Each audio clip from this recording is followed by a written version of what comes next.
You're watching Vantage with me, Palki.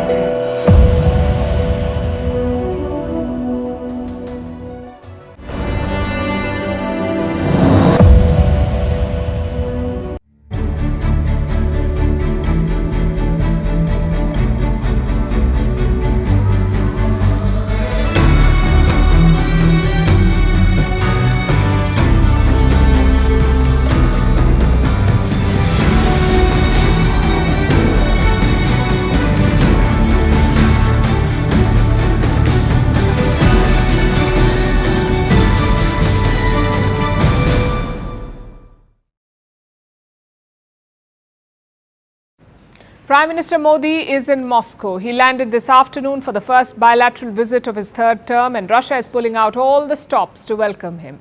He got a red carpet welcome.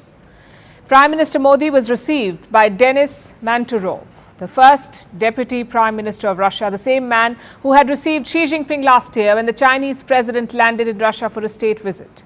And this is a signal from Moscow. It is giving India the same importance as China.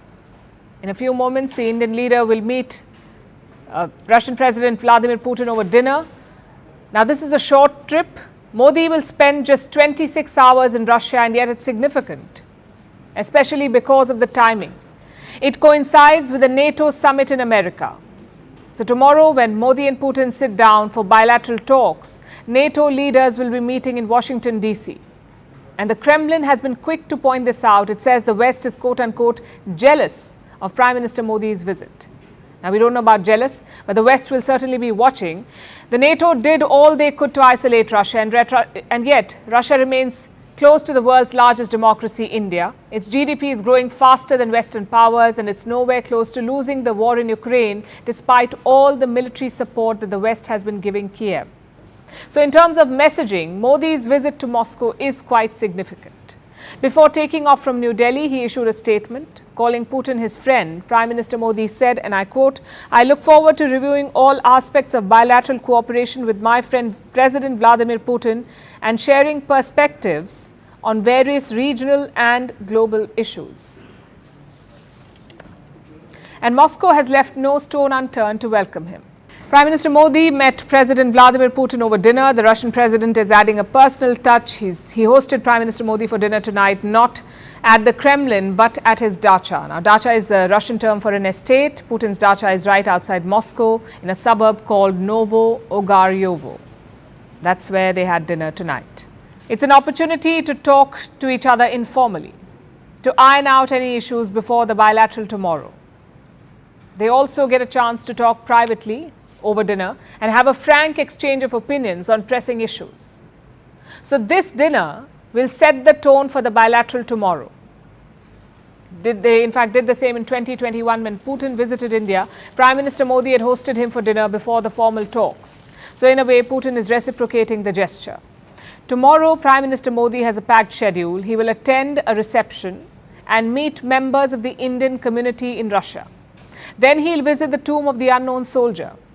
Now, this is a war memorial dedicated to Soviet soldiers, those who died during the Second World War. From here, Prime Minister Modi will head to an exhibition organized by Rosatom. That's Russia's civilian nuclear power conglomerate. Putin is expected to join Prime Minister Modi there, and after this, they will have bilateral talks at the Kremlin. That's the last engagement of the day, of Tuesday. And then on Tuesday evening, Modi will depart for Austria for the second and final leg of this visit. But let's focus on Russia for the moment. Why has Prime Minister Modi gone to Russia today? He's gone for the annual summit. India and Russia have had this for over 2 decades now. The leaders take turns visiting each other every year. Putin came the last time in 2021, and now Modi has gone. By the way, Modi went for such a summit in 2001 as well as the Chief Minister of Gujarat. Atal Bihari Vajpayee was the Prime Minister of India then. Putin was still the President of Russia. But coming back to the present, what will Modi and Putin discuss?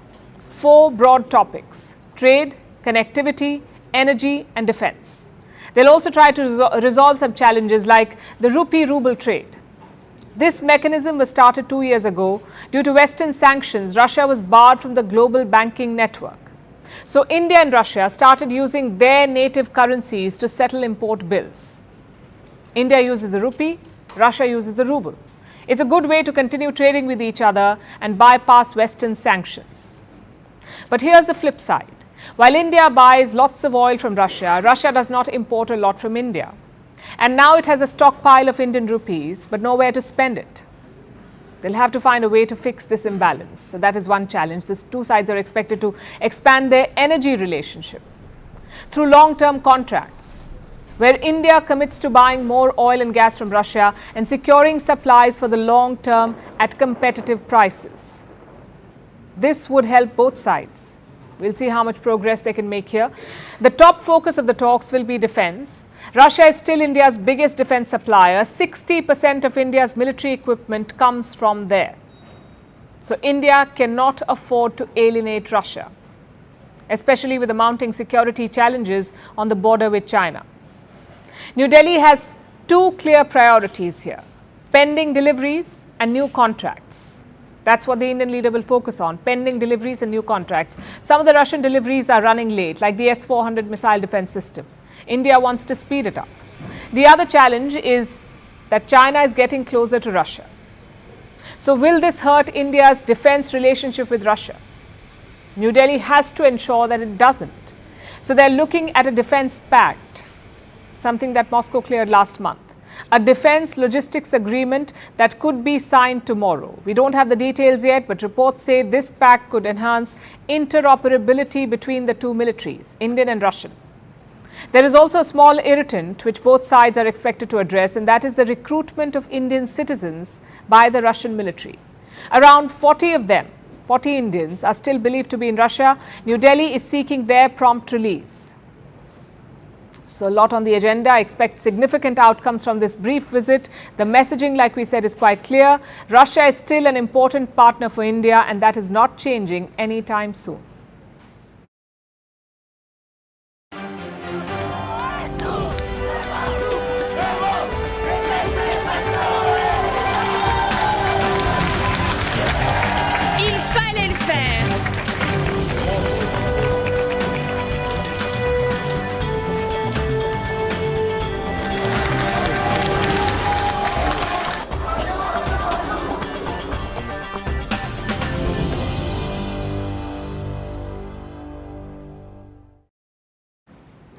It has all the makings of a high-pitched drama, a risky gamble, an embattled protagonist, plot twists, and an unexpected climax.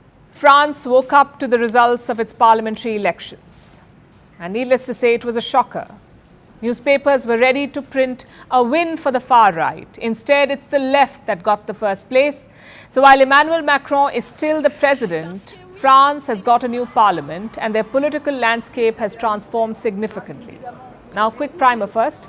In June, the European Parliament held its elections. The French far right made huge gains there. It left the French president uneasy. So President Emmanuel Macron saw it as a blow. He dissolved the parliament. He called for elections. In the first round, the far right came on top. But no party had a majority, so they had to go for a second round. That happened yesterday. The far right was expected to make more gains, but they ended up coming third. The maximum number of seats went to the left. And in second place were Macron's centrists. Our opponents seem to be thinking they have already won. But there was this real upsurge throughout the country, which still shows that there are forces that are able to mobilize. The turnout increased, and so we won. It is a very good thing. Relieved. Terribly relieved. I tell myself the French people have responded. We couldn't let the national rally win. This is not France. This is not the France of enlightenment. It's not the France of liberty, equality, fraternity. So how did it happen? And what does this result mean for France? Let's look at the top 5 highlights. Number 1, it's a huge victory for the left. They were fighting under the new Popular Front. The left parties had come together as the Popular Front. It's a coalition of four main parties: the France Unbarred Movement, the Socialists, the Greens and the Communists. So it's quite a diverse bunch. Now, these parties do not have a lot in common. They differ in ideologies. They've had disagreements. But this time they came together to keep Marine Le Pen's national rally out of government. This evening, the national rally is far from having the absolute majority the commentators predicted scarcely a week ago. In fact, it's totally the opposite.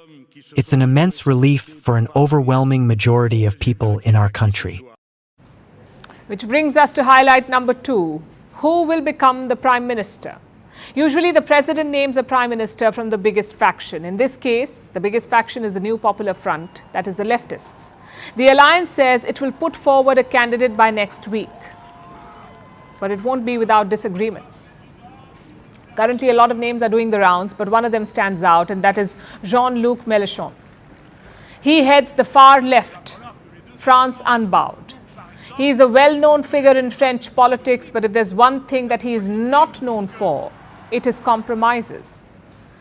He is a divisive figure. And for a coalition to function smoothly, you need consensus, not division. Other names in the race include Marine Tondelier from the Green Party, the Socialist Party's current head, Olivier Faure, and the Communist Fabien Roussel. Another unlikely contender is François Hollande, the former French president. So there's no consensus on who the prime ministerial candidate will be, and France is in a political mess. That's highlight number 3.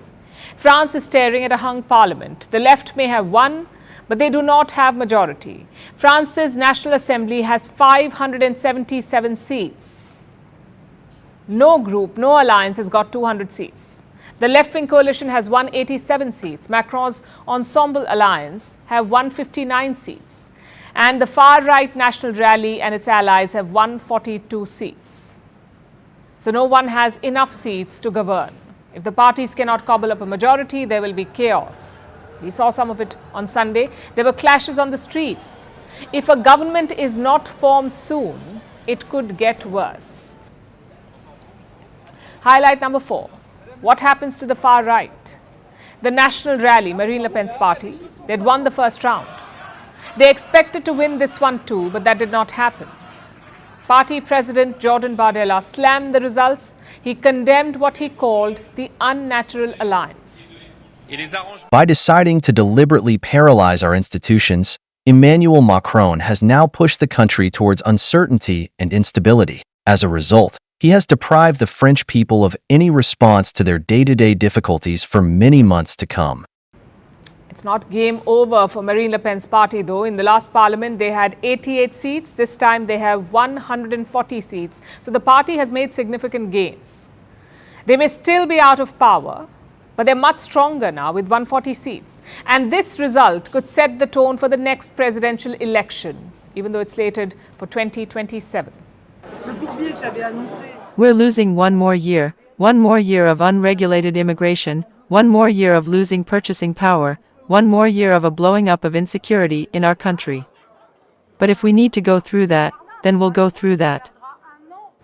This brings us to the man responsible for the mess, Emmanuel Macron. That's highlight number 5. Macron took a gamble when he announced the polls. It was a snap election, remember?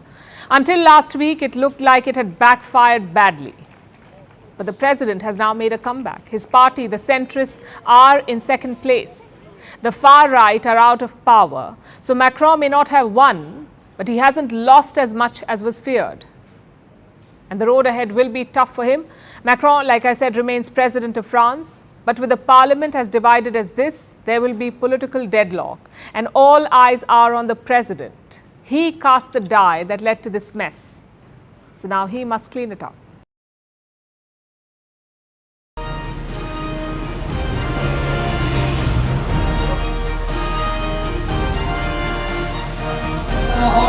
آینده روشن بسازیم. باز هم به انصاف رو می‌خوایم.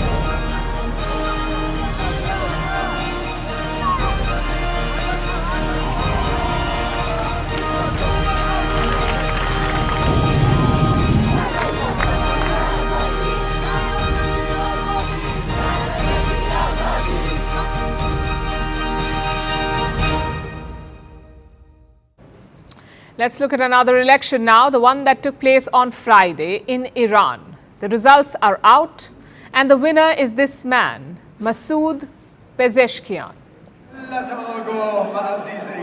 Congratulations to the knowledgeable and dear people of Iran on their victory.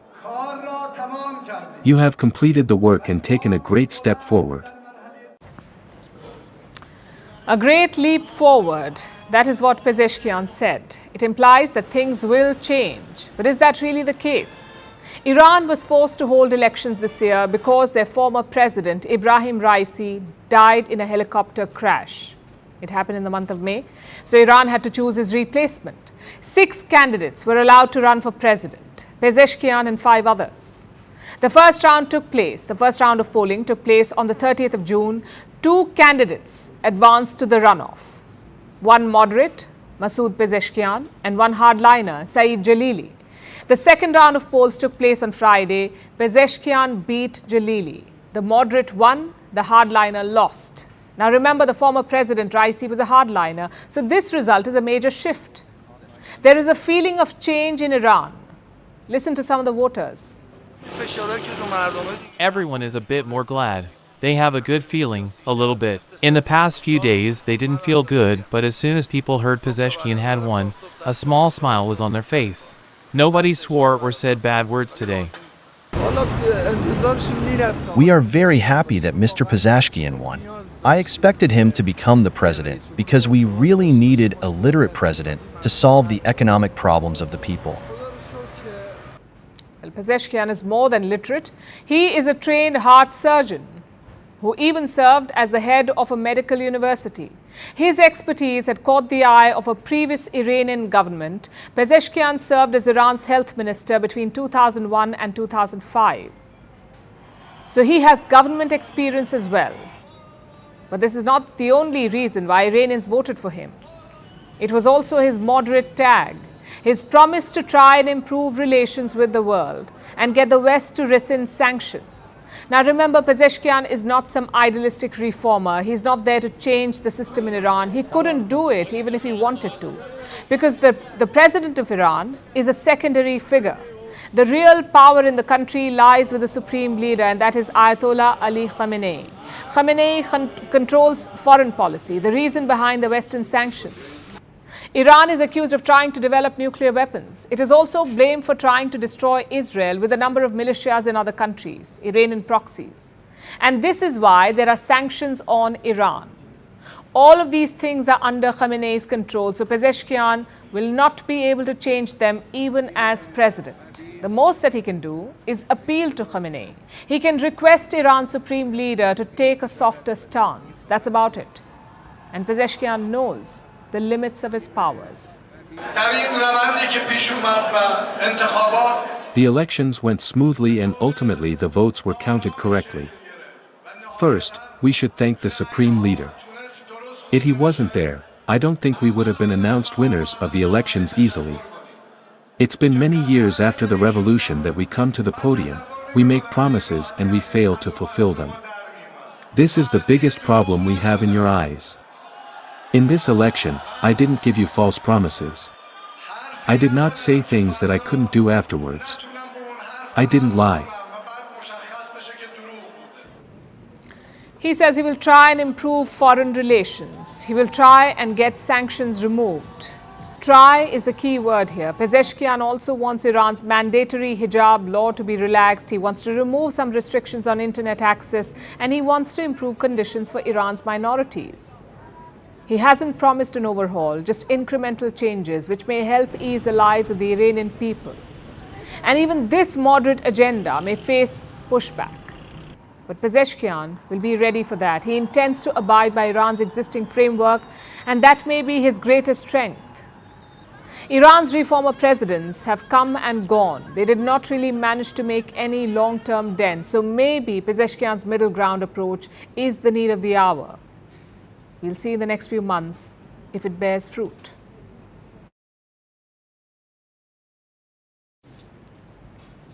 Meanwhile, tensions in the South China Sea are escalating. Beijing is making new threats. This time it has sent what's being called a monster to intimidate Manila.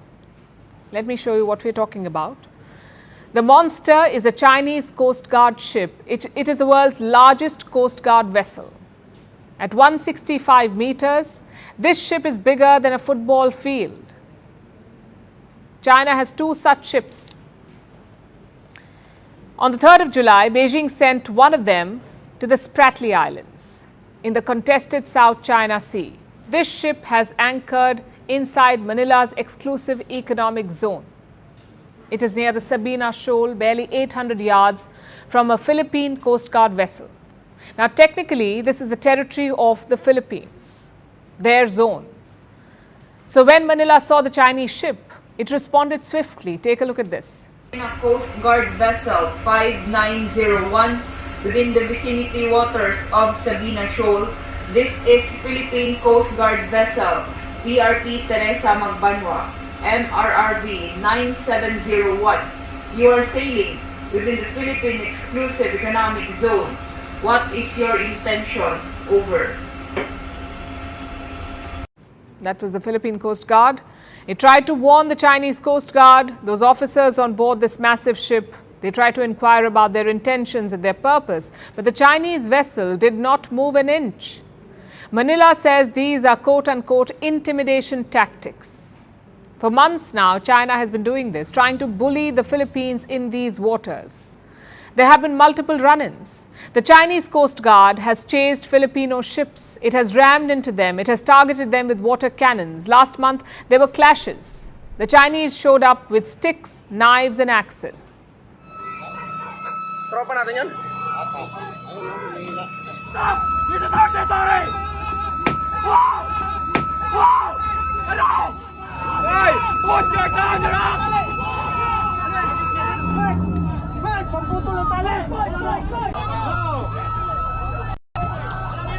Tali ng bato na ng bato.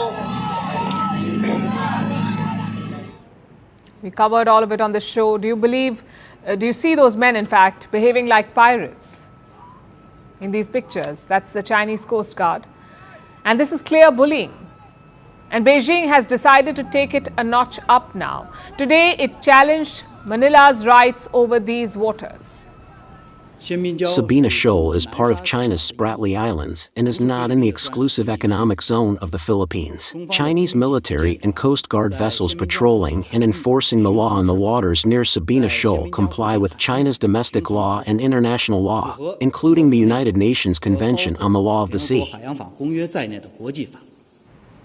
The Sabina Shoal and the Spratly Islands, they're both part of the South China Sea. They fall within the exclusive economic zone of the Philippines. Vietnam, Taiwan, Malaysia and Brunei are also parties to this dispute. They have similar claims in the region, but China refuses to recognize any of them. China claims almost 90% of the South China Sea, and it is now using force to enforce its claims. So what should the Philippines do? What options does it have against a bully like China?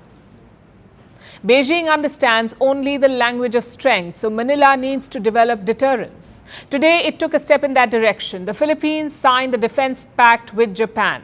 There was a ceremony in Manila. The Japanese foreign minister is visiting, and the pact they've signed will be significant for the region. Under this agreement, Japanese forces can deploy in the Philippines and vice versa. Both sides can conduct joint training exercises. Both these countries have been at the receiving end of China's expansionism. In the past, Tokyo has condemned Beijing for its aggression in the South China Sea. Today, after the pact was signed, the Japanese foreign minister had a message for China. Issues surrounding the South China Sea are a matter of legitimate concern to the international community that is directly linked to peace and stability in the region. Japan strongly opposes any attempt by force to unilaterally change the status quo in the South China Sea, or any act that increases tensions. Japan is the latest ally in Manila's growing list of security partners. They have similar deals with the US, Australia and Britain. The Philippines is in talks with France as well. Now, if you join the dots, this is what it looks like. A larger Western alliance is taking shape against China, and the Philippines is emerging as a key defender against Chinese aggression in the region.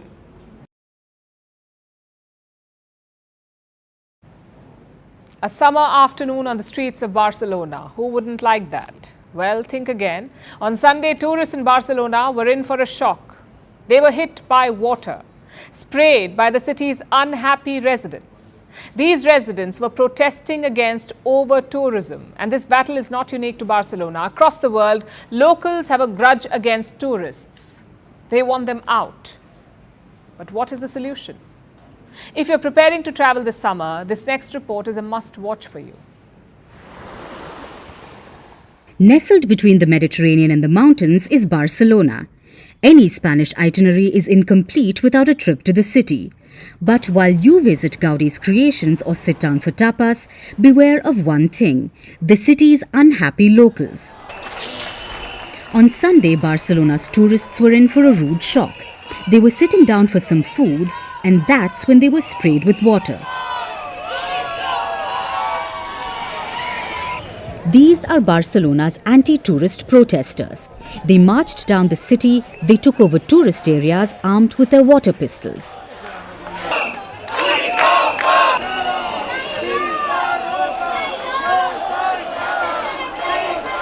Most of them had one demand: a decrease in tourism. We come here to demonstrate against mass touristification here in Barcelona. The last years, the city has turned completely for tourists, and what we want is a city for citizens and not in service of tourists. Restoration and hotels is the group that makes really big money, but all the people are in a very poor situation, and they don't have enough money to live. That's a problem. In 2023, Barcelona had at least 26 million visitors. Together, they generated over $13 billion. So tourism is crucial for the economy. But it also puts immense pressure on the infrastructure and inconveniences the locals. Public services are burdened, housing prices are skyrocketing, and the profits from tourism never reach the public. The first is against the economic model based on mass tourism because this model makes us poorer and more dependent. And on the other hand, it has an effect on the price of housing, which right now is an alarming and distressing problem for the population.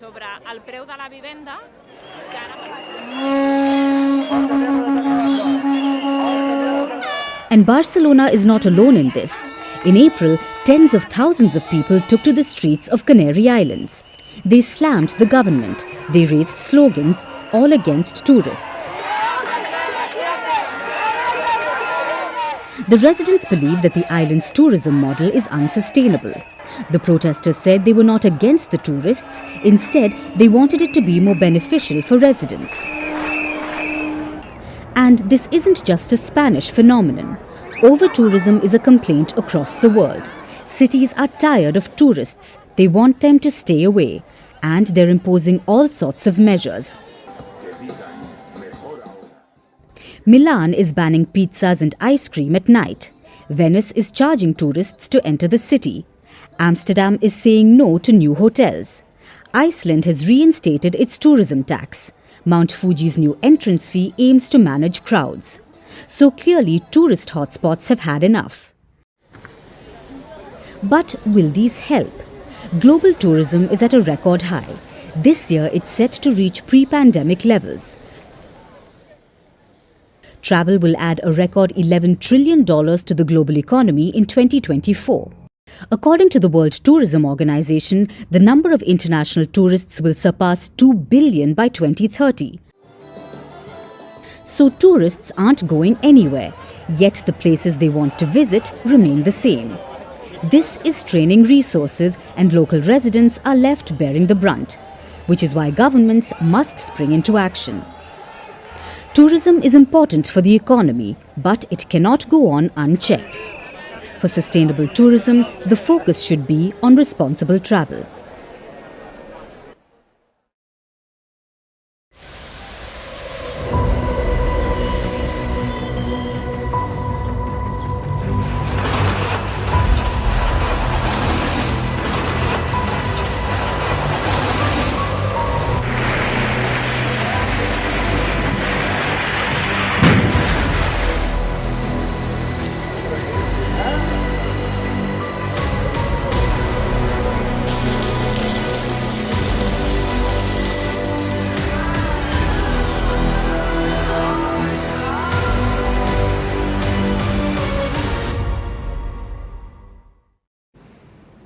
Our next story is from India, the world's fifth largest economy, a country vying for superpower status and its rightful place at the United Nations Security Council. There is no denying that India deserves all of this and more. But sometimes the country really doesn't make the best case for itself. Take a look at some of these visuals. These are images from Mumbai, India's financial capital and one of the most expensive cities in Asia. This was the state of Mumbai today. It looks less like a city and more like a wastewater treatment tank before the treatment process begins. About 300 millimeters of rainfall hit the city this morning over a span of 6 hours from 1 a.m. to 7 a.m. and this was the result. 50 flights were cancelled, schools were shut, people were advised to stay home and local trains, the lifeline of Mumbai, faced delays and cancellations. Again, this is India's financial capital, brought to its knees because of the monsoon. And no, this is not some once-in-a-lifetime storm. This is just the beginning of the Mumbai monsoon, the same monsoon that hits the city every single year. So then the question is, why does this keep happening? Why does Mumbai continue to drown in muddy water year after year? And it's not just Mumbai. 2 weeks ago, it happened in Delhi, India's national capital, the political heart of the country. On the 28th of June, the Delhi airport's roof collapsed, killing one person. This was a recently renovated airport expanded at a cost of 8,000 crore rupees. That's almost $1 billion. Is this what $1 billion of taxpayer money buys you in India? There was a lot of finger pointing after this incident about how the airport was built over a decade ago by the previous government. But isn't it the current government's job to maintain the infrastructure they inherit? After all, you aren't only responsible for the things that you have built, you have to maintain everything, no matter who built it and when. That's the maintenance part of things, which both Delhi and Mumbai are clearly doing wrong. But almost nothing compares to Bihar and the state's beleaguered bridges. 12 bridges have collapsed in Bihar over the last month. That's right, 12 bridges. It started on the 18th of June in Araria. And then the dominoes started falling one after the other. Siwan, East Champaran, Kishanganj, Madhubani, the rains kept coming and the bridges kept falling. And once again, Indian taxpayer money sank along with the questionable concrete in the bridges. Bihar has faced heavy rains over the last few weeks. But the bridge collapse phenomenon predates this. There was a collapse in March this year. That bridge cost about $120 million. Last year, we saw a $200 million bridge collapse for the second time. This is the state of Indian infrastructure. Roads turn into rivers, airports crumble and bridges collapse. Which brings me to the question, how does India expect to become a superpower at this rate? To become a developed nation, to attract foreign investment, India needs to get the basics right. Roads are basic infrastructure. So are bridges and flyovers and airports. Anyone looking to invest in your country will judge you on the basics, and India leaves much to be desired on this front. Throughout the decades, that has been the case. At present, countries are looking to de-risk from China. They're searching for alternatives. India should be an obvious choice. But the house isn't in order. And that is why India is facing competition from the likes of Vietnam, Malaysia, Indonesia and Thailand. India has an abundance of manpower and talent, but dilapidated infrastructure. That is partly why Southeast Asian countries are winning over multinationals. All the countries I mentioned are also tropical, by the way. We all face monsoons, but Southeast Asia seems to have learned how to deal with the rains, and India is still playing catch up. India's rain record won't sink the country, but it will hold us back if we really want to progress at the global stage. We need to demand more from every level of government, because without accountability, we'll keep counting the broken bridges and the shattered airports until the end of time.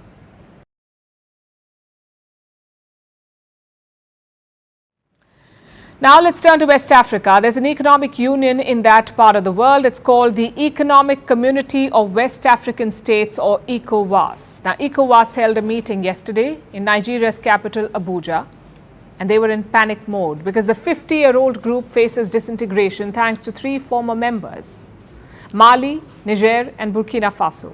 All 3 countries are run by military juntas, and they have decided to reject ECOWAS. Instead, they formed their own alliance. It's called the Alliance of the Sahel States. This new bloc was formalized on Saturday, and it has the potential to destroy decades of West African integration. Here's our report. What would you do if you and your friends weren't invited to a party? Probably host a better one, right? It seems 3 West African countries were thinking along these lines when they held a summit on Saturday. The leaders of Mali and Burkina Faso travelled to Niger's capital, Niamey, for an official meeting of their very own regional alliance, the Alliance of Sahel States. These countries had touted this alliance a few months ago, but on Saturday they officially signed a confederation treaty and took some shots at West Africa's biggest regional bloc, the Economic Community of West African States, or ECOWAS. Our people have turned their backs irrevocably on ECOWAS, and now it's up to us to create the Alliance of Sahel States Confederation, an alternative to any artificial regional grouping, by building a sovereign community of peoples. En construisant une communauté souveraine des peuples. ECOWAS has existed since 1975. It was a grouping of 15 West African countries. Now, that number has gone down to 12. ECOWAS had planned to talk about bringing the Sahel states back into the fold, but the Sahel Alliance came as a shock. It is clear that disintegration will not only disrupt people's freedom of movement and settlement, but will also worsen insecurity in the region. The ECOWAS Commission President tried to make a case for the grouping. Over the last half-century, the nations have tried to work together. ECOWAS has put a common market in place in West Africa. People have been able to move and settle across ECOWAS countries without too much difficulty. The bloc is funding development projects in some of the poorer countries, including Niger, Mali and Burkina Faso, the 3 nations that have opted out. And ECOWAS says it has been working on countering terrorism, which is something the Sahel states will refute. I remain convinced that in the current geopolitical context, AES remains the only sub-regional grouping that is efficient in the domain of counterterrorism, as ECOWAS has been particularly lacking in involvement in this fight.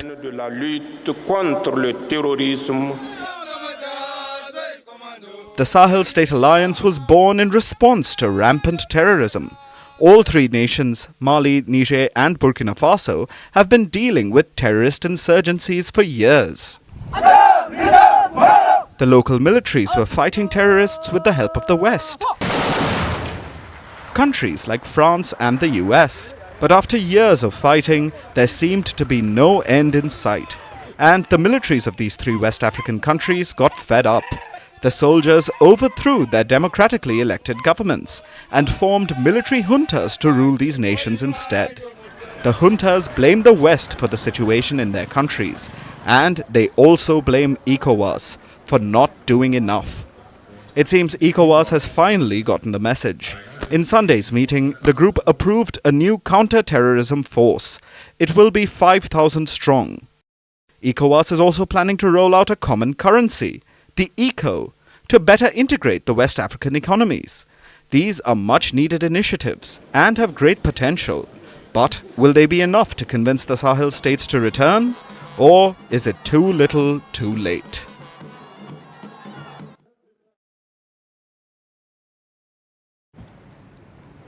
What do you look for in a world leader? Good morals, leadership, perhaps agility? Well, ask America and they will tell you that all they want is a coherent president. Joe Biden is 81 years old. He is the candidate of the Democratic Party. This November, he will go up against Donald Trump. And it doesn't look like an easy contest. Biden is fumbling his way through speeches. He's losing donors. The Democrats want him to step down, but the president remains defiant. I convinced myself of 2 things. I'm the most qualified person to beat him, and I know how to get things done. If you can be convinced that you cannot defeat Donald Trump, will you stand down? With the depends if the Lord Almighty comes down and tells me that, I might do that. Only the Lord can make him quit. That's what Joe Biden says, but his party doesn't share those same emotions. Senior Democrats want him to step aside. They have told this to him on a phone call. Reports suggest they were quite explicit about it, that he must go. And while this is happening in private, Democratic donors are making their displeasure public. They're pulling funding. Take Abigail Disney. She is an heiress to the Disney family fortune, and she says that she will withhold donations if Biden does not step down. Other prominent donors also threaten the same. And this can be a game changer because the US elections are all about money. You could argue that all elections are, but this one is especially so. You need funds to campaign, to mobilize voters, to hold rallies. Without funding, campaigning is difficult. And Joe Biden knows that.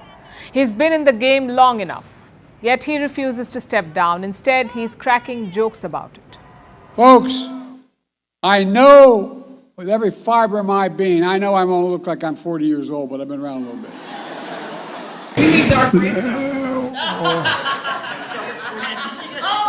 I got my glasses in. But I tell you what, Dark Brandon's coming back. He's here. And guess what? The next 120 some days or so, they're going to get a real good look at who Donald Trump is. Folks, with your permission, I'm going to find out whether you have any ice cream. You know, isn't it really dull when you have a president who's known for two things, Ray-Ban sunglasses and chocolate chip ice cream? Biden is trying to keep the mood light, but even he can't avoid the elephant in the room, and that is his age. Watch this. At the cross, where I first saw the light and the burdens of my heart. That was Biden sitting in a trance at a church. Is this man fit enough to lead the Democrats? Well, he certainly thinks so himself. Today, the US president wrote a letter to Democrats, a letter of reassurance, where two things stand out. Biden says that he's running the race till the end and that he's committed to beating Donald Trump. So he thinks that he's the best candidate for the Democrats. But do the polls say the same? Let's look at a CNN poll. It looks at a Biden-Trump matchup. 49% support for Trump, 43% for Biden. So Trump is leading by 6 points here. Now let's look at another poll. It looks at a potential Kamala Harris-Donald Trump matchup. What if they were to contest against each other?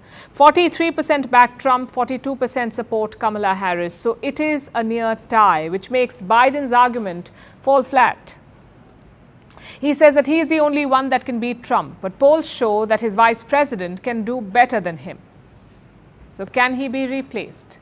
There are 119 days till the election, and these are the possible scenarios. The first scenario is this, that Biden steps aside himself, which is unlikely. But if the pressure grows, the US president may do it. And if that happens, it should be relatively easy because then there'll be a Democratic National Convention. Delegates will choose a nominee. The top candidates at this point include Vice President Kamala Harris and California Governor Gavin Newsom. Whoever has more delegates becomes the Democratic nominee. Which brings us to scenario number 2.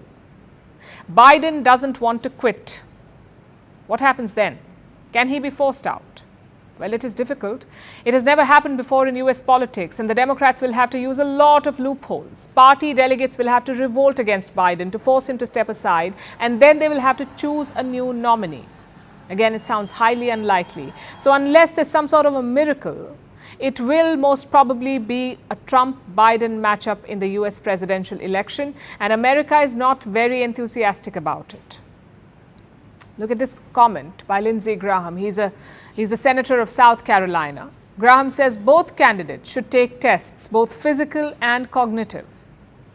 He says this is to show that they're capable to lead the country. It tells you how far the US has come.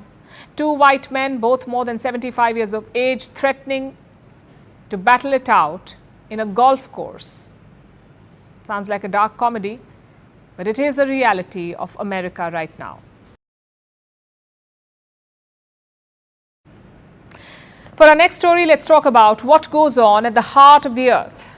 I'm talking about the Earth's inner core. It is a huge metal ball. It is made up mainly of iron and it gets hot, anywhere between 5,000 to 6,000 degrees Celsius. What makes this core fascinating is that it spins. Think of it as one spinning top, that is the core, inside another bigger spinning top, that is the Earth.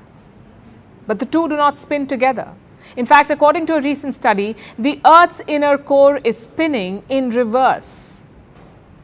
What does this mean for us? Here's a report. The Earth seems to have had a change of heart. We're talking about the Earth's core, the innermost part of the planet.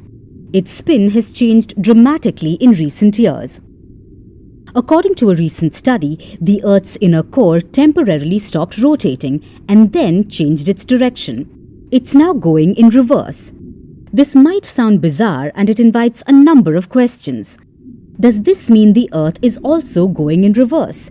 Is this apocalyptic? Well, not at all. But before we explain what this means for us, let's go back to Science 101.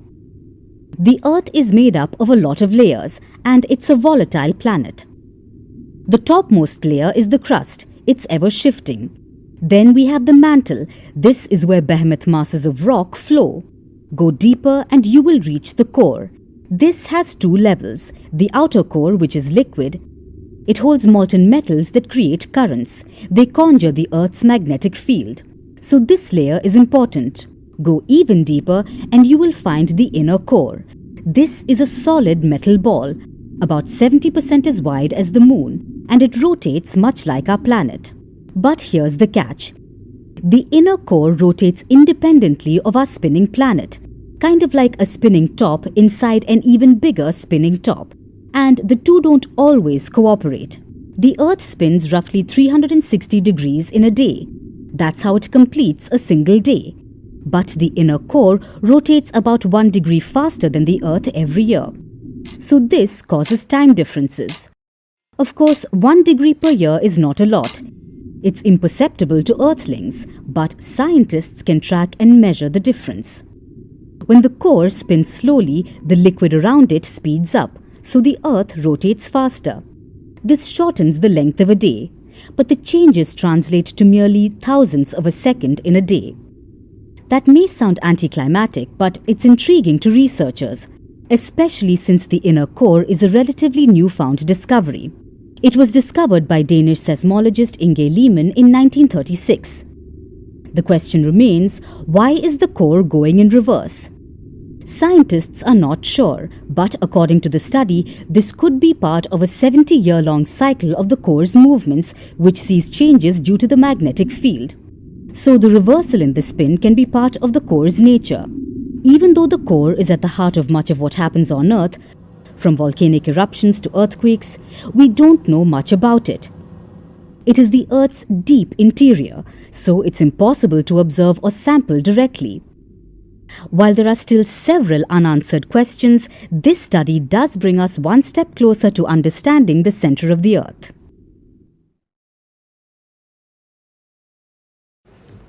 Before our next story, let me ask you something. It's a new week. How did it start for you? Did you experience the magic of time travel again? Let's do a quick flashback. It is Monday morning. You open your eyes. First thing you reach for is your phone. You check the news or social media. It's a stream of bad news, basically, barring the interruptions of cat videos, of course. There are words, images, videos, all coming at you at breakneck speed.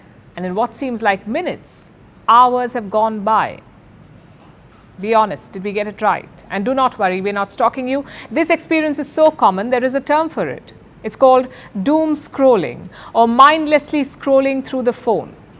The term first caught on during the pandemic, but if data is to be believed, we're all doom scrollers now. According to global research, we spend 6 hours and 35 minutes on our phone every day. 6 hours, 35 minutes every day, and much of it is devoted to doom scrolling. That is the average. Let me repeat it. 6 hours, 35 minutes, which is about 46 hours a week, 184 hours a month. But let's say you're not one of those. You spend lesser time on your phone, like half an hour per day. That is still 15 hours a month. And this is not good news. Doom scrolling comes with downsides, like greater levels of stress, anxiety, orthopedic problems like neck pain and smartphone thumb. Also poor sleep.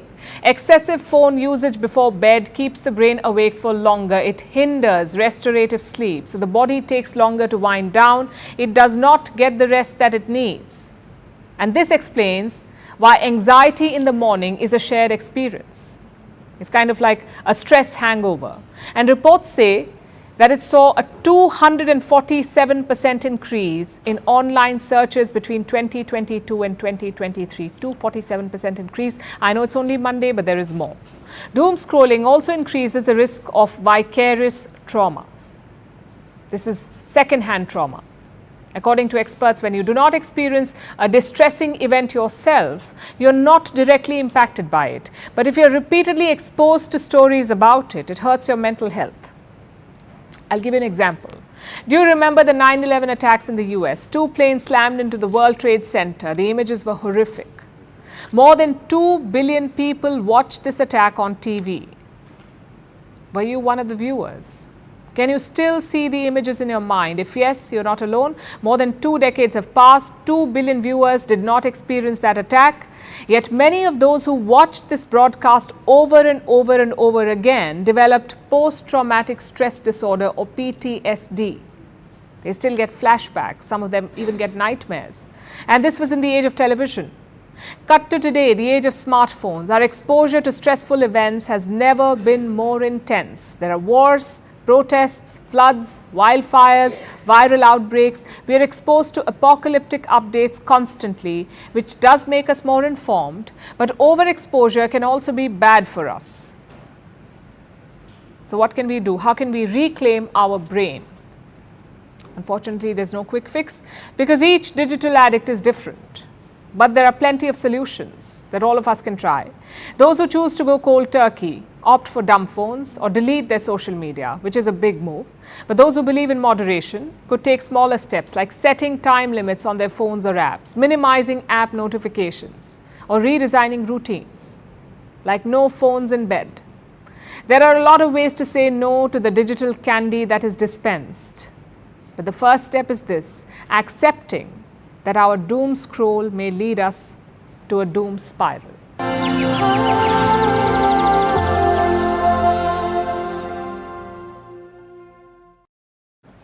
And finally, we want to talk about the climate crisis, which is no longer a distant threat. It is our reality, and it is happening right now. There's record-breaking drought in Africa and parts of Asia like China. There are floods ravaging Europe and heat waves sweeping through the US and until recently India. The climate crisis needs urgent intervention. We often focus on policy solutions, but there are also personal efforts that can help. Something as simple as planting a tree. It may appear like a small move, but it can be powerful. And we hope to mobilize people across the world to do this through the One Tree Project. It's an initiative of Network 18, the largest news network in India. Our final report tonight explains how one tree can make a world of difference. Record-breaking drought in China.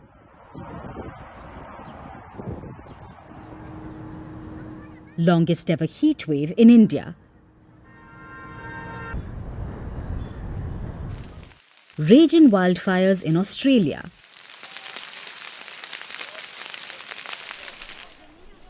Flash floods in Europe.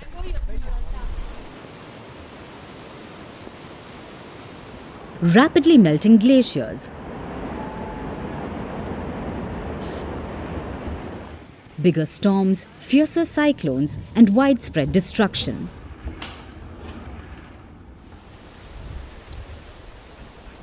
Multiple problems are wreaking havoc across the planet. And there's just one reason: climate change, which is no longer a distant threat. It's a global emergency where we are both the victims and the culprits. For centuries, human activities have exploited the planet's resources and pushed the Earth to the brink. Burning of fossil fuels, wiping out forests, industrial waste, these have all influenced the climate and the planet's temperature, adding huge amounts of greenhouse gases to those naturally occurring in the atmosphere and increasing the greenhouse effect and global warming. Our actions have painted a grim picture for the future, According to the World Health Organization, 3.6 billion people are already living in areas around the world that are highly susceptible to climate change. Every year, environmental factors take the lives of around 13 million people. Between 2030 and 2050, climate change is expected to cause about 250,000 additional deaths annually. When it comes to animal and plant species, over 1/3 of them are projected to go extinct by 2050. Today, as we stand in the age of global boiling, it has become imperative for each one of us to compensate for the damage to this planet. And here's how you can do that. You need not become a climate activist. One simple step by each one of us can make this world a better place and help the planet sustain life. You can just start by planting a tree. One single tree provides a day's oxygen for up to 4 people. Trees also absorb various toxins and pollutants and enhance soil strength. They also provide habitat for wildlife and support our well-being. And for people living in cities where air conditioners have almost become a necessity, trees can cool the temperatures by up to 10 degrees. Keeping all of these benefits in mind, News 18 Network, India's largest news network, has launched Project One Tree that aims to mobilize every Indian to plant a tree as a measure against climate change. The movement seeks to raise awareness about environmental conservation and foster collective action towards a greener and more sustainable future. Imagine the difference we can make with just a sapling. If each of us plants just one tree, it would lead to a significant reduction in carbon emissions and improve the health of our planet. Each tree that we plant today will serve as a beacon of hope for our future generations. So, plant a tree today and join the movement to save the earth.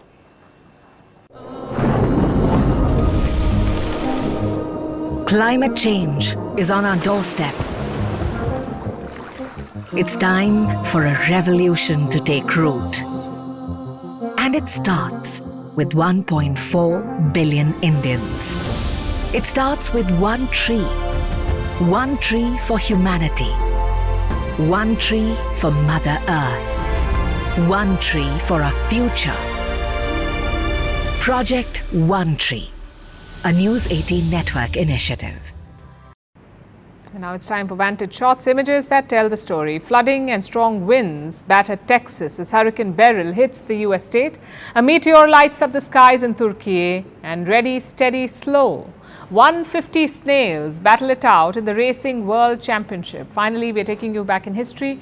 On this day in 1497, Portuguese sailor Vasco da Gama set sail from Portugal in search of a sea passage to India. A year later, he landed on India's southern coast.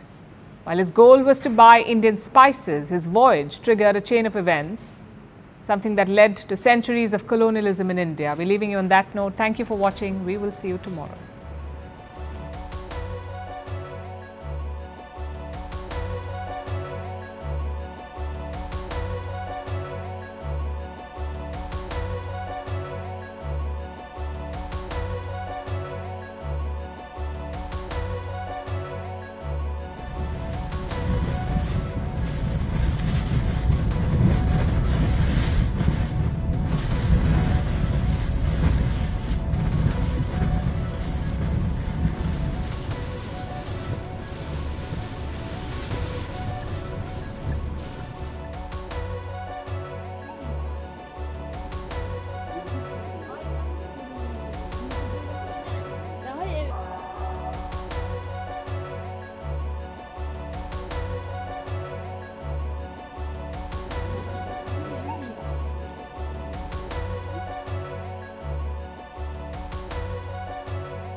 From impeachments to inaugurations, if it's a political story, we are on the scene.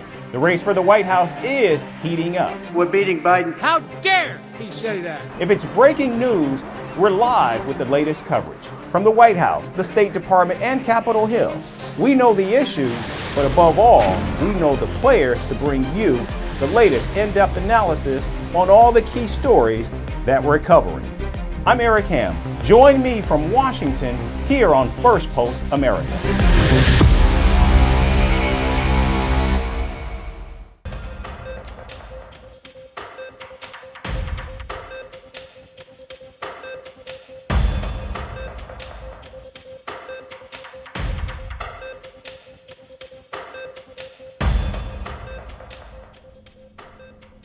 We begin with the high-octane electoral battle in France that is now concluded with a dramatic twist leaving the country in a political deadlock.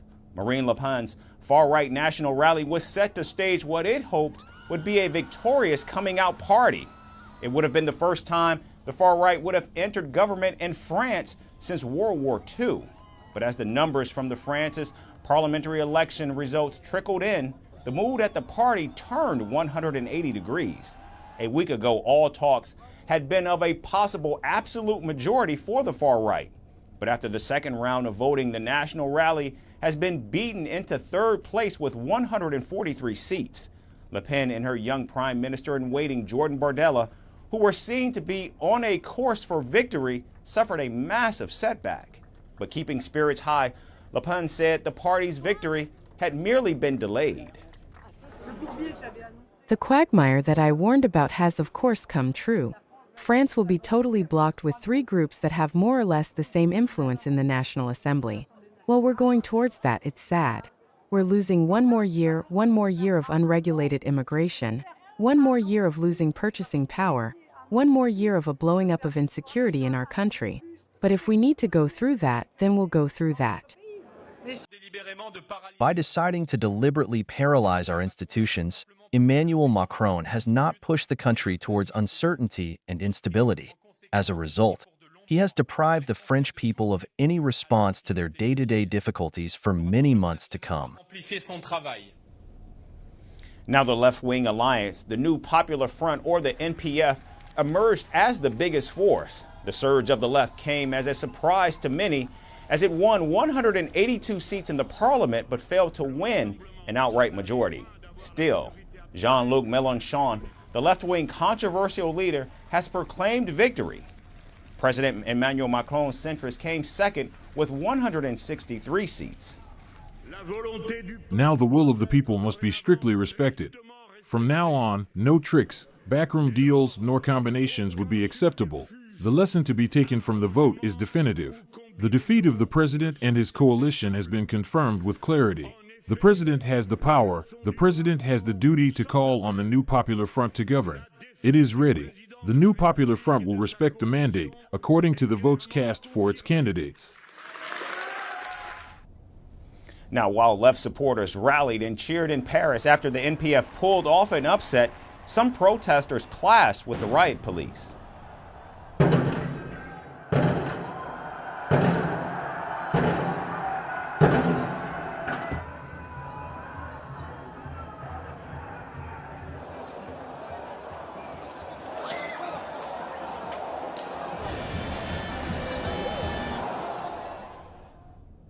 Now, Prime Minister Gabriel Attal has handed in his resignation to the president, but he said he could stay in place for a short term while a new government was being formed.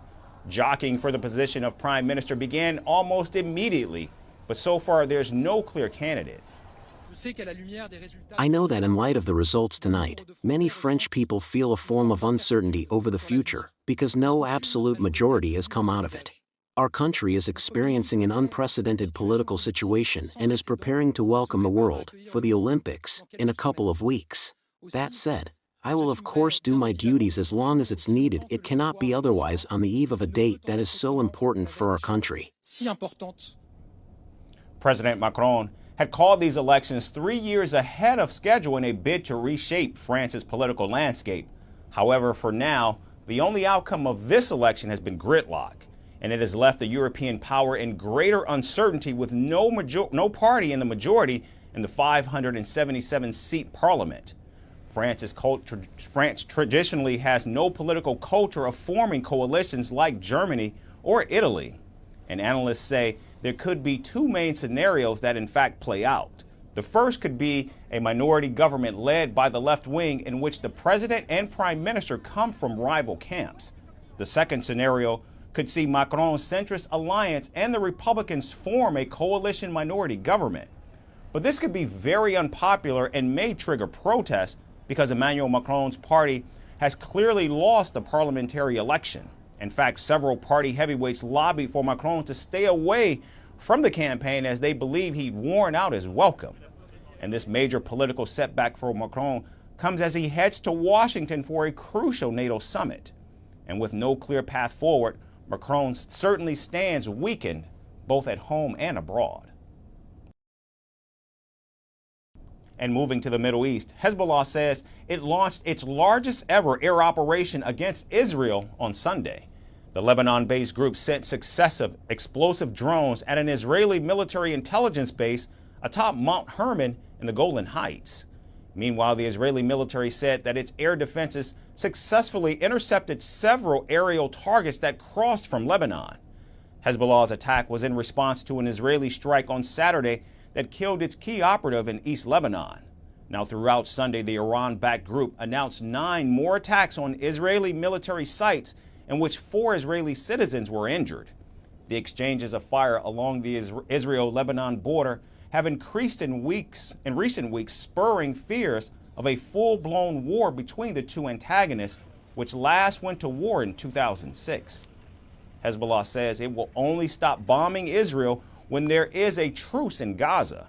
However, Israel's Defense Minister Yoav Gallant says a ceasefire in Gaza will not have much effect on the fighting with Hezbollah. Even if we reach an agreement regarding the hostages deal, and I very much hope that we will be able to reach one in the south, it does not affect what is happening here, unless Hezbollah reaches an agreement. But a ceasefire isn't a ceasefire. A ceasefire there, and reaching an agreement here. We continue to fight and do everything necessary, and this is what brings the results. Meanwhile, the war between Hamas and Israel reached the 9-month mark on Sunday. Israelis called it the Day of Disruption, which began at 6:29 a.m. local time, noting the exact moment Hamas launched its attack on Israel on October 7th of last year. Israeli protesters blocked highways across the country and demonstrated outside the homes of Israeli parliamentarians, demanding Prime Minister Benjamin Netanyahu's resignation. Most of the citizens here resist the government, don't support the government, and we feel like our leaders don't represent who we really are. And the protests are a way to show our voice the best, to show our voice to the leaders, show our voice to the world, and let everybody know that this isn't the government that represents us, that Bibi Netanyahu doesn't represent us, and that we want change, we want to vote again, we want new leadership. And near the border with Gaza, Israelis released 1,500 yellow and black balloons to symbolize those who were killed or captured by Hamas. Fortunately, our Prime Minister is very weak and caring only about himself and staying out of jail, and that's why his government, supposedly, but nothing for the country and obviously nothing for the hostages. And he have a deal right now, and he's giving the right-winger, very minority part of his government to controlling. Meanwhile, Netanyahu has said that any truce with Hamas must allow Israel to continue fighting in Gaza until its goal is achieved, which is essentially eliminating the Palestinian group. So with the risk of an all-out war with Hezbollah and pressure mounting domestically, Netanyahu is finding it increasingly difficult to achieve his goals in Gaza. And our next story is from the Caribbean. Cuba claims that it has successfully thwarted a terrorist plot planned against the country. Havana alleges that the terror plot was hatched on U.S. soil and claims it has apprehended the alleged mastermind along with several others. Authorities say the Florida man, who has been arrested with firearms and ammunition, is allegedly part of a new recruitment plan aimed at carrying out violent attacks in Cuba. How will this latest incident affect already fraught ties between Washington and Havana? Our next report brings you the latest details. On December 9, 2023, a Florida resident traveling on a jet ski came ashore on Cuba's northern coast. He wasn't a curious tourist or a local who had wandered off, but a terror mastermind from the United States who came with the plot to attack Cuba. This is what Havana claims. The man arrested was found carrying pistols, ammunition, and loading clips. An exhaustive investigation by Cuban authorities revealed that the suspect was heading for Cienfuegos and was arrested.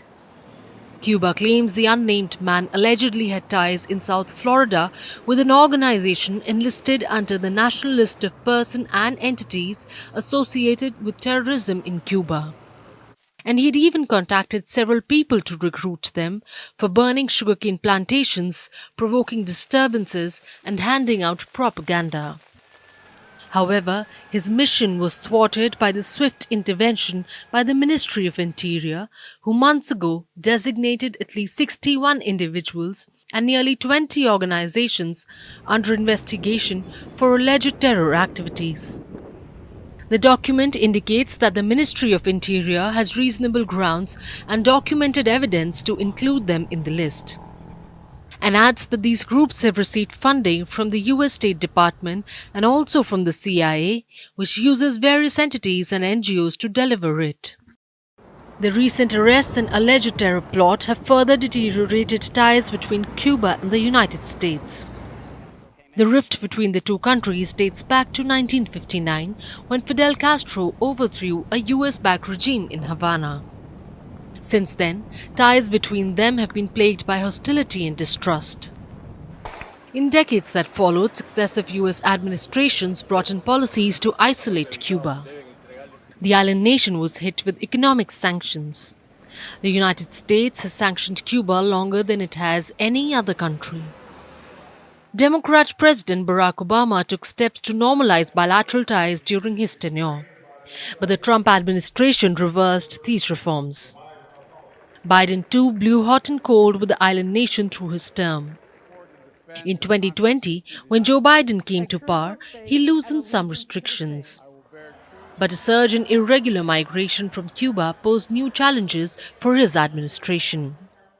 In 2021, Biden also upheld the Trump-era title of enlisting Cuba on the list of state sponsors of terrorism.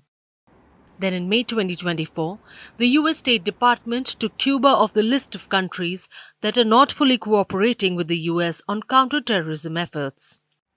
While the Cuban government celebrated the State Department's decision, it called for the US to remove Havana from the Trump-era sponsor of terrorism list. Now, relations between the United States and Cuba could possibly be staring at another dramatic turn. Not just because of Cuba's latest charge of a US-based terror plot, but also due to presidential elections in the United States that are just a few months away. If Biden retains the Oval Office, he might be forced to take a harsher stand as illegal immigration remains an election hot topic and a major concern among American voters. And if Donald Trump makes a comeback, he not just brings with him his policy of sanctions, but also his militaristic plans to block immigrants and deport millions of them.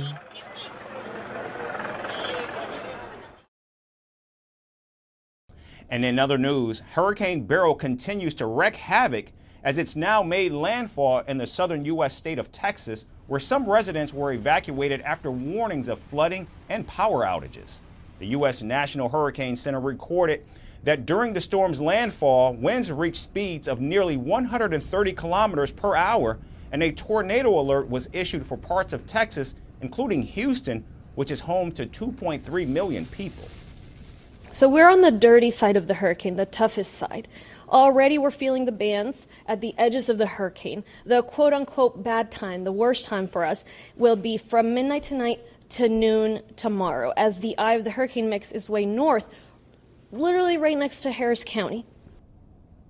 Now, the National Hurricane Center also said that rainfall of up to 38 centimeters is expected in parts of Texas, warning that it could cause flash flooding in some areas.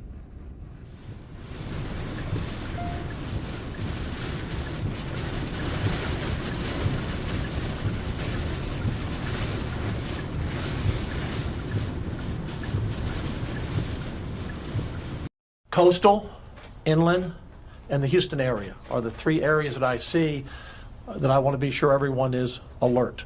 Yesterday, I declared an additional 81 counties in the disaster area, so we are now at 120 counties in the disaster area.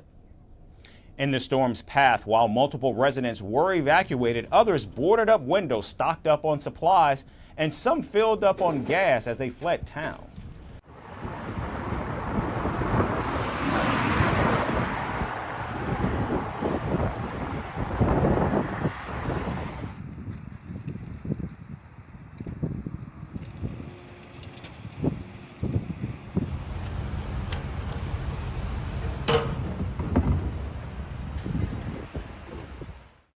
About the rain and anything, flood. But other than that, not too concerned. I mean, we go through this all the time. Every time there's a storm out there, like I said, and everybody gets kind of crazy, and you got to kind of prepare for the worst. Hope for the best. Now, Hurricane Beryl has already caused significant devastation as it swept through the Caribbean and parts of South America, reaching a Category 5 strength along its destructive path. In fact, last weekend, it hit Mexico as a Category 2 hurricane and left a trail of devastation with trees and lampposts uprooted and roof tiles ripped off. Luckily, there were no reported deaths or injuries in Mexico. Now, prior to that, Beryl impacted the Cayman Islands, Jamaica, Grenada, St. Vincent and the Grenadines, as well as Venezuela. The formation of Beryl as the first hurricane to reach the Category 4 level in June and the earliest to hit the highest Category 5 in July is a rarity in the Atlantic hurricane season. The occurrence of such a powerful storm this early from June to late November is extremely unusual. In fact, scientists are confident that climate change contributes to the rapid intensification of storms like Beryl, given the abundance of energy provided by a warm ocean, which serves as fuel for these increasingly deadly storm systems.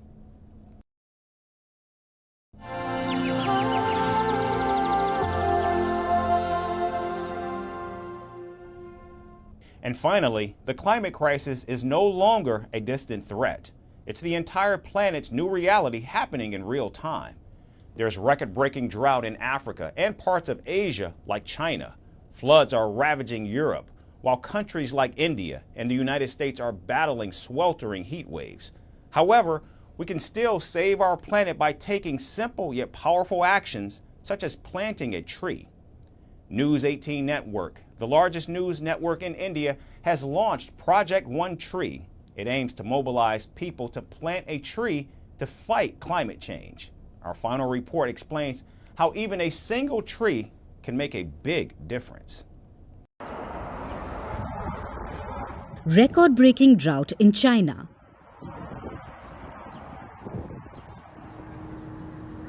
Longest ever heat wave in India. Raging wildfires in Australia.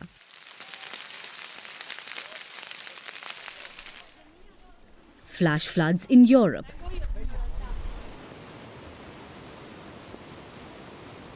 Rapidly melting glaciers.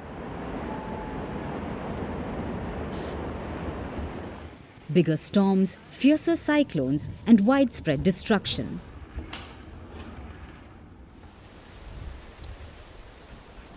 Multiple problems are wreaking havoc across the planet. And there's just one reason: climate change, which is no longer a distant threat. It's a global emergency where we are both the victims and the culprits. For centuries, human activities have exploited the planet's resources and pushed the Earth to the brink.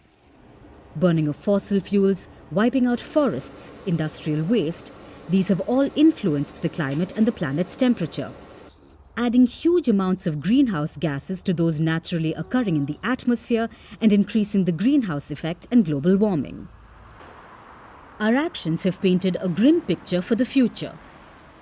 According to the World Health Organization, 3.6 billion people are already living in areas around the world that are highly susceptible to climate change. Every year, environmental factors take the lives of around 13 million people. Between 2030 and 2050, climate change is expected to cause about 250,000 additional deaths annually. When it comes to animal and plant species, over one-third of them are projected to go extinct by 2050. Today, as we stand in the age of global boiling, it has become imperative for each one of us to compensate for the damage to this planet. And here's how you can do that. You need not become a climate activist. One simple step by each one of us can make this world a better place and help the planet sustain life. You can just start by planting a tree. One single tree provides a day's oxygen for up to 4 people. Trees also absorb various toxins and pollutants and enhance soil strength. They also provide habitat for wildlife and support our well-being. And for people living in cities where air conditioners have almost become a necessity, trees can cool the temperatures by up to 10 degrees. Keeping all of these benefits in mind, News 18 Network, India's largest news network, has launched Project One Tree that aims to mobilize every Indian to plant a tree as a measure against climate change. The movement seeks to raise awareness about environmental conservation and foster collective action towards a greener and more sustainable future. Imagine the difference we can make with just a sapling. If each of us plants just one tree, it would lead to a significant reduction in carbon emissions and improve the health of our planet. Each tree that we plant today will serve as a beacon of hope for our future generations. So, plant a tree today and join the movement to save the earth.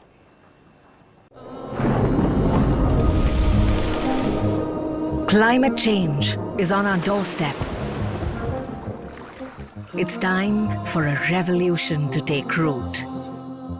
And it starts with 1.4 billion Indians. It starts with one tree for humanity, one tree for Mother Earth, one tree for our future. Project One Tree, a News 18 Network initiative. That's our show for today. We certainly thank you so much for tuning in. We hope to see you right back here again tomorrow. Thanks again for watching.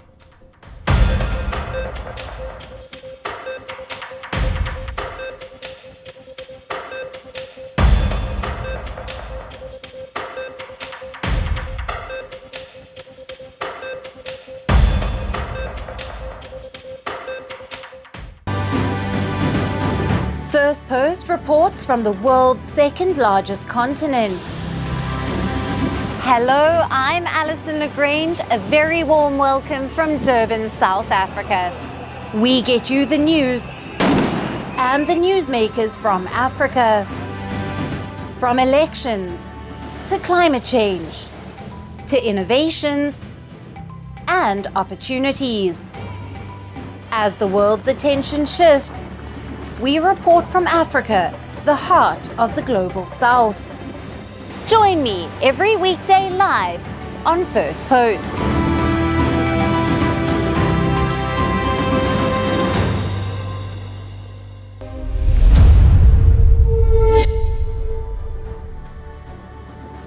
Hello and welcome to Firstpost Africa, where we get you the top stories from the continent and from across the world. I'm Alison LaGrange, coming to you live from Durban, South Africa.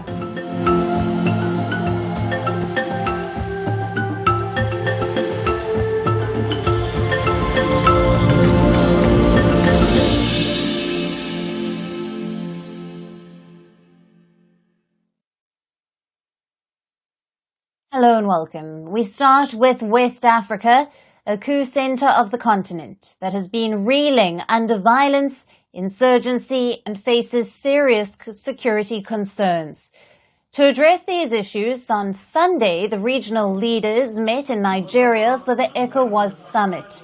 That's the regional bloc economic community of West African states. But leaders of 3 countries were missing from the annual meet: the junta chiefs of Niger, Mali and Burkina Faso. On the eve of the summit, these three nations announced their own alliance, calling it a confederation of Sahel states. With this, the military chiefs gave a clear signal that they have no intention to be a part of ECOWAS. In January this year, the military chiefs announced they were quitting the bloc, but there was no official meeting. On Saturday, these leaders held their first summit in Niger's capital, Niamey, coinciding with the ECOWAS Leaders Summit. The formal approval of the treaty creating the Confederation Alliance of Sahel states will mark the culmination of our people's aspirations to seal a union of states sharing the same challenges and ambitions on the bedrock of a Sahelian space. Now, Niger's military chief went on to say that the people of the country have irrevocably turned their backs on ECOWAS. The three nations now also seek greater cooperation across a wide range of sectors. ECOWAS has responded by saying that the move risks disintegration and worsening insecurity in West Africa. It says it will push junta leaders to reconsider their decision. Otherwise, it would impose further hardships on their citizens.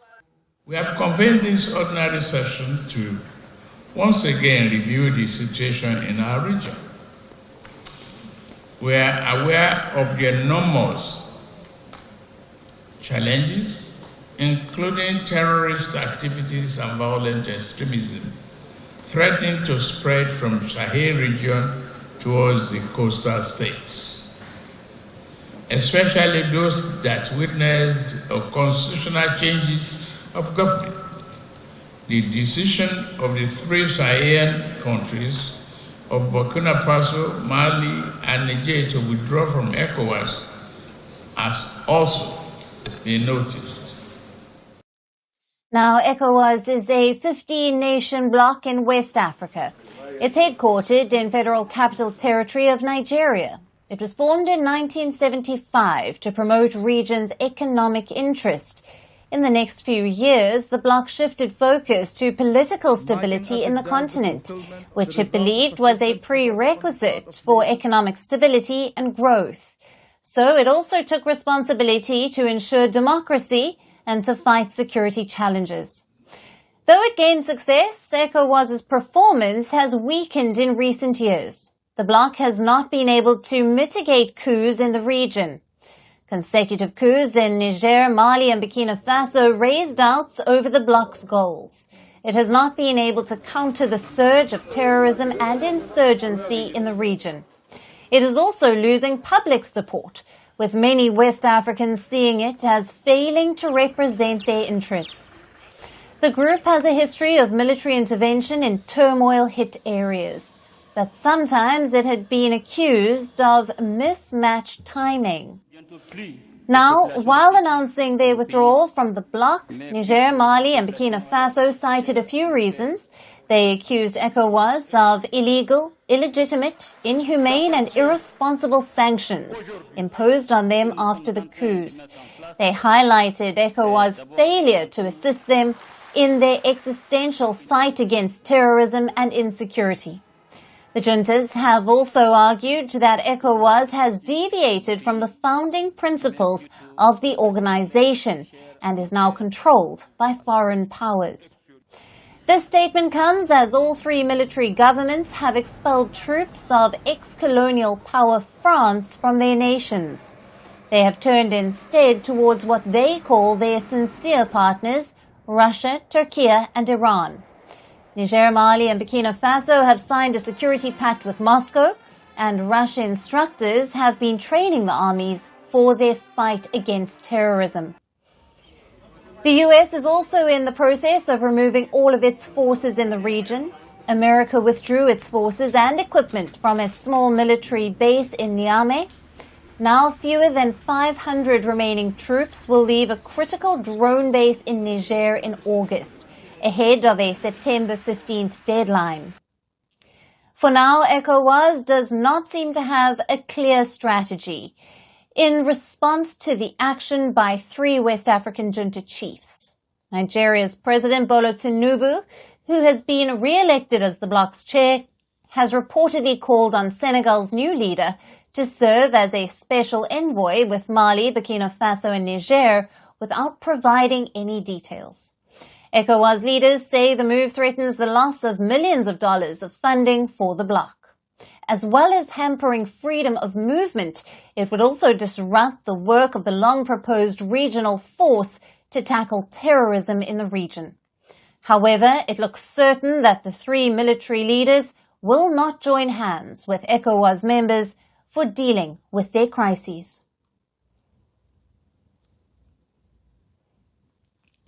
Now, for more on this, we are being joined by Freedom Onuwaha. He is a professor at the Department of Political Science at the University of Nigeria, Nsukka. He is joining us live from Nigeria. Thank you for being with us, Professor. Thank you for having me. Let's jump right in. The leaders of Burkina Faso, Mali and Niger have started their own alliance. How does this new confederation of Sahel states affect the regional stability? Will this cause disintegration in the region? Yes, I think to a very large extent we can really argue that ECOWAS, since its formation in 1975, has never found itself at a juncture or a crossroad like this, because essentially things are moving very fast, meteoric speed in terms of the way and manner in which the three countries, that is Burkina Faso, Mali, and Niger, the military leaders are moving fast to exit from ECOWAS. And that in itself has a lot of implications from the point of view of international law. A certain immediate termination of their membership of ECOWAS contravenes Article 91 of the ECOWAS revised treaty, which calls on member states wishing to exit the group to give it at least 1 year notice. And I'm sure that these three countries, I'm talking about Burkina Faso, Mali, and Niger, was only in January this year that they informed ECOWAS that they're exiting. And I do not think ECOWAS took that threat serious until the summit, the joint summit they had on the 6th of this month, wherein they have made it clear and irrevocably that they're exiting the ECOWAS. And that has a lot of implications from the point of view of international law. First, I don't think ECOWAS will try to take any aggressive approach to getting them back. Second, again, I think it raises a lot of questions as it has to do with the issue of integration, economic integration, trading, since there are some treaties that this country have signed up to that are still subsisting, and their citizens are enjoying. For example, the ECOWAS Treaty on Free Movement of Persons. And so if they have irrevocably left ECOWAS, that raises a lot of questions as to how ECOWAS is going to implement this treaty on free movement of persons. But I think a much more fundamental challenge is the question about how will ECOWAS cooperate with these countries. Particularly, I'm concerned about how ECOWAS is going to develop an approach that's going to relate with Niger. Niger is quite important, as you know, and Niger is one of the 5 troop contributing countries to the multinational joint task force that is dealing with the problem of the Boko Haram in the Chad region. And the implication, therefore, is that if Niger would then pull out from the ECOWAS... Go ahead, please. Right, Professor. What is the reaction by ECOWAS members to these junta-ruled nations effectively and irrevocably turning their backs on ECOWAS?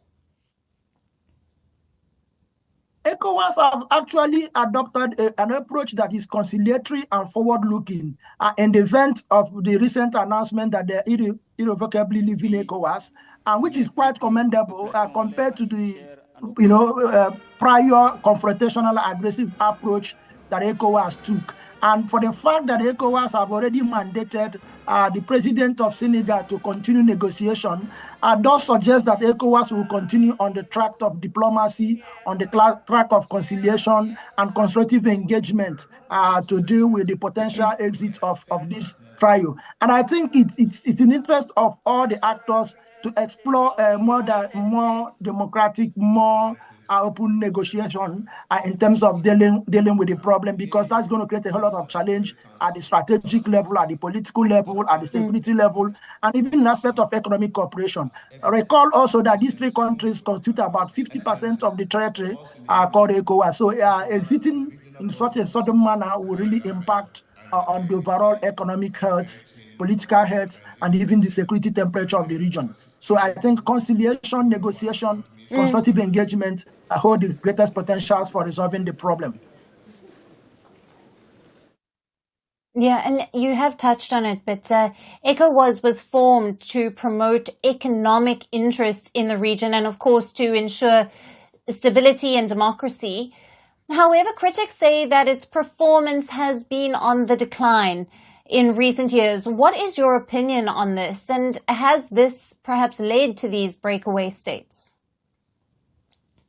I think I am persuaded to agree with the critics that ECOWAS has not really reinvented itself in the light of shifting geopolitical and geostrategic landscape in the region, as well as the democratic backsliding we are seeing. ECOWAS has not been forward-looking in terms of its posture, in terms of its engagement. And I say this because primarily ECOWAS was established to facilitate economic integration, and then they moved towards facilitating political stability, and then began to embrace the issue of consolidation of democracy. To a very large extent, one can argue that ECOWAS is the foremost, most developed regional economic community in Africa in terms of the tools and instruments it has articulated, in terms of normative framework it has articulated for consolidation of democracy.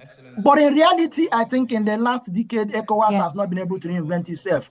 We have seen cracks and incidents of undemocratic tendencies on the part of West African leaders who were elected, and then they wanted to undermine the democratic process. And we didn't see ECOWAS come out strongly to call out to these African leaders. I can quickly mention the experience of Guinea under Alpha Conde, and again, you can easily mention the most recent was the very tragic experience West Africans was looking at the way and manner things were progressing in Senegal. And if not that Senegal has a very robust civil society and a very highly professional military, I think Senegal would have also joined the League of West African countries under military rule. So I think ECOWAS need to reinvent itself. ECOWAS need to adopt, a forward-looking posture, need to be prepared, courageous enough to call out West African leaders that are actually displaying all these tendencies of unconstitutional changes of government, tenor elongations, manipulation of the electoral process, because in itself, these undemocratic tendencies in member states are raising a whole lot of legitimacy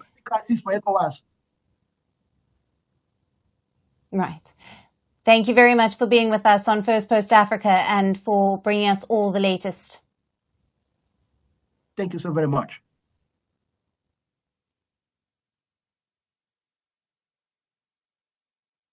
And now shifting our focus to Kenya. We've been getting you the continuous coverage of the protests in the country against President William Ruto and his policies.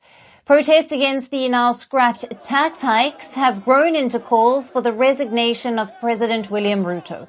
Influenced by no political party, these protests have been unique. The demonstrations have been completely led by youngsters and Gen Z. We have been telling you how social media played an important role in these protests, right from influencing, coordinating to live streaming the protests. Now, President Ruto is using the same means to reach out to the youth of the country. For the first time, they had a one-on-one debate with the President Ruto. The interaction was organized via a feature on social media platform X called Spaces. It allows users to host live audio conversations with others. President William Ruto interacted with over 150,000 people. He spoke to many of them one-on-one. Now, the meeting was hosted by an ex-user who goes by the name Osama Atero. He has been a key voice during the protests. The X-Space session was dubbed as #EngageThePresident. The event started with glitches. Many struggled to connect, and the debate started over an hour late, which eventually cut the whole 3-hour engagement. But the protesters did not let go of the remaining time. They bombarded Ruto with tough questions, calling him a liar, accusing him of lacking empathy. Protesters were very direct. They questioned Ruto on the protest deaths, police brutality, and the government response. Ruto, for the very first time, apologized for the police crackdown on the protesters.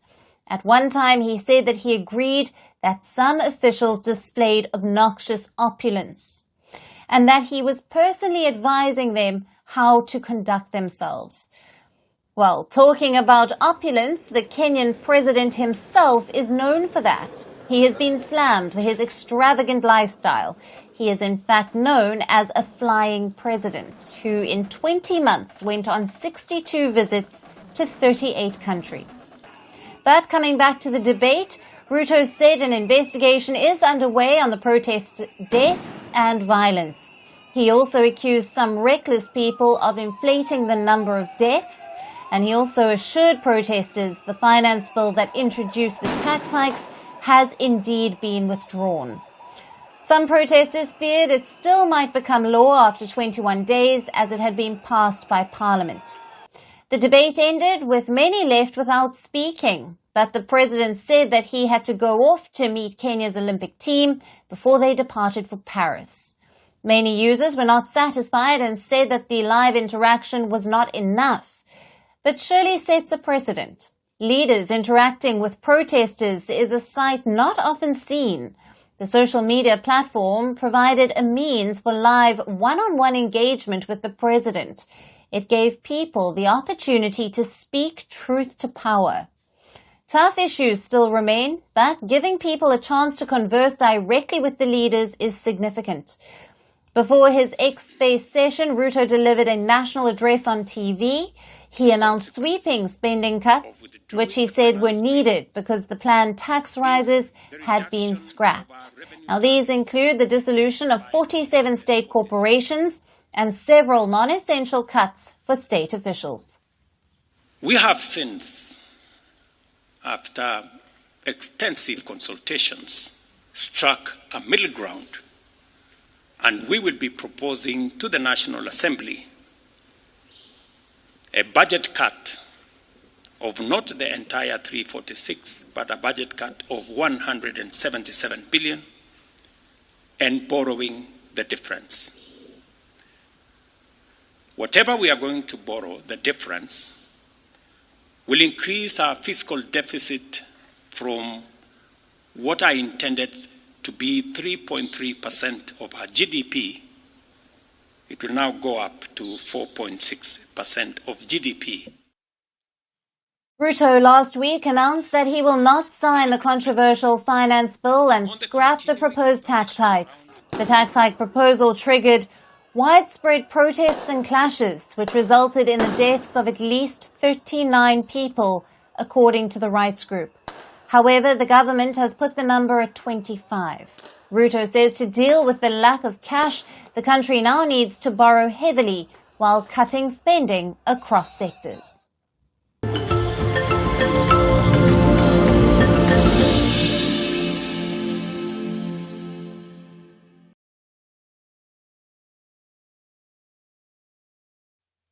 And onto our special segment, Resurgent Africa. Amid reports of coups and crises that dominate the headlines from the continent, we get you positive stories that often get overlooked. Our story today is from the Horn of Africa. Lying in East Africa, the region is one of the worst impacted by climate change. Scientists are now using artificial intelligence to predict extreme weather. Now, the Horn of Africa is prone to torrential rain that triggers devastating floods, often leading to the loss of life and livelihood. But an artificial intelligence system is now being put to use to sound timely alerts and weather warnings. And a computer is all that you need to operate it. Our next report gets you more. Drought, wildfires, torrential rains, floods.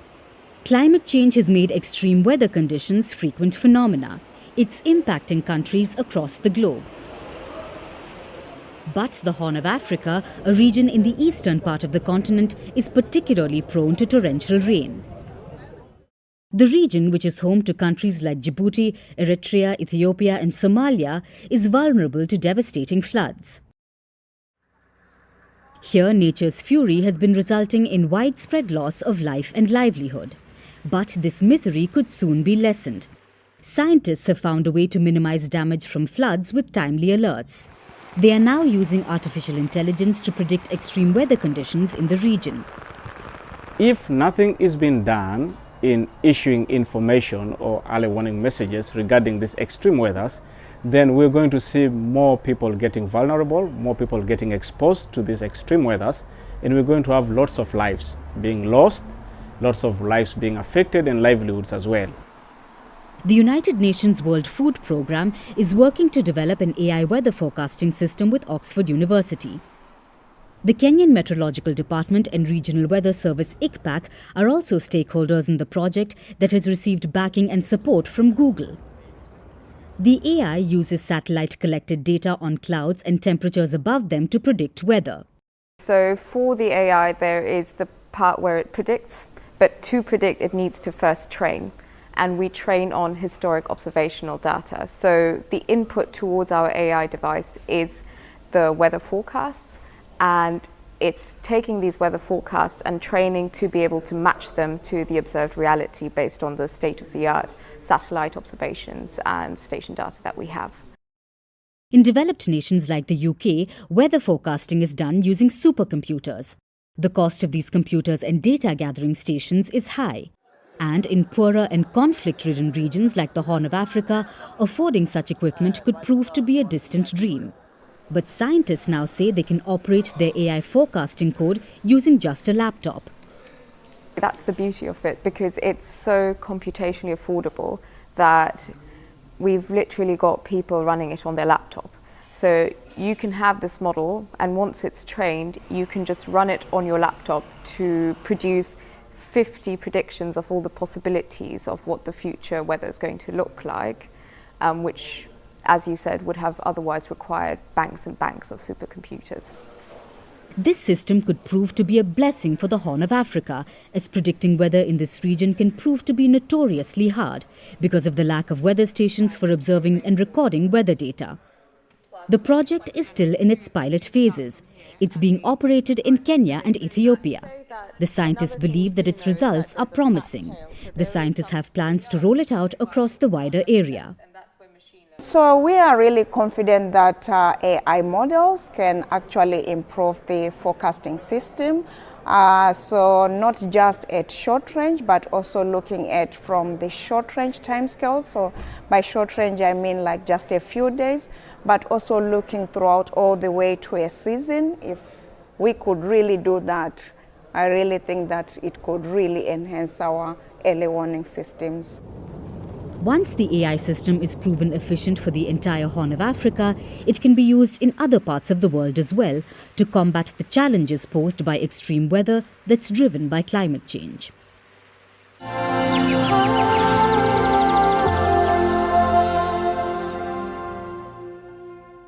Climate crisis is no longer a distant threat. It is our reality, and it's happening right now. There's record-breaking drought in Africa and parts of Asia like China. Floods are ravaging Europe, while countries like India and the US are battling sweltering heat waves. However, we can still save our planet by taking simple yet powerful actions, such as planting a tree. News 18 Network, which is the largest news network in India, has launched Project One Tree. It aims to mobilize people to plant a tree to fight climate change.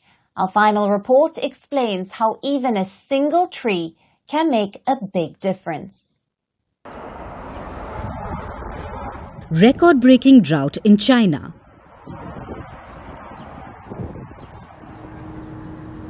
Longest ever heat wave in India. Raging wildfires in Australia.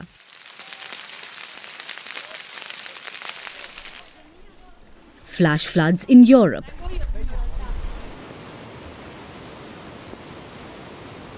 rapidly melting glaciers,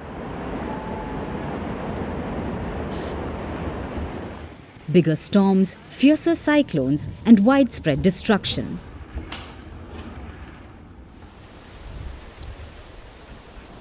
Multiple problems are wreaking havoc across the planet. And there's just one reason: climate change, which is no longer a distant threat. It's a global emergency where we are both the victims and the culprits. For centuries, human activities have exploited the planet's resources and pushed the Earth to the brink. Burning of fossil fuels, wiping out forests, industrial waste, these have all influenced the climate and the planet's temperature, adding huge amounts of greenhouse gases to those naturally occurring in the atmosphere and increasing the greenhouse effect and global warming. Our actions have painted a grim picture for the future. According to the World Health Organization, 3.6 billion people are already living in areas around the world that are highly susceptible to climate change. Every year, environmental factors take the lives of around 13 million people. Between 2030 and 2050, climate change is expected to cause about 250,000 additional deaths annually. When it comes to animal and plant species, over 1/3 of them are projected to go extinct by 2050. Today, as we stand in the age of global boiling, it has become imperative for each one of us to compensate for the damage to this planet. And here's how you can do that. You need not become a climate activist. One simple step by each one of us can make this world a better place and help the planet sustain life. You can just start by planting a tree. One single tree provides a day's oxygen for up to 4 people. Trees also absorb various toxins and pollutants and enhance soil strength. They also provide habitat for wildlife and support our well-being. And for people living in cities where air conditioners have almost become a necessity, trees can cool the temperatures by up to 10 degrees. Keeping all of these benefits in mind, News 18 Network, India's largest news network, has launched Project One Tree that aims to mobilize every Indian to plant a tree as a measure against climate change. The movement seeks to raise awareness about environmental conservation and foster collective action towards a greener and more sustainable future. Imagine the difference we can make with just a sapling. If each of us plants just one tree, it would lead to a significant reduction in carbon emissions and improve the health of our planet. Each tree that we plant today will serve as a beacon of hope for our future generations. So, plant a tree today and join the movement to save the Earth.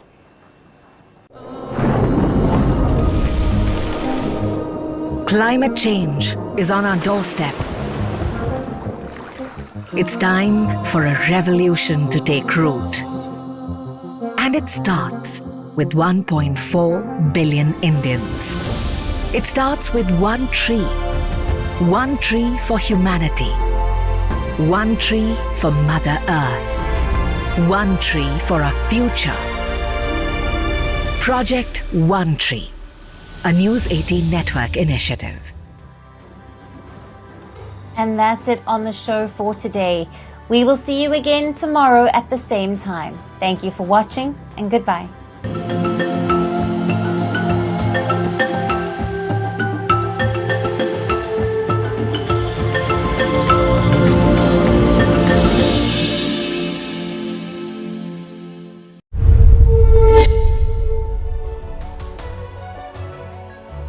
Hello, Namaskar. This is Firstpost and you're watching Vantage with me, Palki Sharma.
The last 24 hours have been quite eventful. Prime Minister Modi and President Putin have met twice, first for dinner on Monday and then today for the annual India-Russia summit. They reviewed the entire spectrum of the bilateral relationship, from the war in Ukraine to defense, trade and energy. All of it was discussed. They resolved some pressing issues, and the visit ended on a high for the Indian Prime Minister. He was honoured with Russia's highest civilian award, the Order of St. Andrew the Apostle.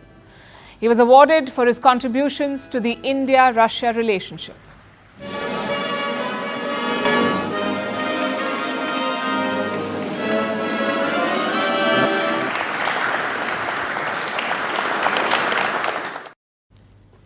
In fact, the award was announced in 2019, but the ceremony could not happen then because Prime Minister Modi had to postpone his visit.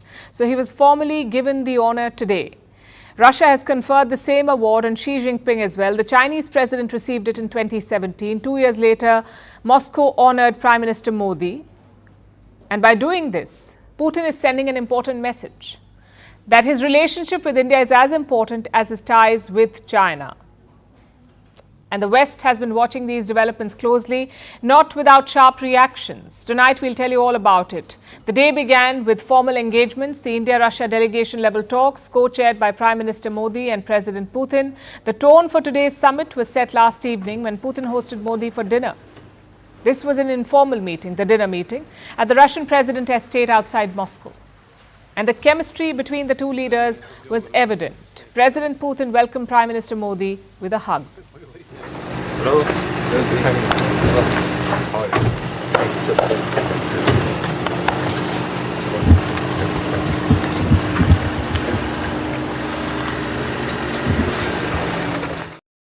There were several such moments.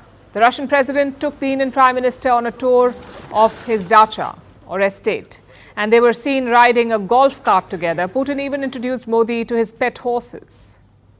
Social media was full of memes comparing this reception to the long table treatment that Western leaders get in Moscow of late.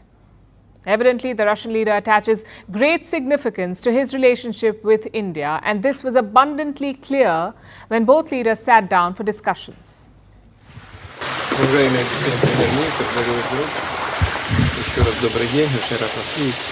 आदरणीय प्रधानमंत्री जी, परम दोस्त, आपका स्वागत है, हार्दिक स्वागत है। आपको देखने से मुझे बड़ी खुशी है। Официальные разговоры у нас состоятся завтра. औपचारिक बातचीत कल होने वाली है। А сегодня мы можем в такой домашней обстановке спокойно поговорить, наверное, о тех же вопросах, но неофициально. Но вначале хотел бы вас поздравить с переизбранием на должность премьер-министра. У вас свои идеи, вы очень энергичный человек, вы умеете добиваться результатов в интересах Индии и индийского народа. तरह के घर आना वो अपने आप में एक बहुत बड़ा खुशी का अवसर होता है, और मुझे आपने अपने घर पर निमंत्रित किया और आज की शाम हम साथ में गप्पे मारे, इसलिए आपने तय किया। इस कार्यक्रम की रचना के लिए और मुझे घर पे बुलाने के लिए मैं आपका बहुत बहुत आभार व्यक्त करता हूँ। After this exchange, Modi and Putin were left alone with their translators for a freewheeling chat. They discussed important issues like the war in Ukraine. Prime Minister Modi told President Putin a solution will not be found on the battlefield. And this is a very significant statement. It is a direct appeal from India to end the war in Ukraine. It is also in line with what Modi told Putin back in 2022 when they met in Uzbekistan on the sidelines of the SCO, the Shanghai Cooperation Organization Summit. That's when Modi told Putin, and I'm quoting, "This is not the era of war." And yesterday he urged the Russian leader to explore diplomatic options. The same message was reiterated during the formal summit today as well. Excellency, एक मित्र के नाते मैंने हमेशा कहा है कि हमारी भावी पीढ़ी के उज्जवल भविष्य के लिए शांति सर्वाधिक आवश्यक है, लेकिन मैं ये भी जानता हूं कि युद्ध के मैदान में समाधान संभव नहीं होते। बम, बंदूक और गोलियों के बीच समाधान और शांति वार्ताएं सफल नहीं होती हैं, और हमने वार्ता के माध्यम से ही शांति के रास्ते अपनाने होंगे। So India is pushing for peace and talks. India is also clear that these talks must include Russia, which explains why New Delhi did not endorse the Swiss declaration last month. I'm referring to the Ukraine Peace Summit. Switzerland had hosted it in June. More than 90 countries participated in the summit. India too sent a representative, but Russia was not invited to this summit in Switzerland. So India refused to sign the joint communique. It said that there can be no meaningful and sustainable resolution without Moscow's presence. This was India's message to the West. At the same time, it is asking Russia to abide by the United Nations Charter, to respect Ukraine's sovereignty and territorial integrity. Prime Minister Modi addressed this with President Putin, and that's the biggest highlight of this visit. He also raised the issue of the repatriation of Indian citizens, those serving in Russian forces. Reports say there are at least 40 such Indians stuck in Russia. They were tricked by agents into joining the Russian forces. And India has been trying to secure their release. Yesterday, there was a breakthrough. President Putin agreed to discharge all Indian citizens. There were agreements on some other key issues as well, like on trade, where both countries have set an ambitious target. Bilateral trade currently stands at $65 billion. They want to raise it all the way up to $100 billion by 2030. And this trade relationship is heavily skewed in Russia's favor, mainly due to India's oil purchases. We buy a lot of oil from Russia. To fix this imbalance, India has sought greater market access from Russia. On the defense front, India had a specific concern. We talked about this yesterday. The delay in deliveries. Many Russian supplies are running late. They're yet to deliver 2 S-400 missile defense systems. Prime Minister Modi is believed to have raised this, asking for speedy deliveries. India is also investing more in its partnership with Russia. Today, the Prime Minister made an announcement that India will open 2 more consulates in Russia, in Kazan and Yekaterinburg. So overall, it was a productive visit for Prime Minister Modi. India managed to secure its strategic interests with a vital partner. India also asserted its strategic autonomy and asked for an end to the war. But not everyone is thrilled about this visit. Like the United States, which is reacting on expected lines, yesterday it said that it was concerned about Prime Minister Modi's engagements with Russia. There's another visitor in Moscow today, Prime Minister Modi of India. Obviously India has a long-standing relationship with Russia. What do you think of the timing of this right before the NATO summit and in light of what's going on? We would urge India, as we do any country when it engages with Russia. India is a strategic partner with whom we engage in a full and frank dialogue, and that includes on our concerns about their relationship with Russia. Ukraine's President Zelensky added to this. He called Putin a quote-unquote criminal. He said Prime Minister Modi's engagements undermine the peace efforts for Ukraine. In a statement, Zelensky referred to yesterday's airstrikes on Kiev, where a children's hospital was hit. But both the US and Ukraine spoke too soon. They should have waited for the Indian Prime Minister to speak, because he too raised yesterday's airstrikes with Putin. में विश्वास करने वाला हर व्यक्ति जब जानहानि होती है तो बहुत पीड़ित होता है, लेकिन उसमें भी जब मासूम बच्चों की कत्ल होती है, मासूम बच्चों को मरते हुए देखते हैं, तब हृदय छलनी हो जाता है और वो दर्द बहुत भयानक होता है। और इस विषय में भी आपसे विस्तार से चर्चा हुई। Now that's a strong message. Clearly, India is advocating for the protection of civilians in Ukraine, especially the children. Prime Minister Modi is probably the first world leader to take up yesterday's attack directly with the Russian president. He also tackled another tricky issue, India's oil purchases from Russia.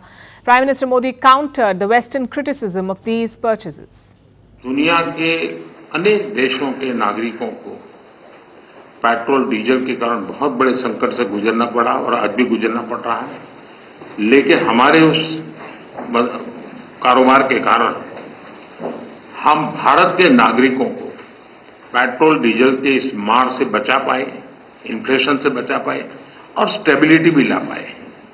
इसके लिए भी मैं आपका आभार व्यक्त करता हूं। In diplomacy, the choice of words is everything. Prime Minister Modi's statements demonstrate how skillfully India balances its ties between Russia and the West. It's a tough balance to maintain But India must do it to protect its national interest, and so far New Delhi has done it well.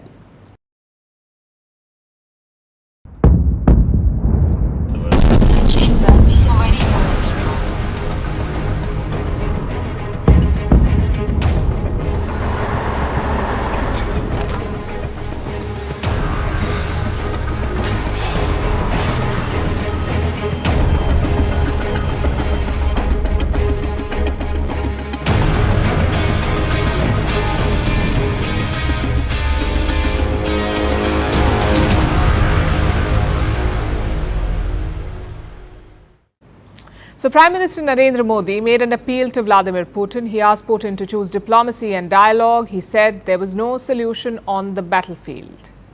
Either Putin disagrees or Moscow had already set a plan in motion, because yesterday Russia launched an attack on Ukraine, one of the largest attacks in months. Dozens of missiles, including hypersonic ones, were launched at Ukraine. Multiple cities were targeted, including Ukraine's capital, Kiev. Russia says it was going for military facilities in response to an earlier Ukrainian attack. It was supposed to be a show of force. And here's why I say this. The attack took place yesterday, a day before a summit was supposed to begin in Washington, D.C. A NATO summit. Celebrating 75 years of the alliance, all 32 NATO members are sending their representatives. And they had planned to send a message of support for Ukraine. Now, Ukraine won't become a NATO member, not yet anyway, but the group was expected to talk about the way forward for Kiev. It was also going to pledge more aid worth about $43 billion. This will be a commitment for 2025, $43 billion. NATO is also expected to take a more hands-on approach in Ukraine by directly providing weapons and training. Currently, this is organized by individual NATO member states. But now NATO, the group itself, will arrange weapons and they will organize training programs. And this brings NATO a step closer to direct confrontation with Russia. Moscow knows this. Listen to the Kremlin spokesperson. Russia will follow the NATO summit with maximum attention. You know that the North Atlantic Alliance is the alliance which considers the Russian Federation its enemy, an adversary. This is the alliance which repeatedly and openly declared its aim to strategically defeat Russia on the battlefield. This is the alliance which is directly involved in the Ukrainian conflict, on the Ukraine side. Therefore, we will be following very closely the rhetoric which is about to take place, the negotiations and decisions that will be adopted and put on paper. Moscow is keeping an eye on NATO, so the timing of the latest attack was no coincidence. It was supposed to send a message. However, things may not have gone according to plan, because Russia fired dozens of missiles at Ukraine across multiple cities, and in Kiev a missile fell on a children's hospital, leading to chaos and a frantic rescue operation.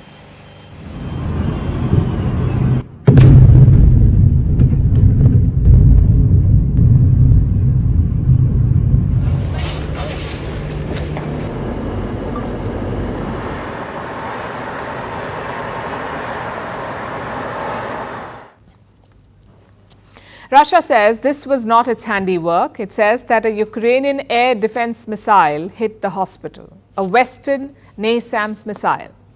Kiev denies this, of course. It says this is the missile that hit the hospital, a Russian Kh-101 rocket. Kiev has released these photos to incriminate Russia.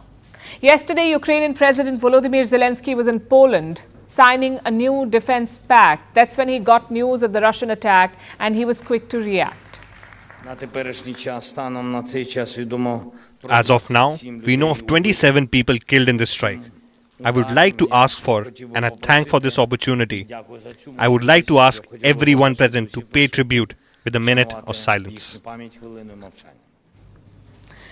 Zelensky called for a moment of silence and then he loudly blamed Russia for the hospital attack. His Western allies believe him. The global condemnation has been swift. The United Nations Secretary General said the strike was, quote-unquote, particularly shocking. The UN Security Council called an emergency meeting to discuss the attack. Meanwhile, US President Joe Biden also condemned Russia. He said the attack was a, quote-unquote, horrific reminder of Russia's brutality. Russia wanted to send a message to the West, but it's unlikely that it wanted to galvanize them. So the hospital strike seems to have been a mistake, one that the West will no doubt use to rally support for Ukraine. Russia's show of force seems to have backfired, and we'll have to wait and see how NATO capitalizes on this.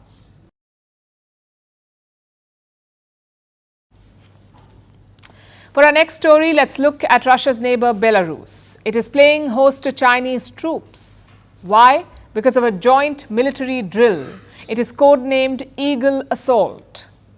The drill began on Monday. It will continue for 11 days. Now, this is a joint drill. It includes tactical operations like night landings, overcoming water barriers, and urban combat training. Troops from both countries, China and Belarus, will work as one unit. But what are these sudden drills about? Why with China? Is the timing suspicious? And is it a sign of something bigger? Let's look at all these questions one by one. Last August, the Chinese defense minister was in Minsk, the capital of Belarus. He met President Alexander Lukashenko. The two countries agreed to conduct more drills, and looks like they followed up. Their last joint drills were in 2018 in eastern China, but this is the first time that Beijing has sent troops to Belarus. China, of course, is playing it down, saying that this is part of an annual plan. They call it anti-terrorist training. But is it really? The answer lies in the location. Let me pull up a map for you. The drills are happening here in the city of Brest. It's obviously in Belarus. But look closely at the location. Brest lies just 5 kilometers away from Poland. And not just that, it's located barely 50 kilometers from Ukraine. And what's common between these two nations? One is a member of the NATO, Poland. The other wants to join it, Ukraine. The other point to note is the timing of the drills. They began on the eve of the NATO's 75th anniversary. NATO leaders are meeting in Washington to discuss the future of the alliance, and Beijing chose this very moment to flex its muscle at a NATO border. It also coincides with an important visit. Yesterday, Ukrainian President Volodymyr Zelensky arrived in Poland. We just told you about this. He met with the Polish Prime Minister. He also signed a security agreement. So the timing is not mere coincidence. It's about sending a message to the West. Now, China and Belarus have long been cordial. But in the last few years, they've deepened ties. Beijing describes it, and listen to this. This is how Beijing describes the relationship: an all-weather comprehensive strategic partnership. It's a mouthful. It's also a rare term. In fact, China uses this description for only one other nation, and that is Pakistan. So Belarus is quite important to China, and vice versa. In 2023, President Alexander Lukashenko visited China not once but twice.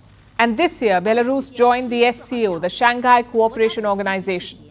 It's the 10th member of this group. So it looks like China and Belarus do have an unbreakable friendship. That's what Xi Jinping likes to call it, an unbreakable friendship. But let's also give credit where it's due. There's one country that links both Minsk and Beijing, and that's Russia. Belarus is a critical ally of Moscow. It has backed the Ukraine invasion. Meanwhile, China and Russia have what they call a no-limits partnership. They're like comrades in arms. Recently, Putin won his 5th term as president. And guess which was the first country that he visited? China. So Moscow is like the glue in this friendship. Does that make these drills a power play? A message to the West? It appears so. The making of the China-Russia-Belarus alliance, a new axis against the West. Belarus has long been a key ally in Russia's war. It allowed Moscow to use its border as a launch pad. Russian nukes are deployed in Belarus, so it's an active participant in the war. But China has long avoided this. It has refused to condemn Russia, but it has also tried to appear neutral.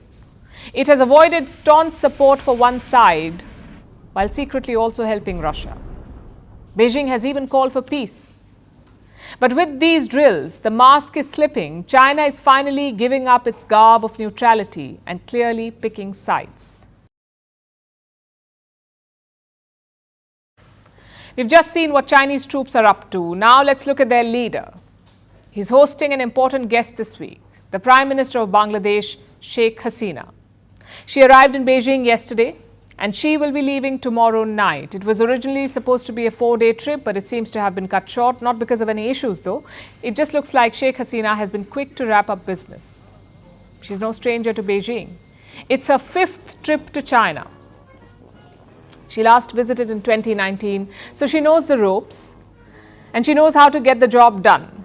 Today she took part in a trade summit dubbed the Rise of the Bengal Tiger. Prime Minister Sheikh Hasina attended this event and walked away with 16 deals, 16 MOUs, memorandums of understanding.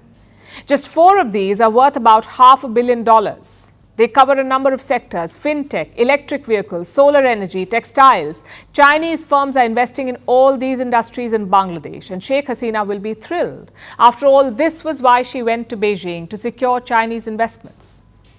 In fact, China has been investing in Bangladesh for years, but the cooperation ramped up in 2016 after Xi Jinping visited Dhaka. Sino-Bangladesh ties were upgraded that year to a strategic cooperation partnership. And China has been pouring money into Bangladesh ever since. Today's trade summit was an extension of this policy.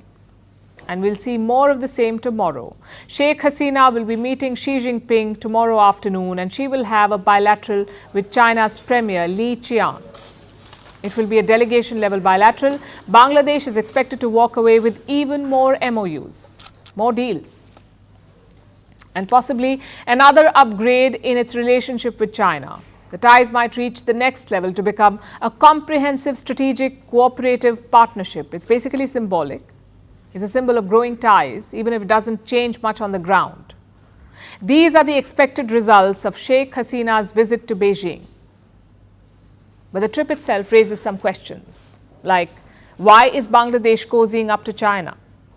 What is China's angle here? What do they stand to gain? And how should India view this flourishing relationship?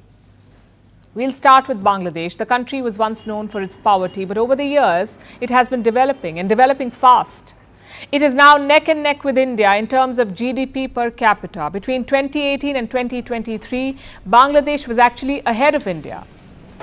But their growth has now slowed down a bit, which is why Dhaka is looking for more investments. It wants to add more fuel to its growth story. And that is why it is turning to Beijing and its deep pockets. The next question was about China. What's in it for them? Well, China is always looking to invest and then exploit. It is known as debt trap diplomacy, a term that is synonymous with China these days. Bangladesh is another potential mark, another country to fleece. But that's not all. Bangladesh is located in South Asia with access to the Bay of Bengal. It is a strategic location for both trade and military purposes. And China has been ramping up both sets of ties with Bangladesh, trade and military. Beijing seeks to expand its influence across the world, and Bangladesh may eventually serve as a gateway to the Bay of Bengal. It seems like China is playing the long game here, biding its time, waiting to take advantage. That is the Chinese angle. The third question was about India. How should India see the China-Bangladesh ties? Well, New Delhi should obviously be wary. India doesn't want to wake up one day with Chinese military bases in the Bay of Bengal. But that's not the immediate problem. For now, Bangladesh shows no signs of forsaking its friendship with India. Sheikh Hasina is an astute politician. She came to India twice last month. Once for Prime Minister Narendra Modi's swearing-in ceremony, and then for a bilateral. During her second trip, India and Bangladesh signed 10 pacts. Not a bad haul. Sheikh Hasina seems to be balancing ties with both India and China. Bangladesh is walking away with the best deals from both sides.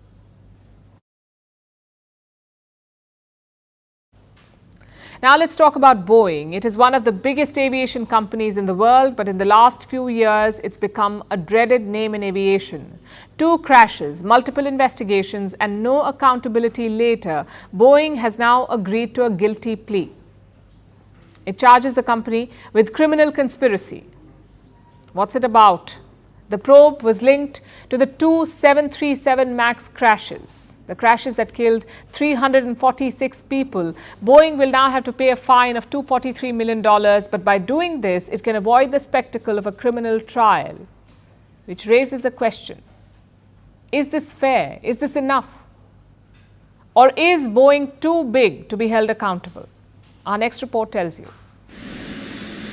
It was a normal day for United Flight 1001. It was set to take off from Los Angeles. It was heading to Denver. But disaster struck just moments after takeoff. The landing gear wheel fell off. No one was injured. The plane went on to land safely. It's not the first time this has happened. In March, a similar incident happened to another United Airlines jet. It took off from San Francisco, but mid-air, the plane lost a tire. It landed on a car window. Thankfully, no one was hurt. The plane landed safely at Los Angeles. Both these planes were Boeing aircraft. The latest incident comes at a time when Boeing has agreed to plead guilty in a probe into two fatal 737 crashes. The first was in 2018. It involved Lion Air Flight 610. 189 people lost their lives. The second was just 5 months later, Ethiopian Airlines Flight 302. It crashed right after takeoff, killing 157 people. Both the planes were Boeing 737 Maxes. Soon, a probe began into the two crashes. Investigators found two main things. First, Boeing cut corners in designing the plane. And second, the company deceived regulators. Boeing was accused of risking the lives of passengers. So, in 2021, the company agreed to a settlement. It was worth $2.5 billion. But the company avoided criminal prosecution. Boeing promised to do better, but a recent spate of incidents don't indicate that. On the 5th of January this year, a Boeing 737-9 made an emergency landing. Why? Because the door plug blew out. There was a gaping hole in the plane, in the middle of the air. In May, the US Department of Justice started probing Boeing. It found that the company broke the terms of the 2021 settlement. But Boeing seems to have found a way out. It has applied for a guilty plea. Boeing has agreed to pay a $243 million penalty. It's agreed to independent monitoring. The board of directors will also meet the families of the victims. They will invest $455 million in safety. I would like to speak directly to those who lost loved ones on Lion Air Flight 610 and the Ethiopian Airlines Flight 302.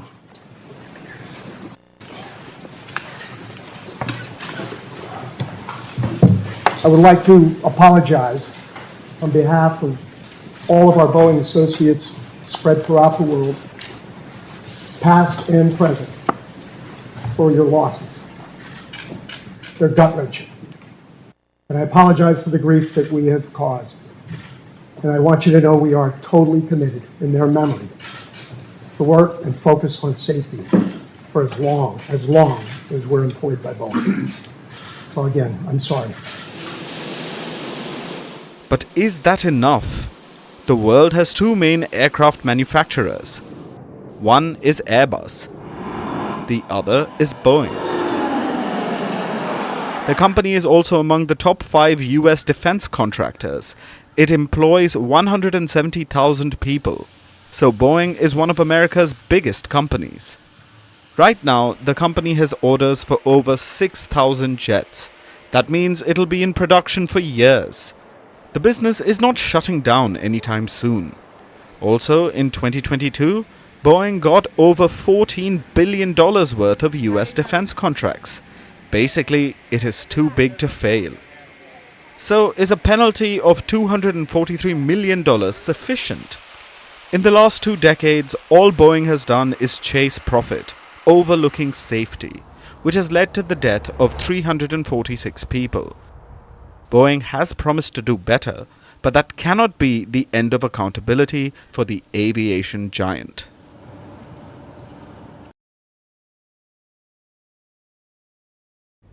Meanwhile, a dispute is brewing in India. It is about jobs, specifically about the jobs data. A tug of war has begun between the Indian government and a private bank. It started last week when economists at Citibank made some big claims about India's job market. They released a report with 3 key highlights. Number 1, India is not creating enough jobs. According to Citibank, India needs to create 12 million jobs every year, and it needs to keep doing this over the next decade. 12 million every year. This is to absorb the new entrants in the job market. A lot of young people are entering the market. They need jobs. So India must create 12 million vacancies annually. But that's apparently not happening. Even though India is growing at around 7% every year, Citibank says this rate of growth is not enough. Because at the current rate, India will be able to create only 8 to 9 million jobs per year. So they say the country is falling short by at least 3 million. That's the first claim in this report. The second one is about the quality of jobs. Citibank says India needs to create better quality jobs where workers contribute more to the country's economic growth. It points to sectors like agriculture. 46% of India's workforce is engaged in agriculture, 46%, but the sector contributes less than 20% to India's GDP. What about manufacturing? Less than 12% of India's workforce is employed in this sector, so there is scope for improvement here in manufacturing. The third claim is about the pandemic and its impact on jobs. There are fewer workers in the formal sector in India now than there were before the pandemic. The share has fallen from 24% to 21%, meaning just 21% of India's workforce has a job that pays a steady salary or wages. That is the diagnosis of Citibank. It says India needs more jobs and better quality jobs. It also needs more workers employed in the formal sector. And what is India's response? The government has rejected this report. This week, New Delhi issued a rebuttal. It says Citibank did not take into account all the official data released by the government. The statement says, and I quote, "The Ministry of Labour and Employment cautions against the selective use of private data sources that can lead to misleading conclusions about India's employment scenario." Today, India's Reserve Bank, the Reserve Bank of India, published its own jobs data. This is India's central bank. And this data challenges claims made by Citibank. The Indian Central Bank says 46 million Indians joined the workforce last year, and this is the highest increase since the early 1980s. Plus, compared to the previous year, job growth has jumped by almost 6%. So according to the RBI, the Reserve Bank of India, the pace of job creation remains robust. Basically, this has become a war of data sets. New Delhi is countering the Citibank report with its own data and numbers. Now, data is a powerful tool to make an argument, and we have no way to independently verify either set. But here's another indicator, and that is the lived experience, which shapes the public sentiment and perception. Take the United States, for instance. Last year, their unemployment rate dropped to 3.4%. In the US, 3.4%. It was the lowest in 54 years, a record low, in fact. Americans should have been happy about this, but they were not. Multiple surveys showed this, that a majority of Americans felt that their economy was in recession and that America's economic situation was worsening. So while the data shows one picture, it may not have meaningfully impacted people to feel optimistic. And this perception matters too. When fresh graduates struggle to get placed, when existing workers struggle to find jobs, when companies fold up and people are laid off, they tend to question growth numbers. And India has one of the youngest workforces in the world. So while official figures say that there has been job growth, clearly more needs to be done. It is important for policymakers to have an ear to the ground and listen to people more carefully.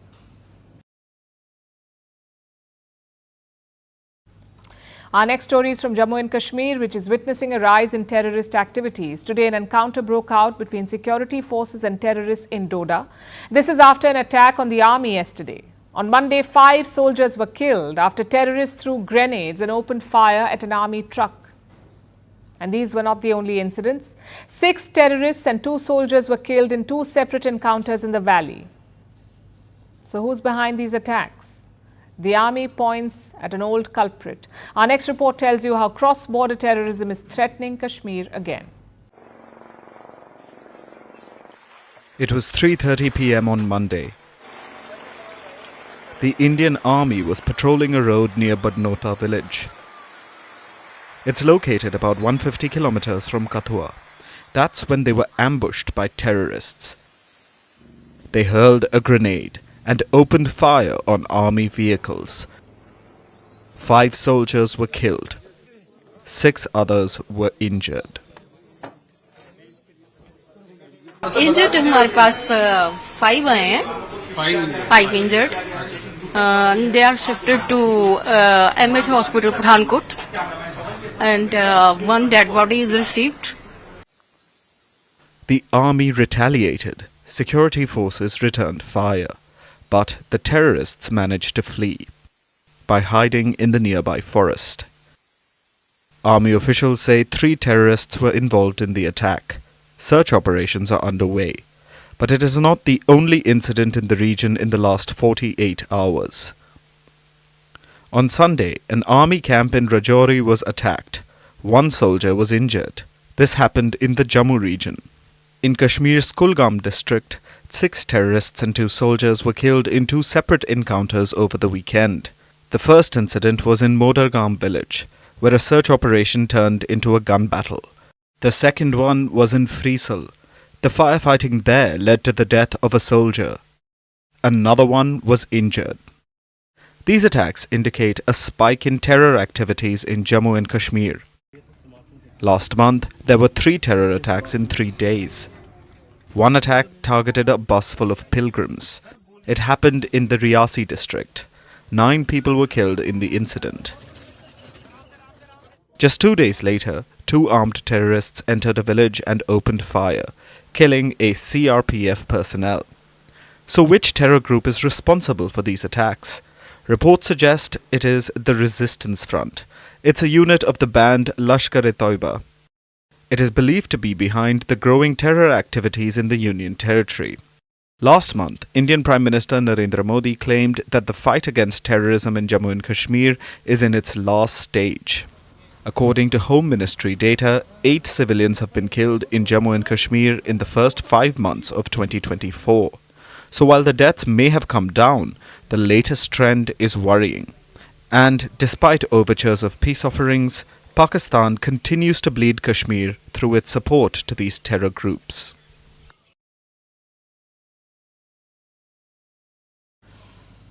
Our next story is about Laos. It's a country in Southeast Asia, the only landlocked country in the region and home to less than 8 million people.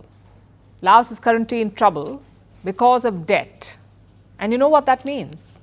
China has ensnared another nation with its debt-trap diplomacy. Let's take a closer look at Laos. It is located in the heart of Southeast Asia mainland. It borders all the countries there: Vietnam, Cambodia, Thailand and Myanmar. And to the north of Laos is China, its closest ally and its biggest problem. China has lent a lot of money to Laos, about $10.5 billion. That's about 75% of the country's total public debt, which stands at $13.8 billion, the debt, total debt. Now, the numbers may not sound like a lot, but remember, this is a small nation. This debt amounts to 108% of their GDP, and that is unsustainable. It has resulted in a financial crisis. Last year, their external debt payments reached almost $1 billion, up from about $500 million in 2022. And this is after Laos deferred some of its debt repayments. It has been deferring payments since 2020, since the Wuhan virus pandemic. But despite this, its debt keeps growing, unchecked. So how did it come to this? Well, there are a number of reasons, but there is one major one. Laos is a participant in China's Belt and Road Initiative, the global highway to bankruptcy. Laos agreed to build a high-speed railway as part of the BRI at a cost of $6 billion, and China funded a part of this. But Laos was forced to take a loan for its share. BRI projects have saddled a number of nations with unsustainable debt, and this is the latest example. Another country in China's debt trap. It joins the club made up of nations like Pakistan, Mongolia, Kenya, Zambia, and of course Sri Lanka. Sri Lanka defaulted on its debt in 2022. You may remember the images, the visuals. Long lines for fuel, a lack of essential goods, no money for imports, and a government in turmoil. Things are settling down in Sri Lanka now, but it is still trying to restructure its debt. Just last week, it struck a deal with private creditors. They agreed to take a 28% haircut. Sri Lanka was lucky here that the creditors agreed to take a loss. But this was not the case with its biggest bilateral creditor, which happens to be China. China too has worked out a deal with Sri Lanka, but it refused to take a haircut. It has eased the terms of repayment, but Colombo will have to pay every penny back over time. So it will take Sri Lanka years to free itself of Chinese debt. China is Sri Lanka's largest bilateral lender, but Beijing accounts for a bit under 45% of Colombo's total debt. That's not the case with Laos. Remember, 75% of Laos's debt is owed to China, and Beijing does not take haircuts. So Laos is staring at decades of paying China back or find an alternative, like selling off critical assets to China. Sri Lanka too had to do this. With its China-built Hambantota port that was leased to China for 99 years with the option to extend that lease to 198 years. Basically until long after every Sri Lankan currently alive is gone. Laos may have to go down the same route. Reports say that it is already underway. China now controls some of Laos's electricity infrastructure in exchange for debt relief. Eventually, more Laotian assets may be up for sale. Perhaps even the debt-inducing railway line, which would be both ironic and the perfect example of China's debt trap diplomacy.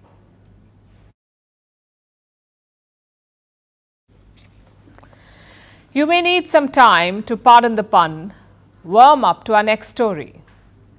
If you are in Singapore, get ready for silkworm satay in restaurants or cricket custard on supermarket shelves. Because the island nation has approved insects as food, bugs can now be imported and sold for consumption for both humans and animals. 16 species of insects have the approval, including grasshoppers, moths, crickets and silkworms. And there is a strict regulatory framework in place. But why does Singapore want bugs on the menu? Are other nations part of this creepy, crawly club? Here's a report. We hope you're not having dinner right now, but if you are, would you like some bugs with that? The options are endless. How about silkworm satay, maybe chili lime cricket tacos, or grasshopper ganache cake for dessert? Sounds bizarre? Soon these dishes could be on the menu in Singapore. The island nation has given creepy crawlies the green light. In Singapore, insects have been approved as food for consumption by both humans and animals. So don't be shocked if you see mouth-watering mealworms on supermarket shelves, or white grubs as well, grub in restaurants. But can people eat whatever crawls under their beds? Not so much. Singapore has issued a strict regulatory framework. 16 types of insects have been approved for consumption, including certain types of grasshoppers, moths, crickets, silkworms, grubs and bees. These insects cannot be harvested from the wild. They have to be imported for consumption, then treated to kill any pathogens. But why do the insects need to be imported, and why does Singapore need insects in the first place? The answer lies in Singapore's agricultural landscape. By virtue of its small size, Singapore does not have much of an agriculture sector. It imports 90% of its food, and that's a lot of reliance on other nations. So Singapore wants to change this. It wants to be more self-reliant. This is the city-state's 30 by 30 goal. It wants to have 30% of the nutritional needs met locally by 2030. But the pickup will take a while. In the meantime, Singapore has an alternate strategy. It wants to diversify, hence the insects. Their import will reduce the burden on the Singaporean food industry. This may be a challenge as well. After all, eating insects is a novelty in Singapore, but the government hopes the nutritional value of bugs will have some appeal. Many insects, especially crickets, grasshoppers and mealworms, are rich in protein. They contain plenty of antioxidants and minerals, and Singapore is not alone in saying this. The United Nations is appealing to the public to accept bugs as food because they come with two benefits. First, they are packed with nutrients. Secondly, they are a sustainable source of food. Insect rearing emits fewer greenhouse gases, so bugs can help us in the battle against climate change. A lot of benefits here, which is why some nations are warming up to the idea, including the European Union, Australia, New Zealand, South Korea and Thailand. They have all allowed the consumption of insects, and different nations have their own favorites. In Japan, there's a tradition of eating grasshoppers. Grasshopper tacos are a delicacy in Mexico. Ants, crickets and tarantulas are commonly eaten in Thailand and Cambodia. So if you can get past the initial creepy vibes of the creepy crawlies, it may serve you well to warm up to the idea of insects as food.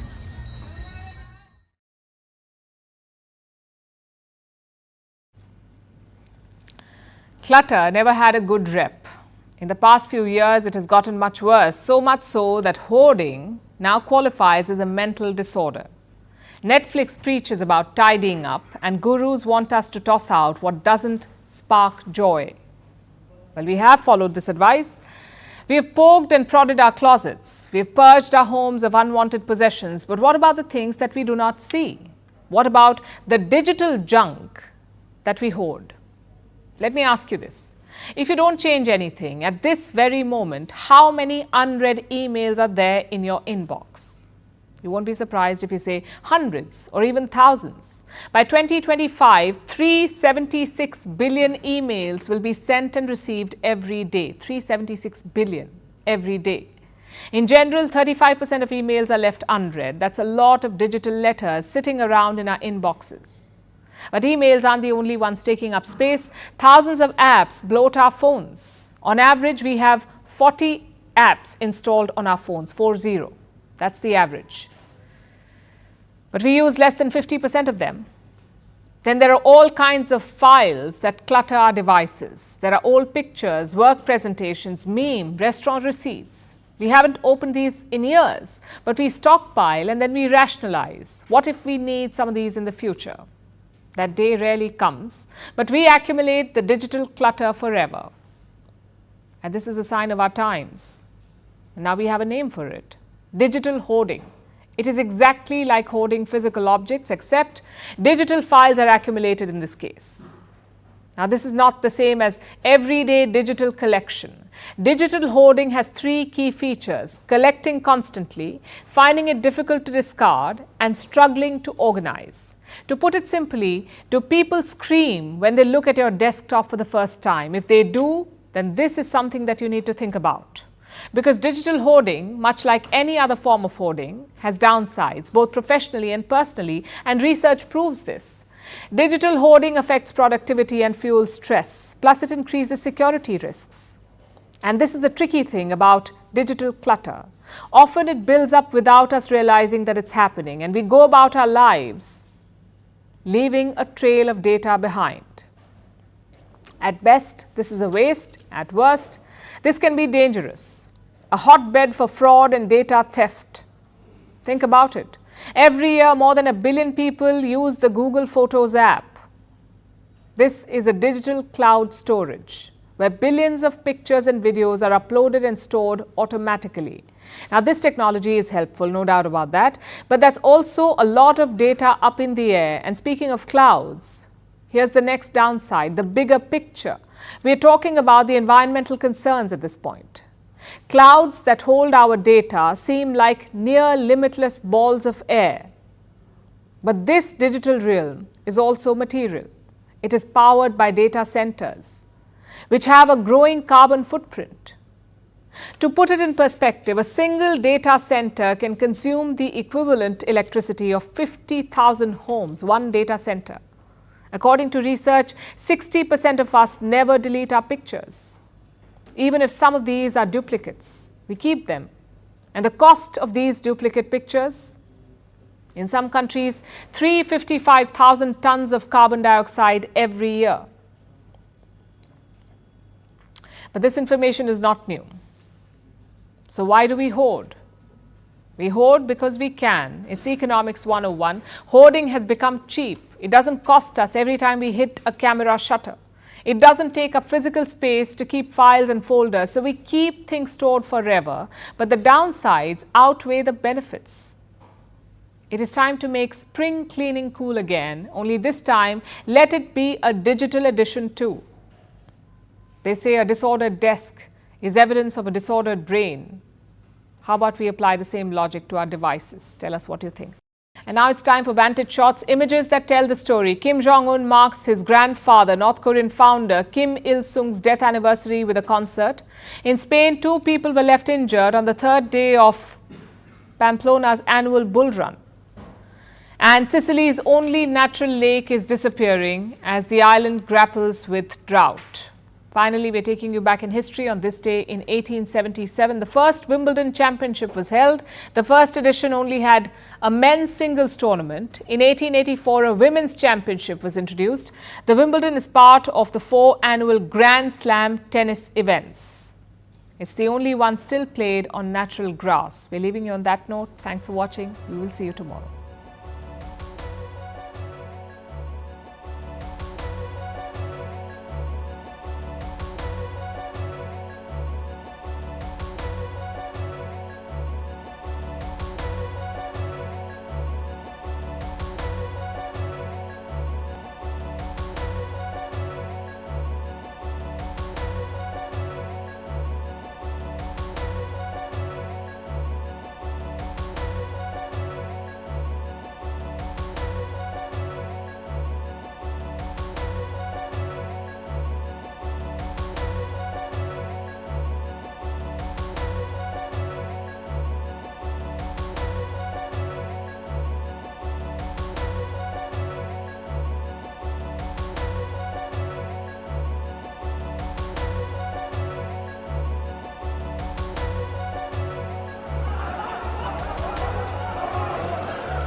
From impeachments to inaugurations, if it's a political story, we are on the scene. The race for the White House is heating up. We're beating Biden. How dare he say that? If it's breaking news, we're live with the latest coverage. From the White House, the State Department, and Capitol Hill, we know the issues, but above all, we know the players to bring you the latest in-depth analysis on all the key stories that we're covering. I'm Eric Ham. Join me from Washington here on Firstpost America.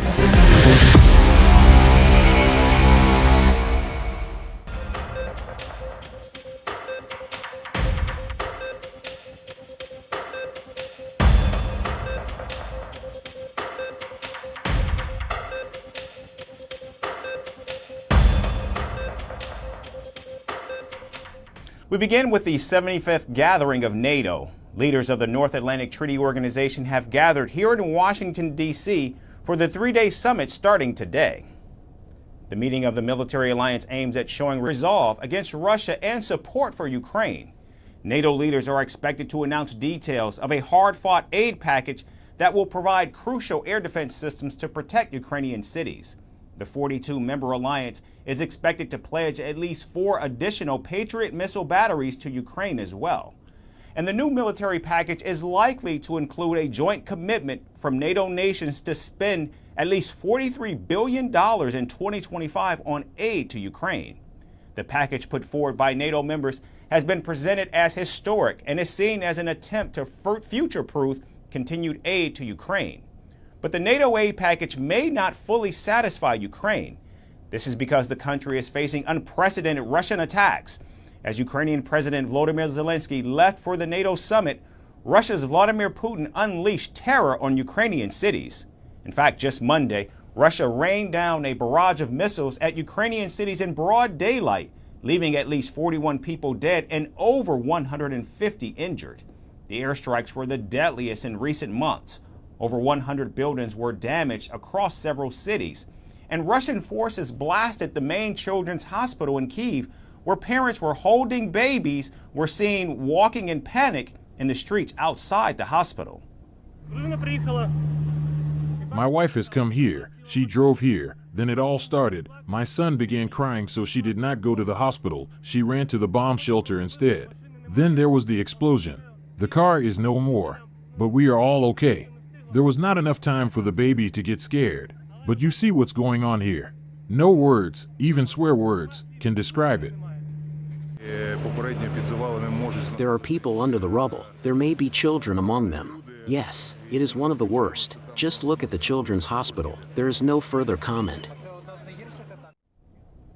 The UN Security Council has called for an emergency meeting over the attack on Kyiv's children's hospital. Ukraine has declared a day of mourning for one of the worst air attacks of the war. And President Zelensky has vowed retaliation and called on Kyiv's allies to provide a firm response to Monday's attack. Ukraine says the attack demonstrates that it urgently needs an upgrade of its air defenses. Beyond any doubt, we are going to rebuild everything that these terrorists have destroyed. And beyond any doubt, we are going to answer these savages from Russia. Everybody that was injured will get all necessary help, and we pledge to work on bringing Russia to justice for the terror, and Russian President Vladimir Putin for his orders to carry out these strikes. Meanwhile, as 32 NATO leaders gathered in Washington, Vladimir Putin hosted Indian Prime Minister Narendra Modi in Moscow. In a direct appeal regarding the war in Ukraine, Prime Minister Modi told Putin that no solution can be found on the battlefield. The Indian Prime Minister reiterated the dialogue and diplomacy is the only way forward and said that territorial integrity must be respected. However, Ukraine's President Volodymyr Zelensky called Modi's visit to Moscow a huge disappointment and a devastating blow to peace efforts. And now moving to the Middle East, Hamas has accused Israeli Prime Minister Benjamin Netanyahu of creating obstacles in negotiations on a ceasefire in Gaza. The Palestinian group says it is demonstrating flexibility to reach a truce, but Israel is escalating aggression against its people. These allegations come as Israel launched several airstrikes on schools in Gaza, killing at least 20 people and injuring 75 others. Now, according to the Hamas-run health ministry, the schools were sheltering thousands of displaced people in central Gaza. However, Israel says the school complexes are being used as a terrorist hideout and weapons manufacturing facility by Hamas and Islamic Jihad. The United Nations, which runs one of the schools, has called Israel's claims very, very serious. Meanwhile, patients and staff fled 2 hospitals in Gaza after the Israeli military ordered another mass evacuation. The World Health Organization says there's no safe corner left in Gaza City. If my house key becomes just a memory with me moving forward, then I don't want to live anymore. I must return to my house. I want to stay in Gaza and settle in Gaza with my children in our house. Now on Monday, officials from Israel, Egypt, and the United States met in Cairo to discuss a truce deal after months of fruitless negotiations. The U.S. team was led by White House Middle East Coordinator Brett McGurk and CIA Director William Burns, while Shin Bet Chief Ronan Bar led the Israeli delegation and Intel Chief Abbas Kamel headed the Egyptian team. Washington says it's working very hard to reach an agreement, but some gaps still remain between Israel and Hamas. Look, we've been working this very, very hard, and there are still some gaps that remain in the two sides and the positions.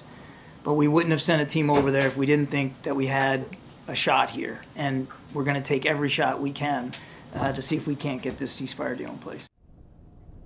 Now, over the weekend, Hamas accepted a key part of a U.S.-backed proposal, dropping a demand that Israel commit up front to a complete end to the 9-month war. The apparent compromise by Hamas could deliver the first pause in fighting and set the stage for further talks with Israel. Meanwhile, Netanyahu has said that the ceasefire deal must allow Israel to resume fighting until its objectives are met in Gaza. And back in the United States, President Joe Biden has once again insisted that he will not quit the presidential race. Appearing on a cable news show, the 81-year-old dared Democratic critics to either back him against former President Donald Trump or challenge him at the party convention in Chicago next month. President Biden said, quote, "I'm getting so frustrated by the elites in the party who know so much more. If any of these guys don't think I should run against me. Go ahead, announce for president, challenge me at the convention," end quote. The president reiterated the same in a letter to congressional Democrats, saying he is firmly committed to running the presidential race to the end. Now, pressure has been mounting on President Biden to drop out of the race after that disastrous debate performance against Donald Trump last month. On Sunday, Congressman Adam Smith became the 6th Democratic lawmaker to publicly say President Biden should step aside for a younger nominee. Meanwhile, Donald Trump, who has been very quiet since the debate, has predicted that President Biden will in fact stay in the race because of his ego. The presumptive Republican nominee says he also expects Vice President Kamala Harris to be the Democratic nominee if Biden does choose to step aside. Now, Donald Trump's comments came as questions arose about whether President Biden has been tested for Parkinson's or other age-related illnesses. While President Biden did not provide an answer himself, his press secretary, Karine Jean-Pierre, in a heated exchange with reporters at the White House, said the president does not have Parkinson's disease. The president, I can tell you, has seen a neurologist 3 times, as it's connected to a physical that he gets every year that we provide to all of you. That's a very basic, direct question. Wait. Hold on. Wait. 8 times, or at least once, in regards to the president specifically. Hold on a second. Not what you should be able to answer by this point. Wait, no. No, wait a minute. Hold on a second. There's no reason to go back and forth and be in this aggressive way. I can tell you this, just going back to Parkinson's for a little bit, so to give you some answers here. Has the president been treated for Parkinson's? No. Is he being treated for Parkinson's? No, he's not. Is he taking medication for Parkinson's? No. So those are the things that I can give you full-blown answers on, but I'm not going to confirm a specialist, any specialist that comes to the White House out of privacy. And talking about President Biden's debate performance, National Security Council spokesperson John Kirby said that it is not reflective of how the commander-in-chief is in reality. What I can tell you is, what I saw in that debate is not reflective of the man and the leader and the commander-in-chief that I have spent many, many hours with over the last 2.5 years. I have not seen any reason whatsoever to question or doubt his lucidity, his grasp of context, his probing nature, and the degree to which he is completely in charge of facts and figures. Now, the president's physician did in fact release a letter on Monday saying President Biden was examined by a neurologist, but only as part of his annual physical examinations. And in a new twist, a Bloomberg Morning Consult poll conducted in the aftermath of the debate shows Biden leading Trump in 2 battleground states and closing the gap in 3 others. Yet it remains unclear if this new polling data is enough to calm weary Democrats and assist the embattled president with unifying a fractured party as it looks to its nominating convention just next month. And from the United States, we shift focus to Canada, where a worrying trend has put authorities on alert. Canada is battling an epidemic, which is being dubbed as a national crisis. But no, it's not another virus, but car theft. Reports indicate a vehicle is stolen every 6 minutes in Canada. And if that's not alarming enough, the report also adds that these stolen vehicles are serving as currency for international criminal networks linked to drug and human trafficking and terrorism. Here's our report with the latest. Casually walking up the street late at night, a security camera captured a masked and hooded suspect approaching a car parked outside a house. He peered around the corner before walking up to the driver's side, carrying tools and wearing gloves. Within a matter of few minutes, he broke the car locks and drove it away. A criminal trend is sweeping across Canada, with auto theft becoming a growing menace. Thieves are targeting locals and diplomats alike, leaving no one immune to their criminal antics. The Insurance Bureau of Canada has labelled the situation a national crisis, making vehicle ownership a burdensome challenge. The federal government estimates nearly 90,000 cars are stolen each year, that is one car every 6 minutes. Canadians have been scrambling to come up with solutions on their own, including using tracking devices. But thieves have figured out a way to ensure that no one is on their trail before moving a stolen vehicle. These stolen vehicles are then resold for parts or used to commit other crimes. The Insurance Bureau of Canada estimates in 2022, these thefts resulted in $1.2 billion in insurance claims, which is more than 3 times what was paid out in 2018. Among the victims that year was Canada's Federal Justice Minister, whose government-issued car was stolen twice by thieves. To address the issue, the federal government held a national summit in Ottawa in February that featured representatives from provincial governments, insurers and automakers. And as a result of the summit, at least $121 million were announced to combat gang violence, including auto theft. And over $28 million were announced to increase the capacity of the Canada Border Services Agency to conduct more investigations and enhance intelligence sharing. Auto theft in Canada has been witnessing a spike for the past few years, but accelerated during the pandemic. So according to estimates, vehicle theft soared in 2022. Both in Quebec and Ontario, seeing spikes of around 50%, while Atlantic Canada saw an increase of more than 34%.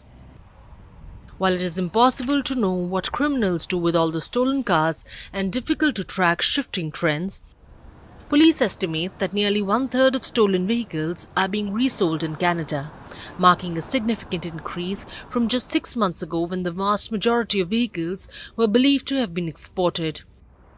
And often, buyers have no idea that they are being sold stolen vehicles. Adding to Canada's attractiveness for smugglers, cars have become a lucrative business for crime rings in recent years. Interpol has labelled Canada as one of the world's main source countries for stolen vehicles, feeding a global black market that law enforcement officials say is funding international organized crime groups.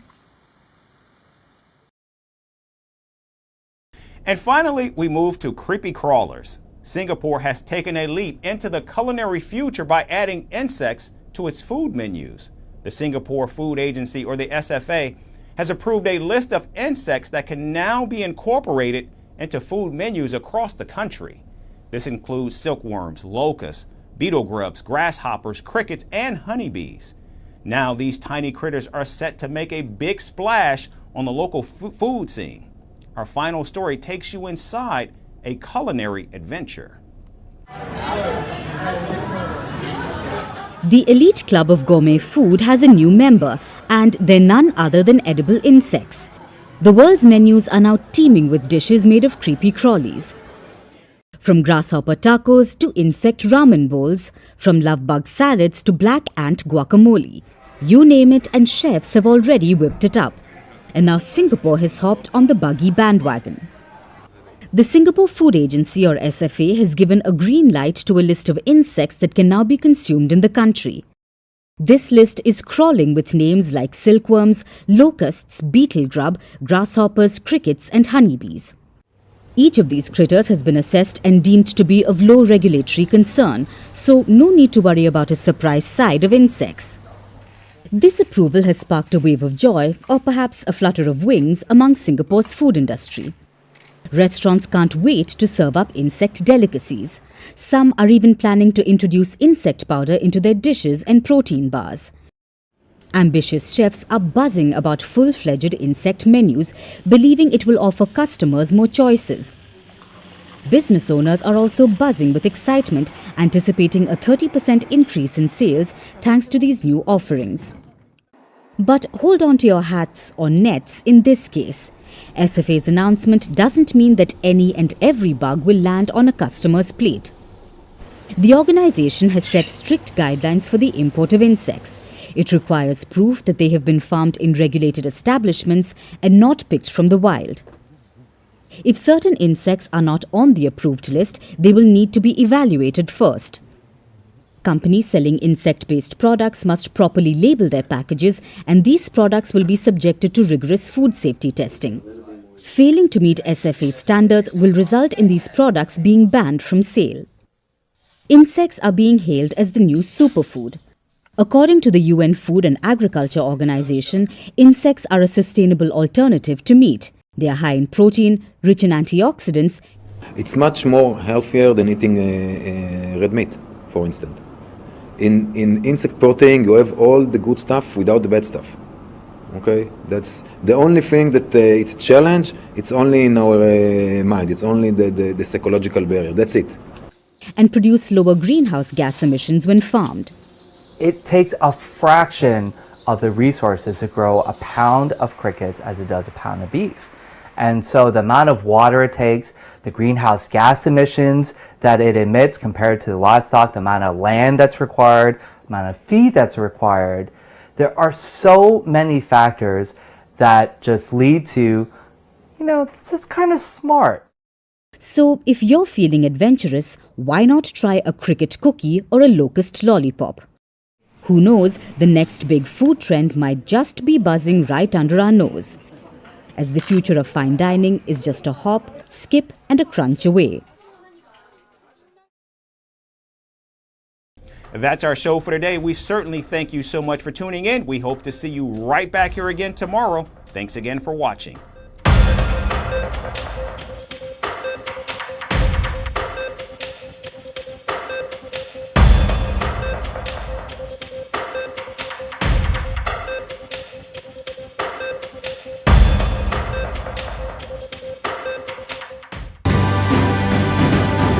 Firstpost reports from the world's second largest continent. Hello, I'm Alison Lagrange. A very warm welcome from Durban, South Africa. We get you the news and the newsmakers from Africa. From elections to climate change to innovations and opportunities. As the world's attention shifts, we report from Africa, the heart of the global south. Join me every weekday live on First Post.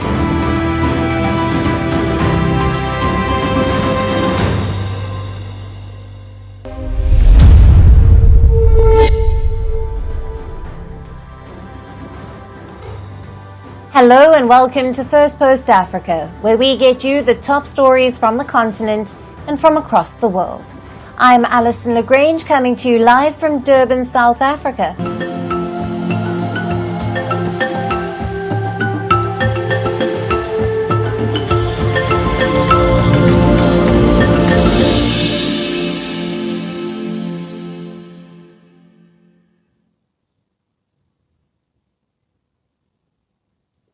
Hello and welcome. We begin with Kenya, where the leader of a doomsday cult has been put on trial on charges of terrorism. The self-proclaimed pastor, Paul Mackenzie, is under trial for the deaths of over 400 of his followers.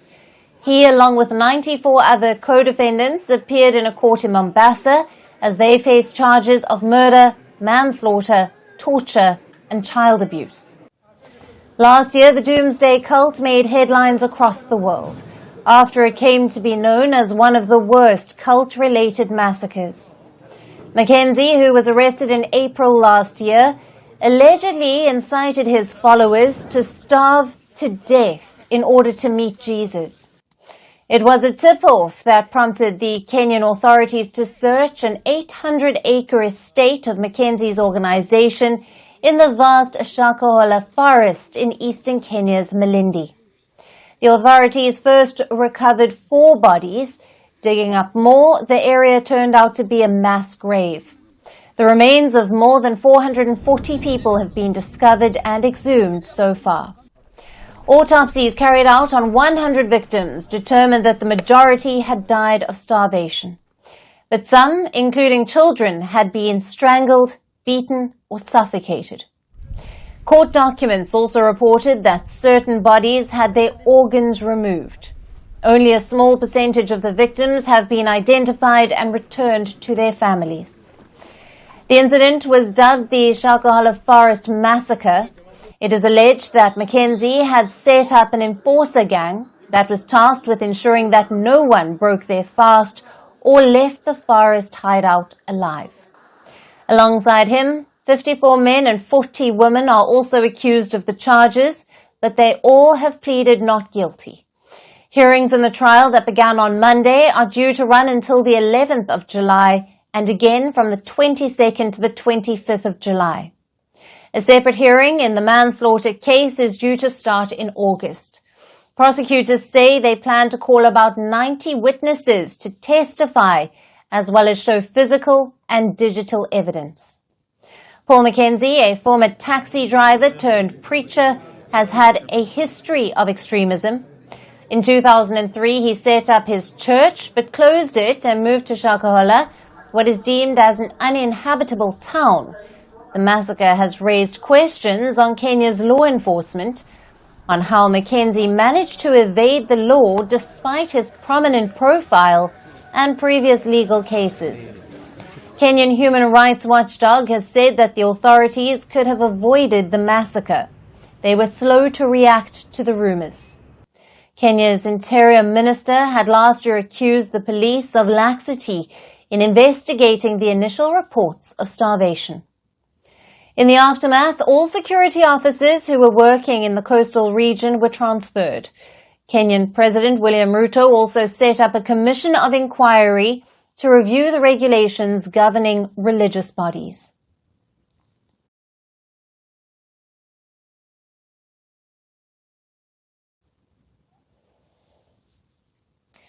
Shifting focus now to the Democratic Republic of Congo. As per reports, the raging war between DRC military and the M23 rebels has come to a halt due to a 2-week truce. However, the DRC continues to sentence its soldiers for fleeing the enemy. A military court has sentenced 22 soldiers to death for fleeing the M23 rebels.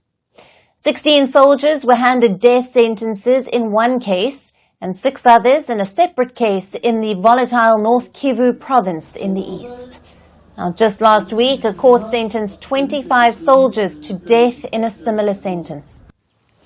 These sentences have been handed down as M23 rebels managed to seize significant territories on the northern front of the conflict. By the end of last week, they took control of strategic towns in the province. Over the past several years, they have taken control of significant areas, including Goma, the provincial capital of North Kivu. The fighting has killed scores of people and displaced hundreds of thousands more. Now, M23, or the March 23 movement, was formed in 2012 to defend the interests of the ethnic group Tutsis against Hutu militias. The rebels broke away from the Congolese army, accusing the government of failing to integrate Tutsis. However, the troops were defeated in 2013 and a peace agreement was signed. But the group again resurged in 2021, and since then it has given a tough fight to the DRC forces. The group's expansion has long been linked to foreign government support, specifically by neighbor Rwanda and Uganda in the east. In the latest, the United Nations has accused both the nations of providing support to the rebels. As per the UN report, the Ugandan army provided support to the group, while some 3,000 to 4,000 Rwandan soldiers fought alongside them in the eastern DRC. Uganda has denied involvement, saying it is cooperating closely with the Congolese government forces. Both Rwanda and Uganda have common interests in eastern DRC, as they see eastern DRC as a source of insecurity. Rwanda sees a group called the Democratic Forces for the Liberation of Rwanda, or the FDLR, as a threat. It reportedly perceives the Congolese state as incapable and or unwilling to eliminate it. Meanwhile, Uganda is collaborating with DRC Army to fight against another rebel group called the ADF. However, at the same time, Uganda is accused of supporting the M23, which is fighting the DRC Army. Both nations also have strategic interests in the DRC, which is a resource-rich nation. Despite the DRC's and observers' allegations, both the nations deny their involvement in the Democratic Republic of Congo's conflict with the M23. As per reports, a 2-week humanitarian truce between Kinshasa and the M23 rebels began on Friday. The international community has expressed hope of permanent ceasefire.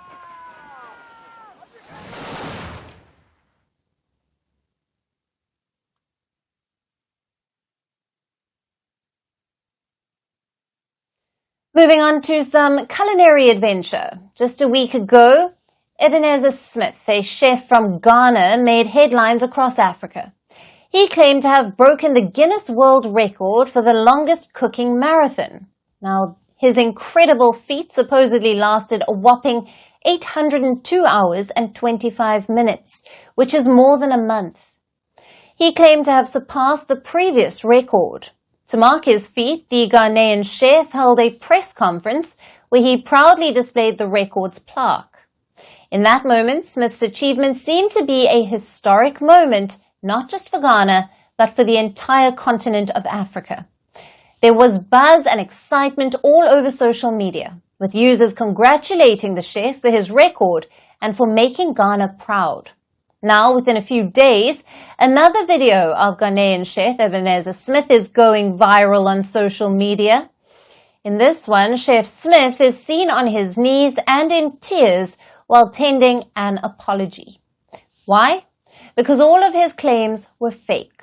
As more and more people came out to congratulate Ebenezer Smith on his achievement, the Guinness World Record busted his lies, ending his claim to fame. Doubts began to surface when queries to the Guinness World Record went unanswered. This had cast a shadow of uncertainty over Chef Smith's claim, giving rise to speculations about the authenticity of the certificate. So Guinness World Records came out to set it all straight. As the controversy unfolded, the chef found himself in hot water. He was detained by the authorities for failing to uphold his commitment to the sponsors of the cookathon.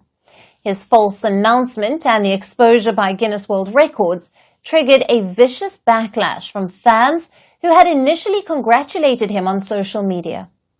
According to him, he embarked on his bogus cookathon in a desperate attempt to make quick money.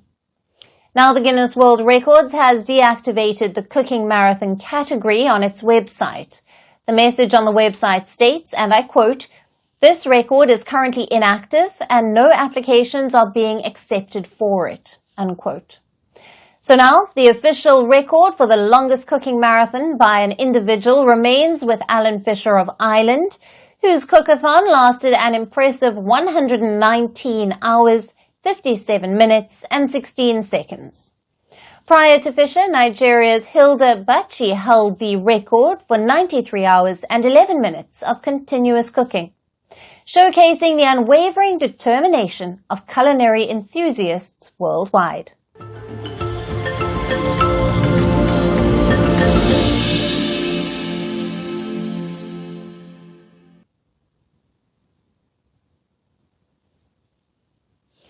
And finally, to our special segment, Resurgent Africa. Amid reports of coups and crises that dominate the headlines from the continent, we get you positive stories that often get overlooked. Now, in an inspiring twist, Nigerians are rolling up their sleeves and saving their own mangroves. In the lively shanty town of Bundu, residents are turning the tide by restoring one of the nation's most crucial and endangered ecosystems. They are proving that community power can make a real difference. Our final report gets you all the details. In the country of Nigeria lies a shanty town called Bundu. Here, a group of dedicated individuals have become stewards of the earth. They don't receive monthly cash payments. Instead, they shall reap rewards in the future. These residents of Bundu are tirelessly working to restore the mangroves, one of Nigeria's most valuable yet severely damaged ecosystems. This network of trees forms a crucial barrier against tides and serves as a sanctuary for wildlife. Rather than waiting for government intervention, locals have taken matters into their own hands, embarking on a mission to revive the mangroves. So far, around 30 residents have been trained in restoration work. This happened with the help of an NGO. It focuses on training community leaders who then pass on their skills to others.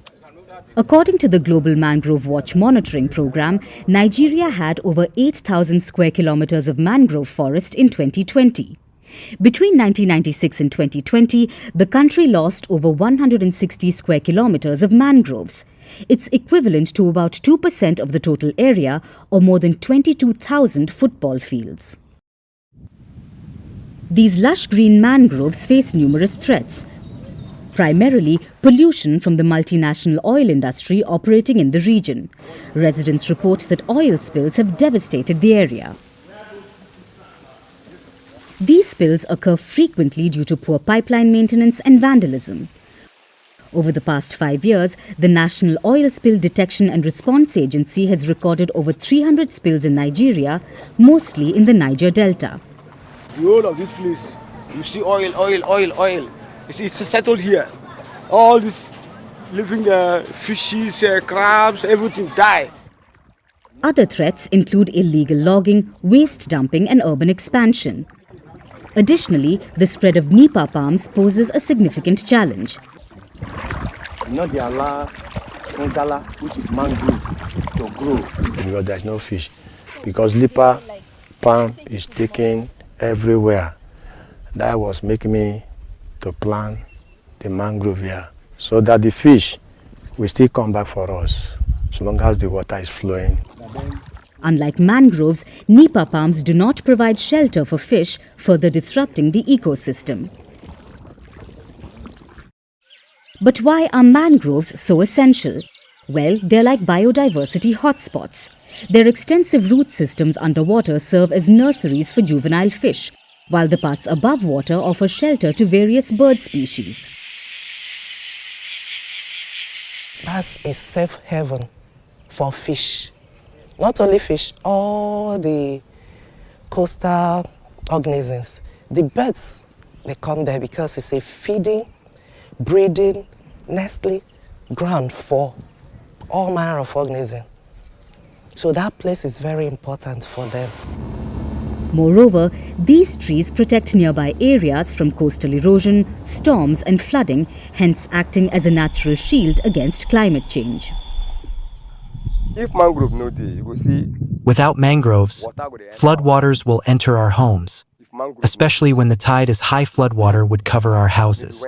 So, mangroves help subdue storms by preventing water from entering our homes and also help our fishing activities and many other things. Subdues all those water we go follow enter our house. The mangrove. Thanks to the timely actions of the locals, the restoration efforts are underway. Without their intervention, the region might have turned into an open field. If humans can destroy, they can also restore. The people of Bundu have taken a crucial step. But the question is, will others be as fortunate? And that's it on the show for today. We will see you again tomorrow at the same time. Thank you for watching and goodbye.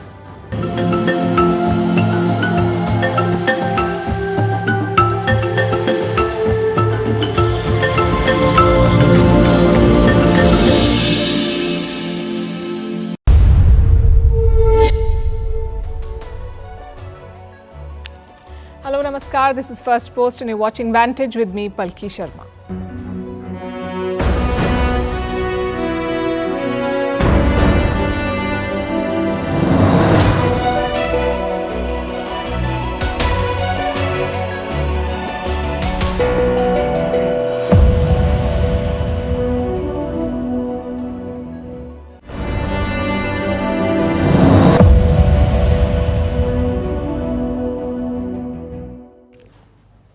For the past 2 days, we've been focusing on Russia, where Prime Minister Narendra Modi was visiting. Tonight, let's start from the other end of the world, where Russia's enemies are meeting, the NATO countries.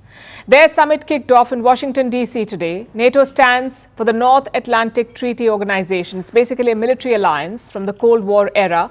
The Cold War is long over, but NATO still lives on, and it's growing bigger.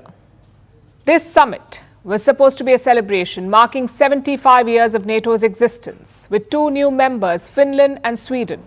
The group started with 12 members, now it has a total of 32, so this was meant to be a birthday party of sorts. But that's not how it turned out. When the leaders met, they were confronted with challenges, differences, misaligned priorities, and the prospect of Donald Trump returning as president.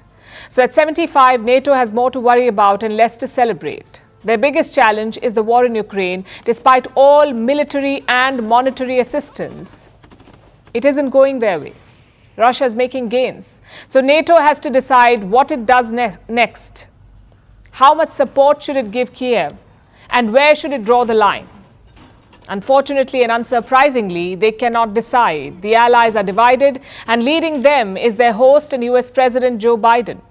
He has announced fresh military support to Kiev. Putin's war of aggression against Ukraine continues, and Putin wants nothing less than Ukraine's total subjugation. Today, I'm announcing the historic donation of air defense equipment for Ukraine. Historic donation, he says. It's in response to this week's attacks. Ukraine suffered a wave of airstrikes from Russia on the eve of the NATO summit. The attacks killed at least 38 people. This was Russia's bloody message to NATO. In response, NATO is readying a new aid package. Military support worth $43 billion. That's what's on the table. But even that may not be enough. The NATO Secretary General is asking for more. That's Jens Stoltenberg, the outgoing leader of this group. He says member countries must make multi-year commitments to Ukraine.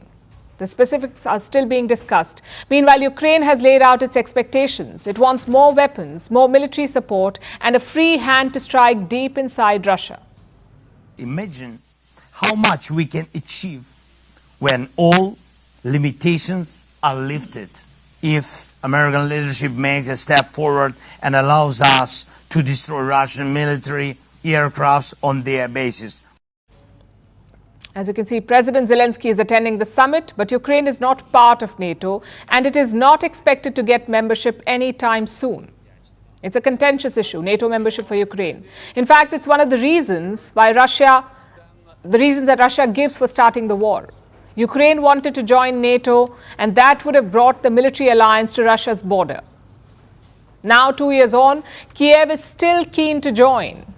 It has some backers like France, but not everyone is on board. For starters, Joe Biden himself is reluctant. He does not want to give any guarantees to Ukraine. Same with Germany. It doesn't want the NATO to overcommit.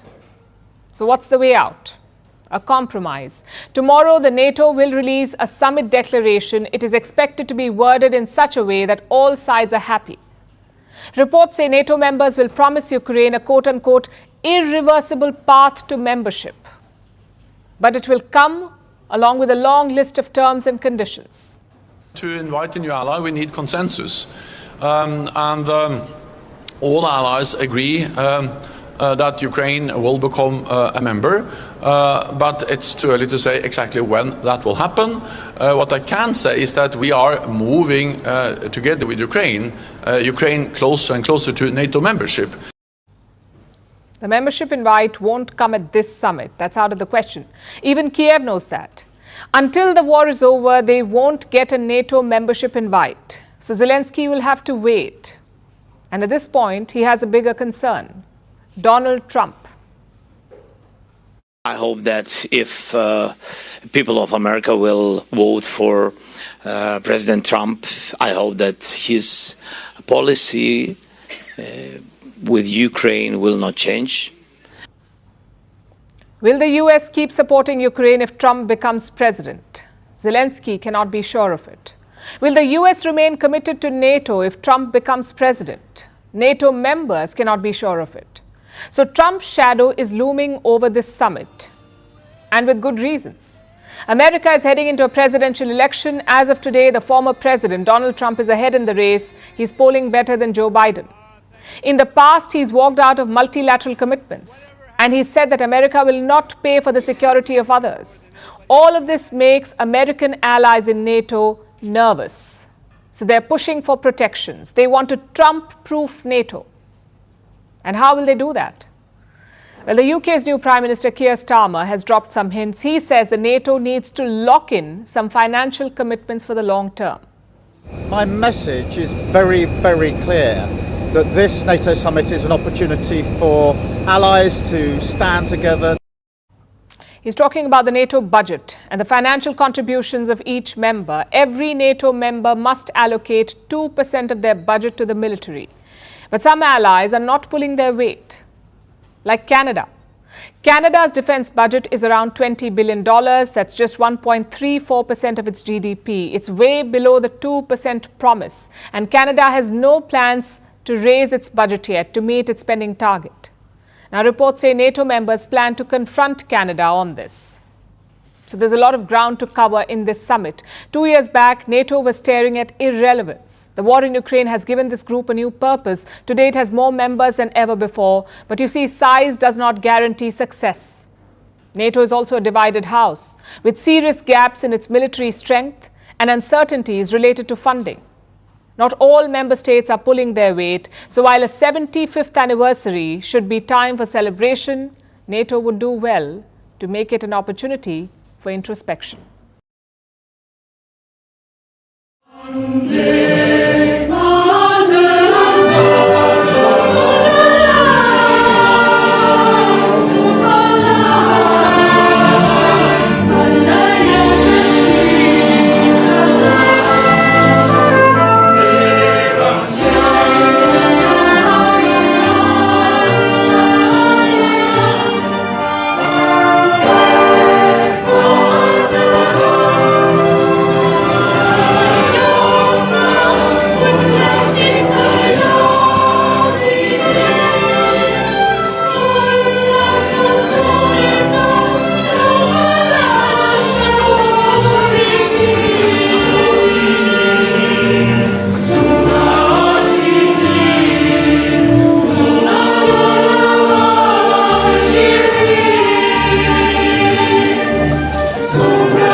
While the NATO summit takes place in Washington, another meeting is taking place in Europe, in one of the few non-NATO countries there. That's Austria. Indian Prime Minister Narendra Modi was in Vienna today. He dropped by after his Russia visit and he was given a grand welcome. You saw the Austrian artists singing their rendition of Vande Mataram. For our non-Indian viewers, Vande Mataram is a verse associated with India's independence struggle. Today, it's a patriotic song, making the Austrian rendition a heartfelt gesture. The Indian Prime Minister lauded this performance. He put this post on social media, praising Austria's vibrant musical culture. Of course, Modi wasn't in Vienna just for the music. There was much more on the agenda. After all, this is a rare trip.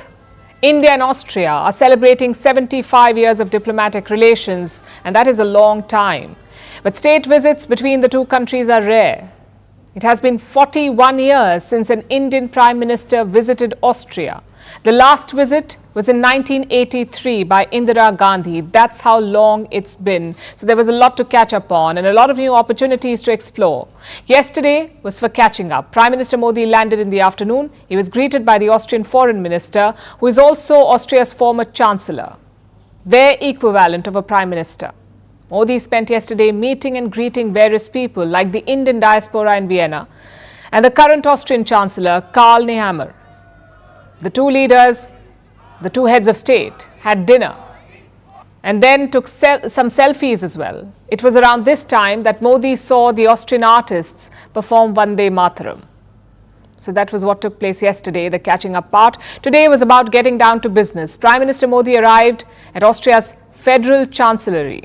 It's effectively their Prime Minister's office. He was given a ceremonial guard of honor when he arrived. Take a look at this.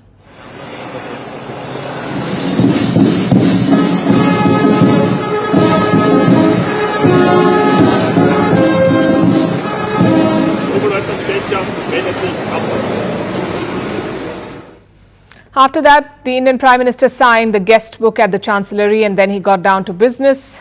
Prime Minister Modi and Austrian Chancellor Nehammer held bilateral talks. It was a delegation-level bilateral and a host of issues were taken up like trade and investment.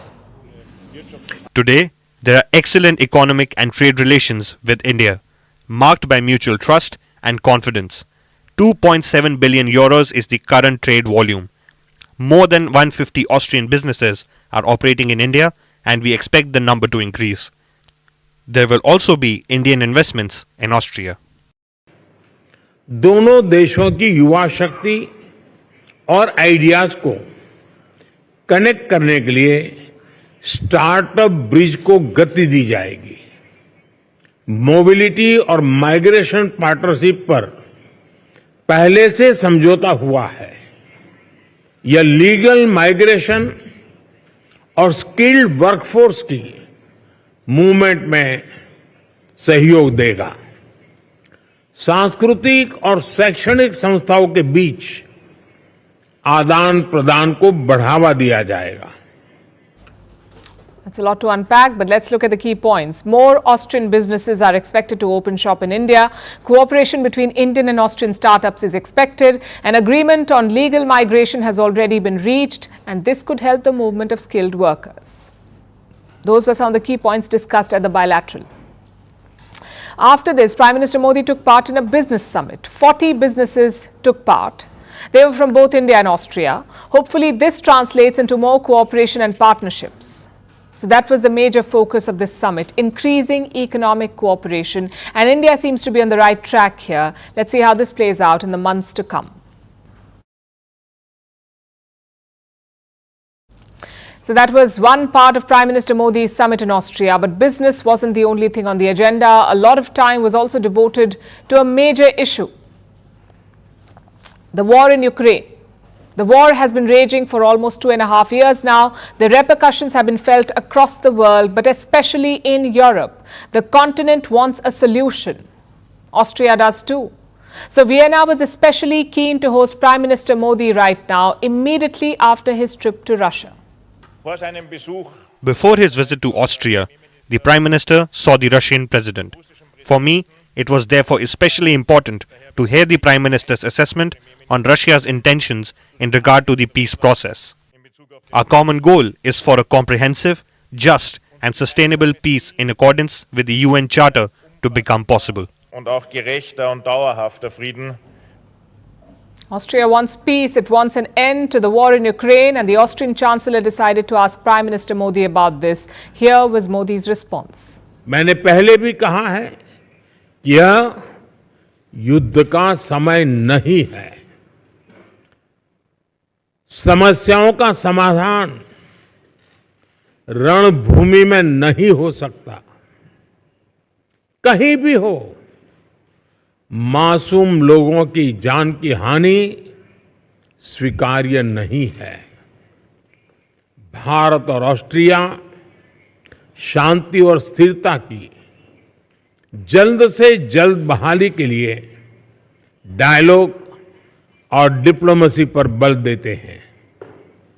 इसके लिए हम दोनों मिलकर हर संभव सहयोग देने के लिए तैयार हैं।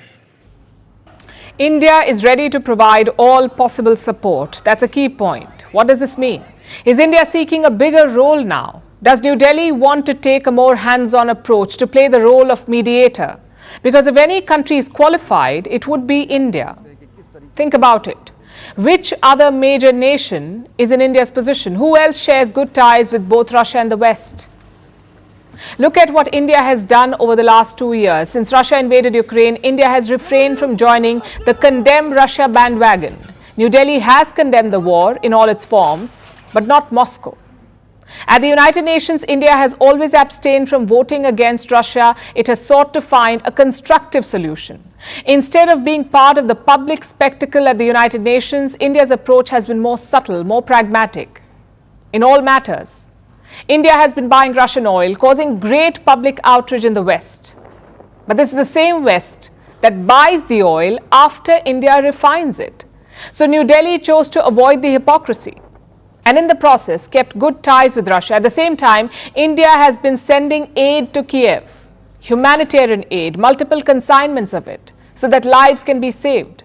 Last month, India participated in the Ukraine-led peace summit in Switzerland, but refused to sign the joint communique because Russia was not invited to this summit.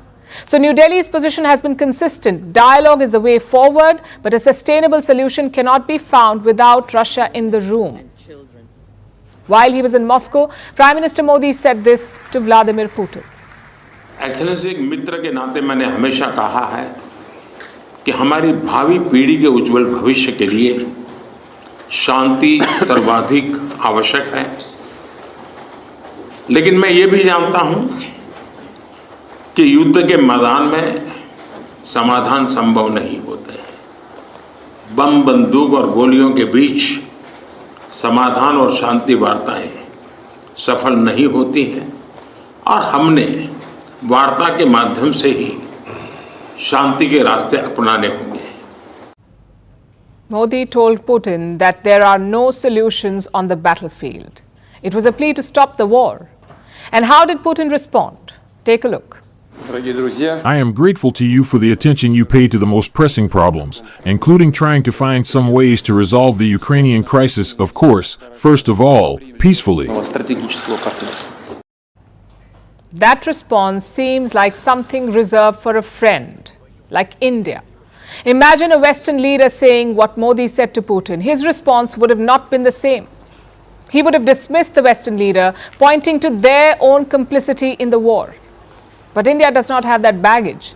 So India can deliver messages of peace without worrying about skeletons in the closet. There are other nations with close ties to Russia. China is the first one that pops to mind. But Beijing is close only to Russia, not the other side. On the contrary, the West views China as a threat. But that's not the case with India. Over the years, India has proved to be a friend to all sides, which puts New Delhi in a unique position. The question is India looking to leverage this goodwill that it has accumulated over the years? Does it even seek to become a mediator? Prime Minister Modi's line about India being ready to provide all possible support, those are the words he used, ready to provide all possible support. This hints at India's ambitions, about its desire to play peacemaker. Modi has spoken about Ukraine thrice in the last 2 days. So this is not a coincidence. New Delhi seems to be hinting at a larger role. And this would be new for India. It usually does not get involved in external conflicts. At most, it has tried to maintain peace in the neighborhood in South Asia, but that's it. So a global role will be almost unprecedented for India. A first attempt to bring peace in another continent. Also, this is a tall order. It won't be easy because think about the war situation at the moment. Ukraine is struggling to defend itself. It has lost 4 major regions to Russia, 5 if you count Crimea. Russia is making gains in the east. It is taking over key towns like Chasiv Yar in the Donetsk region. Why would a nation stop when it's winning, especially if it had to give up everything it has gained over the years?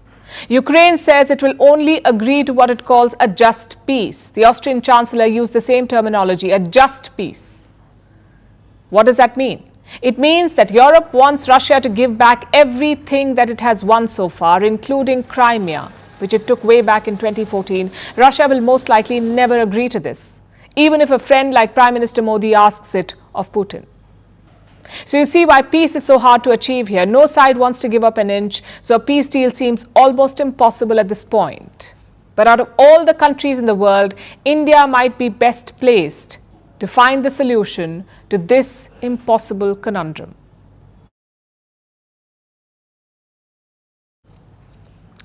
For our next story, let me ask you a question. How do you choose who's a better leader?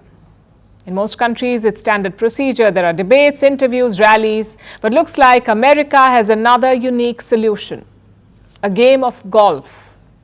I'm also officially challenging Cricket Joe to an 18-hole golf match right here.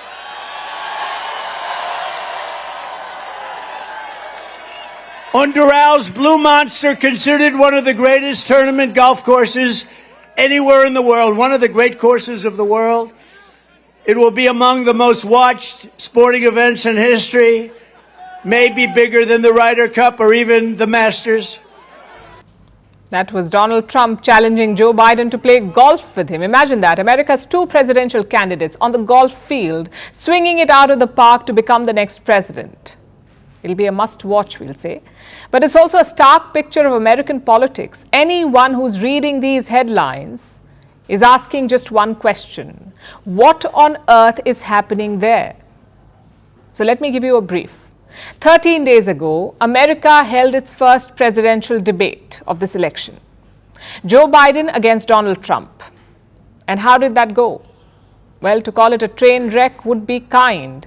The US president fumbled. He was mumbling words. He forgot what he was saying. Biden made Trump look better, and that's harder said than done. Since then, the White House has been in damage control mode. It's come up with a series of excuses that Biden was jet lagged, that he had a cold, but nothing has managed to stop the questions. Is Biden fit to lead? Democrats are asking this. So is the American public. Hollywood actor George Clooney joined the chorus today. Remember, he co-chaired a fundraiser for Biden just weeks ago. And now the longtime Biden supporter is asking him to step down. And amid all of this chaos, Biden has decided to host another public event, this time the NATO summit. Like we just told you, the military alliance is turning 75, still younger than Biden though. So how is he faring there at the NATO summit? Well, slightly better. Yesterday, he gave a speech, honored the NATO Secretary General, met other NATO leaders, and more importantly, he stuck to the script. Biden read from the teleprompter. He did not try to go off script. No stray comments whatsoever, and that seemed to have worked in his favor. So it isn't a disaster yet. But the question is, how much longer? Look at this new report. In the last 8 months, a Parkinson's expert has visited the White House 8 times. So once every month. Now, Parkinson's disease is a neurodegenerative disorder. What does that mean? It means that your nervous system degenerates over time. So with age, it gets worse. What are the symptoms? Slow movement, loss of balance, and a general stiffness in motion. And where have we seen all of this before?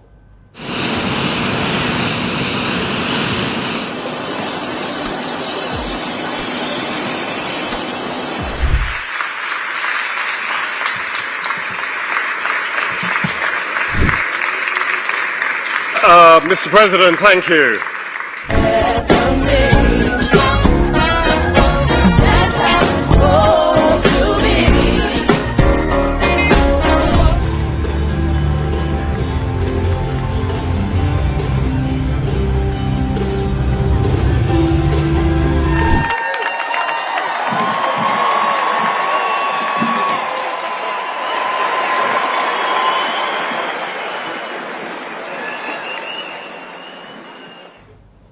The White House says the Parkinson's expert was not visiting Biden. He was there treating other staff.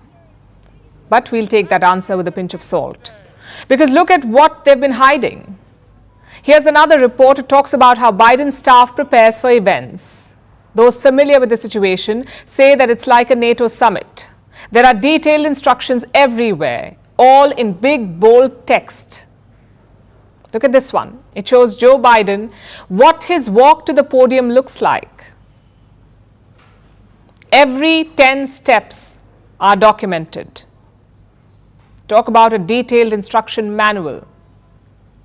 Maybe they should publish it. We have a name too. A detailed guide on how to get around the White House if you are a president. But jokes aside, what are these documents about? Are Biden staffers just too efficient, or are they trying to prevent another Biden faux pas? We'll never have an answer to that, but some things are in plain sight. Joe Biden is old, 81 years old. He'll be 82 in November. If he wins, By the time he completes his second term as president, he will be 86. I would say that is too old to be in office, and Biden's aides agree.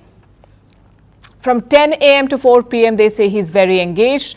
But then what happens after 4 p.m.? Well, he's fatigued, he fumbles, he makes verbal mistakes, and after 8 p.m., it's a different picture altogether. A White House reporter even asked about it. Listen to this. He's sharpest before 8 p.m. So, say that the Pentagon at some point picks up an incoming nuke. It's 11 p.m. Who do you call? The First Lady? He has a team that lets him know of any news that is pertinent and important to the American people. Then why is Biden not stepping down? Because he believes that he's the only one who can beat Trump, even if others don't agree. Joe Biden is a career politician. The prospect of remaining in power is too appealing. Plus, he's made comebacks in the past. He survived many ups and downs. He fought a childhood stutter. His family died in an accident. He's dealt with scandals. But right now, what he needs is not another comeback. Sometimes winning also means walking away when the time is right.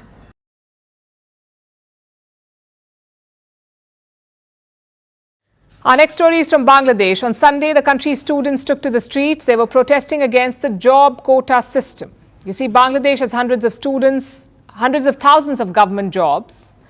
Now, 56% of these positions are reserved. So millions of citizens have to battle for the remaining 44% seats. This system was scrapped in 2018, but earlier this year, the Dhaka High Court brought it back, which is why students were protesting. They don't want the quotas. Today, the Bangladesh Supreme Court heard the matter, and it has suspended the quota system for a month.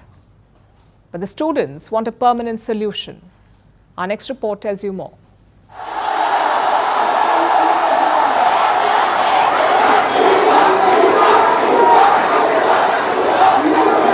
On Sunday, thousands took to the streets of Bangladesh. They were mostly university students. They blocked highways, sat on the railway lines, bringing Dhaka to a standstill. They were protesting against Bangladesh's job quota system. Many talented students are leaving Bangladesh, and one of the main reasons is this quota system. A country where 56% in government jobs is reserved for the entitled people, where there is no place for deserving people. Now, Bangladesh has hundreds of thousands of government jobs. The current system reserves over half of the posts. 30% is for the children of those who fought in Bangladesh's 1971 Liberation War.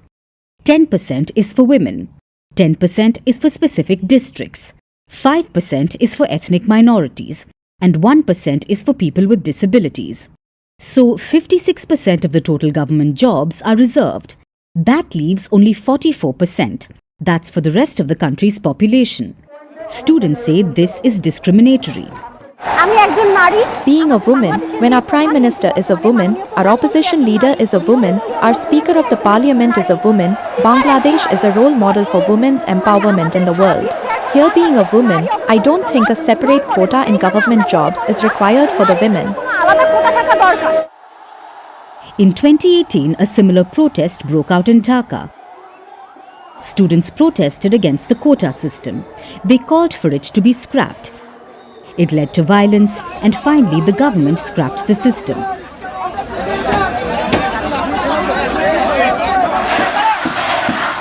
But this year, Dhaka's High Court rolled that back. It said that the cancellation was invalid, so the protests began again. The students have refused to return to classrooms if their demands are not met. And today, they got some relief. Bangladesh's Supreme Court has temporarily suspended quotas. The suspension is for a month. There will be further hearings on the matter. The students are cheering this latest verdict, but they want a permanent solution. What's that? A 10% quota in jobs only for ethnic minorities and those with disabilities. We want a tolerable quota privilege in government jobs, and in 2018 we said that it can be 10% at best. We want the government to keep a tolerable percentage of quota in government jobs. The protests for a change in the quota system is not surprising.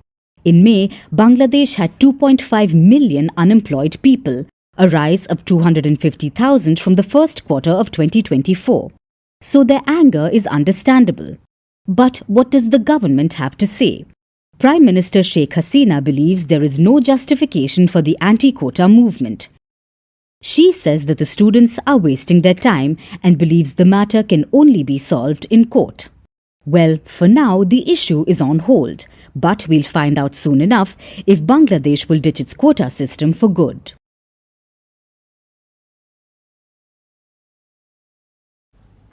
Meanwhile, China has found a new enemy. It has ordered a fresh crackdown targeting the paychecks of executives this time. We're talking about the financial elite in the country. The Communist Party wants to put a cap on their salaries, so they will no longer be entitled to fatter paychecks. China is placing limits on salaries in the financial sector. Senior executives will not be able to earn more than $400,000 annually before taxes. $400,000, that's the upper limit. To make matters worse, China wants to apply these limits retrospectively. Meaning, if you've earned more than $400,000 in recent years, you'll have to return the extra earnings.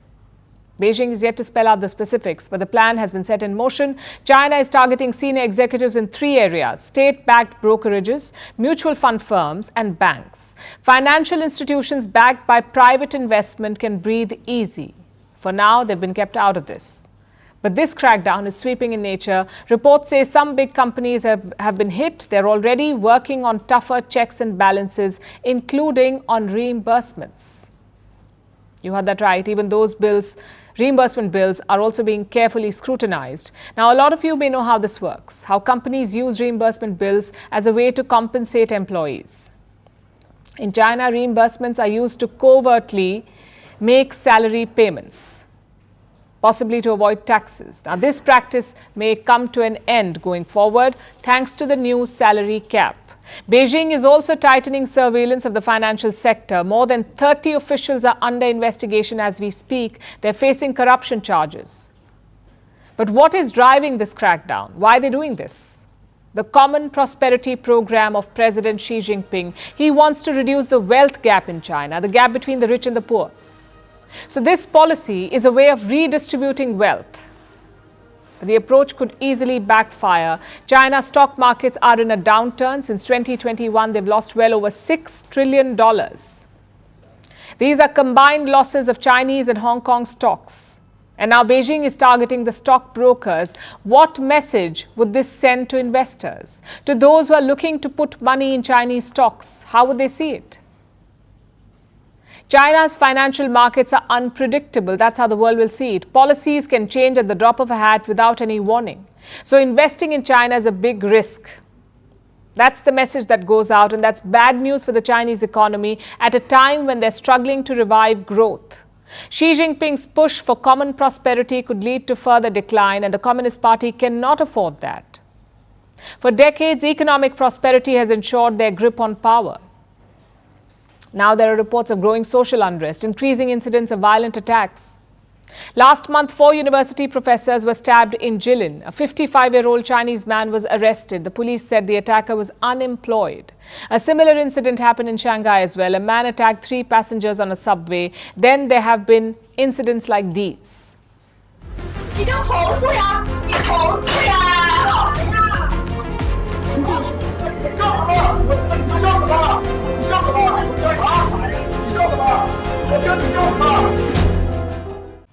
There have been multiple altercations in public, and these videos are going viral on Chinese social media, where netizens are discussing if workers in China are unhappy with their low-paying jobs and their shrinking incomes. And these may sound like isolated incidents, but they show a clear pattern of unrest in the Chinese society. Xi Jinping's economic policies are hurting people. If he doesn't change course, it could lead to his downfall. Speaking of jobs and paychecks, a massive protest has broken out in South Korea at the factories of Samsung. The tech giant is facing pushback from its workers. More than 6,000 workers have gone on an indefinite strike. For months, they've been demanding better pay and benefits from the management. More workers could join this strike in the coming days. And this has never happened before. This is the first time that Samsung has witnessed a mass walkout, the first in the company's history. Our next report tells you why the workers are unhappy. Samsung has never seen a workers' strike in its lifetime. So when thousands of its workers refused to show up for work indefinitely, the story had to make waves globally. The workers' union is keen on sending a message to Samsung's management. The important things we are considering are the company's founding day holiday, wage increases, and improvements to the performance bonus system for union members. These will be the main priorities. Broadly, the workers have three demands: a 3.5% hike in their base salary, an extra day off to mark the union's foundation day, and a better bonus structure. Samsung is one of Asia's biggest conglomerates. In the last quarter, its profits jumped 15-fold. So financially, the company seems to be in good shape. This wasn't the case last year. In 2023, Samsung performed terribly. It reported sharp losses. The company's overall operating profit dropped to a 15-year low, mainly due to slow demand for its chips and devices. In recent months, Samsung has turned the corner. The AI boom aided the company's recovery. In the last quarter, sales increased by over 20%. That's the biggest rise since 2021, when the pandemic had sparked a surge in the demand for tech products. This time, the demand for semiconductors helped Samsung's bottom line. But the workers' strike could jeopardize this progress. Reports say manufacturing of chips has slowed down on some production lines. Samsung has rejected these claims. It has assured that the production won't be disrupted, and the company will keep engaging with the workers. The world will be watching closely how Samsung navigates this crisis. It may be a sign of things to come. Around the world, unrest among workers is increasing. There is widespread turmoil in the labor force. This year alone, over 100,000 employees were laid off from over 300 tech companies. Experts say a large chunk of these workers lost their jobs due to the rise of artificial intelligence. This has caused anxiety in other industries too. Last year, writers and Hollywood actors staged a walkout. They wanted better pay, a larger share in profits, and better healthcare. The actors pushed for protections from the use of AI. The strike ended after an impasse of almost 5 months. At Samsung, the workers have similar worries. The union says the management needs to treat the workers fairly. The stakes are high for Samsung. This company alone is responsible for 20% of South Korea's GDP. So a long period of disruption will have far-reaching consequences. Now let's look at Pakistan, the country where the military is all-powerful and human rights and privacy are a myth. That may sound like a harsh assessment, but there's a reason why I say this. Take a look at what happened this week. Pakistan's civilian government handed over more power to the military to Pakistan's Inter-Services Intelligence, or ISI. The ISI is now authorized to trace and intercept calls and messages. Some of you may be surprised to hear this. You may have assumed that the ISI already did all of it. After all, it's an arm of the all-powerful Pakistani military. The inter-services part in the ISI's name stands for the 3 branches of the military: the Army, the Navy and the Air Force. Military personnel populate the ISI offices, so it's definitely an arm of the Pakistani military, making them all-powerful in the country. How is it then that the ISI did not have phone-tapping powers? Well, this is Pakistan, a country always keen on getting handouts from everyone, including the West. Now, the West pretends to care about human rights, so Islamabad pretends to do the same. Pakistan has an article in its constitution promising the right to dignity and privacy. This right would be violated if the ISI had blanket access to phone calls. So for years, the country pretended that this wasn't the case. But now it has dropped the facade. The Pakistani government made the U-turn on Monday. It cited an old law, a law from 1996. Islamabad said that this law gave the ISI the power to snoop on anyone, all in the name of national security. The declaration provoked some outrage. Pakistan's opposition cried foul. A former human rights minister even cited 1984. That's a book by George Orwell, which describes a dystopian world under total surveillance. It's an apt metaphor for Pakistan. The new surveillance powers are being challenged. A petition has been filed in court, but at least until the case is resolved, Pakistan is now officially a surveillance state. And who knows, the petitioner may have their phones tapped. Some incriminating evidence could land them in jail or force them to withdraw the petition. We'll see soon enough how the ISI uses its new powers for security. In the meantime, perhaps the Pakistani public should count this as a win. They finally have a direct line to the real people in charge. Pakistan's politicians are puppets after all. Now citizens can talk directly to the establishment every time they pick up the phone. That was a bit of dark humor, but honestly, what else is there in Pakistan? Because if the people look at the situation too seriously, they might end up wallowing in despair. And if they try and speak the truth, they might end up in an early grave, like many of Pakistan's journalists. A record was set this year. In the first 6 months of 2024, 7 Pakistani reporters have been killed. They were mostly from smaller towns and most were murdered for just doing their jobs.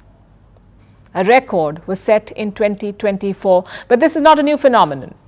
Between 2012 and 2022, 53 journalists were murdered because of their work, because they tried to expose the rot in Pakistani society. Ironically, Pakistan ranks above India in the World Press Freedom Index. I'm not joking. India is considered more dangerous for journalists than Pakistan. New Delhi was accused of snooping on journalists using spyware called Pegasus. Well, now Islamabad seems to have done one better. Instead of bothering with fancy spyware, it has gone for the simple solution, giving the military unchecked power to spy on everyone. Let's see if that changes any of these Western freedom rankings next year.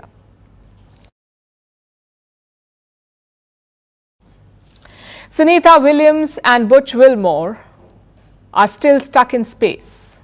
They're both NASA astronauts. They were launched into the orbit on the 5th of June in Boeing's Starliner capsule.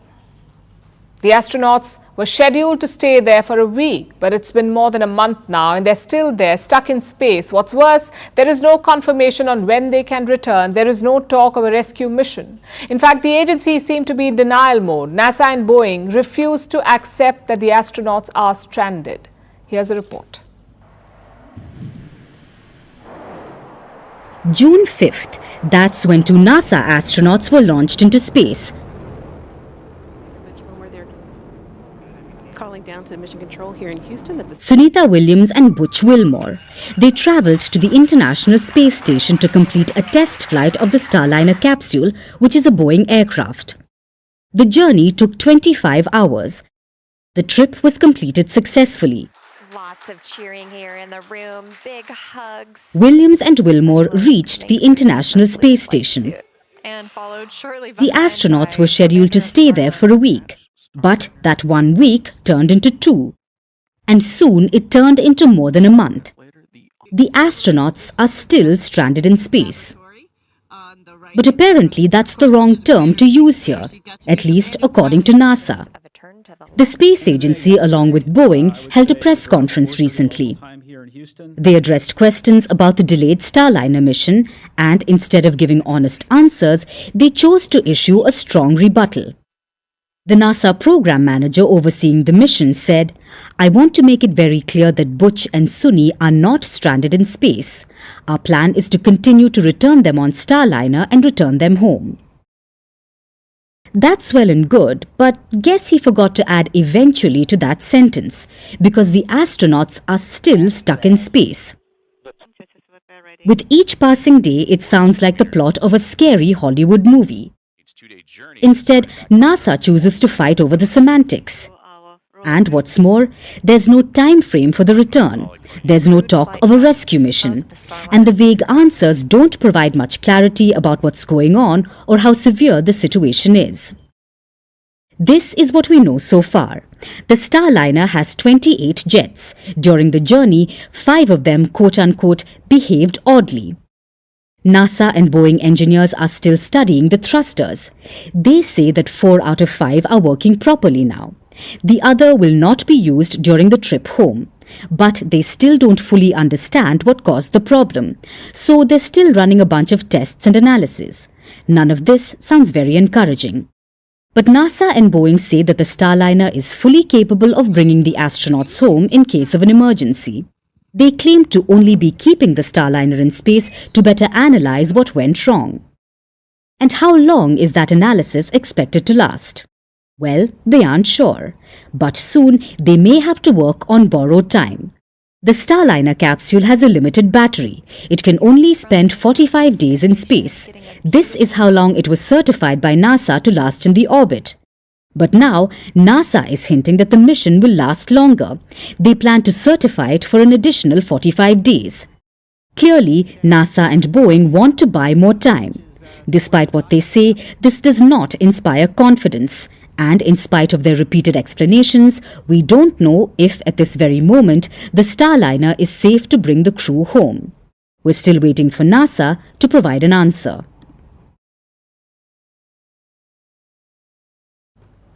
Money makes the world go round. We've all heard that one before, but when it comes to Gen Z, it is TikTok that often does the job. Ironically, especially in matters of money. Apparently, 80% of Gen Z gets financial advice from social media. And what's their favorite platform? TikTok. It has birthed one finance trend after another, like treat culture or soft saving. What does it mean?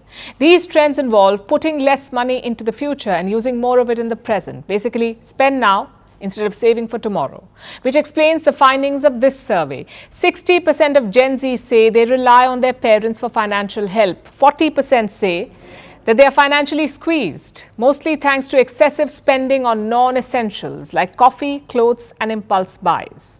These trends can bring short-term joy, but they're breeding financial insecurity. So now there is a counter-culture at play, the no-spend challenge. It's a viral finance trend with more than 200 million views on social media. This challenge is like a spending fast. It involves paying for essentials such as rent, groceries, and other bills, but not buying unnecessary items. The challenge says goodbye to coffee or alcohol, bid adieu to eating out, and close your eyes when the sale prices flash.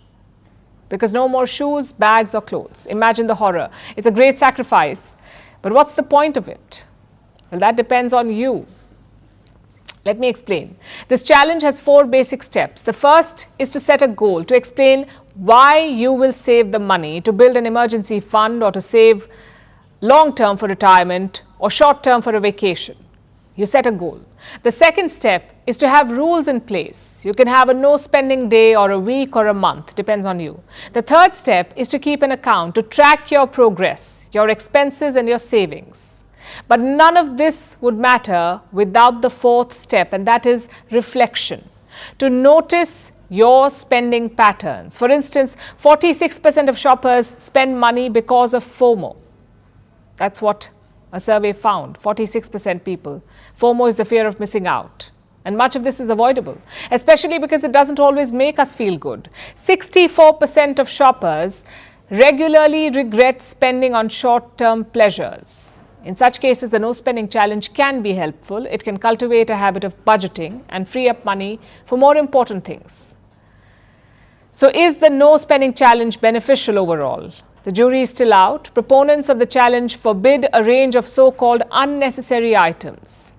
And top of this list is usually coffee. Time and again, finance gurus have regurgitated this advice. They say, skip the coffee and you will be a millionaire. And generally, this is true. Let's try and break this down. Let's say you buy a Starbucks coffee every day. That is about $3 per day or about $100 a month. Now, if you invest the same amount every month, at an interest rate of 12%, all hypothetical, in 40 years, you will have about $1 million. That is the power of compounding. But before you boycott Starbucks or whatever coffee you drink, let's look at the flip side. Often when people try to cut costs, small optional expenses take the first hit, like coffee or ice cream. Trimming these expenses never hurts, but it doesn't help much either. Instead, budgeting big ticket items will save you more money. For instance, instead of buying an expensive car that you can't really afford, think about a cheaper one that gets the job done. And this is where the no spending challenge lacks. It fails to look at the real problem areas. It's like a quick fix, like a crash diet to trim your budget. Also, it's not for everyone. Gen Z, that is 12 to 27-year-olds, are driving this challenge. They are the ones shelling out financial advice, which honestly does not inspire tremendous faith. So take from this challenge what you can. Tighten those purse strings, notice how you spend your money, but also ask yourself, how much does 1 cup of coffee harm your budget? And what is the point of saving this money if you can't have a nice coffee sometimes? I guess, like with most things in life, moderation is key, not TikTok solutions.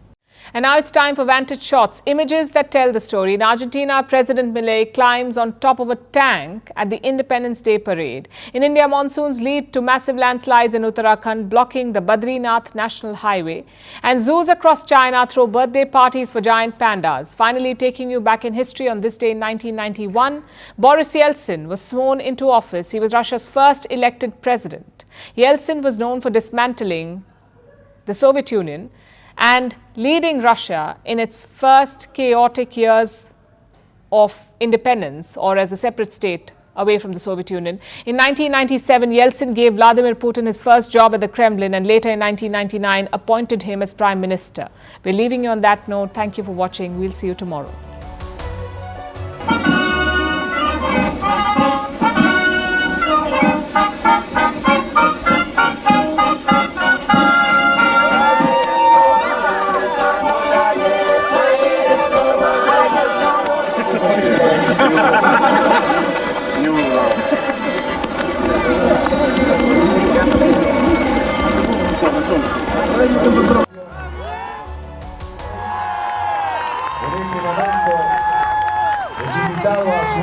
Dicha unidad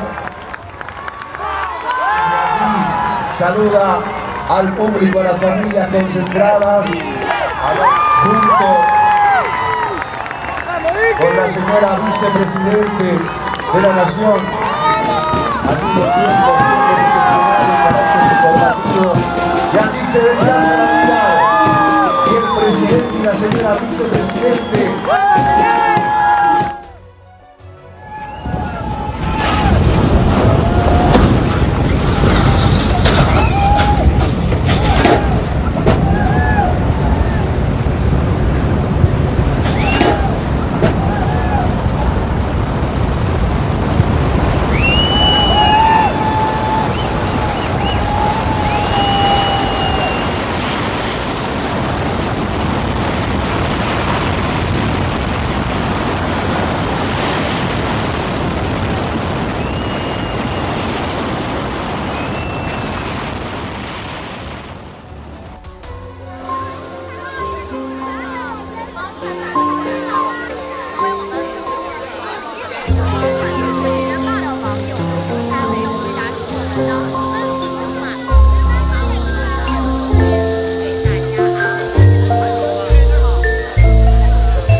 From impeachments to inaugurations, if it's a political story, we are on the scene. The race for the White House is heating up. We're beating Biden. How dare he say that? If it's breaking news, we're live with the latest coverage. From the White House, the State Department, and Capitol Hill, we know the issues, but above all, we know the players to bring you the latest in-depth analysis on all the key stories that we're covering. I'm Eric Ham. Join me from Washington here on Firstpost America.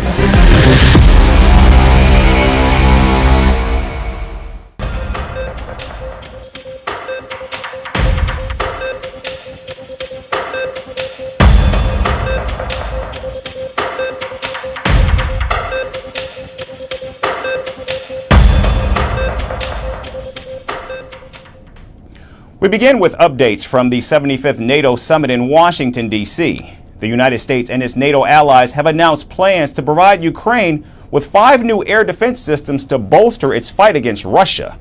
The United States, Romania, and Germany will each provide a Patriot battery of their own. Meanwhile, the Netherlands will work with other NATO members to provide an additional Patriot battery. Italy has also pledged to send a long-range air defense system to Kyiv as well.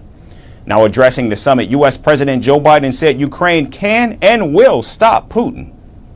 Putin's war of aggression against Ukraine continues, and Putin wants nothing less than Ukraine's total subjugation, to end Ukraine's democracy, to destroy Ukraine's culture, and to wipe Ukraine off the map. And we know Putin won't stop at Ukraine, but make no mistake, Ukraine can and will stop Putin. The commander-in-chief also said that Washington and its partners will provide additional air defense interceptors in the coming months. The promise of weapons deliveries comes just a day after Russia launched a deadly missile strike targeting a children's cancer hospital in Ukraine. A barrage of missiles also killed at least 41 people on Monday, marking the deadliest attack on Kyiv since Russia's invasion began in 2022. Meanwhile, Ukrainian President Volodymyr Zelensky said he would fight for decisive actions from the U.S. and Europe to help his country. Zelensky also urged political leaders in the United States not to wait for the November election results to aid Ukraine. Now everyone is waiting for November. Americans are waiting for November. In Europe, Middle East, in the Pacific, the whole world is looking to autumn, looking to November. And truly speaking, Putin awaits November 2. It's time to step out of the shadows, to make strong decisions work, to act and not to wait for November or any other month.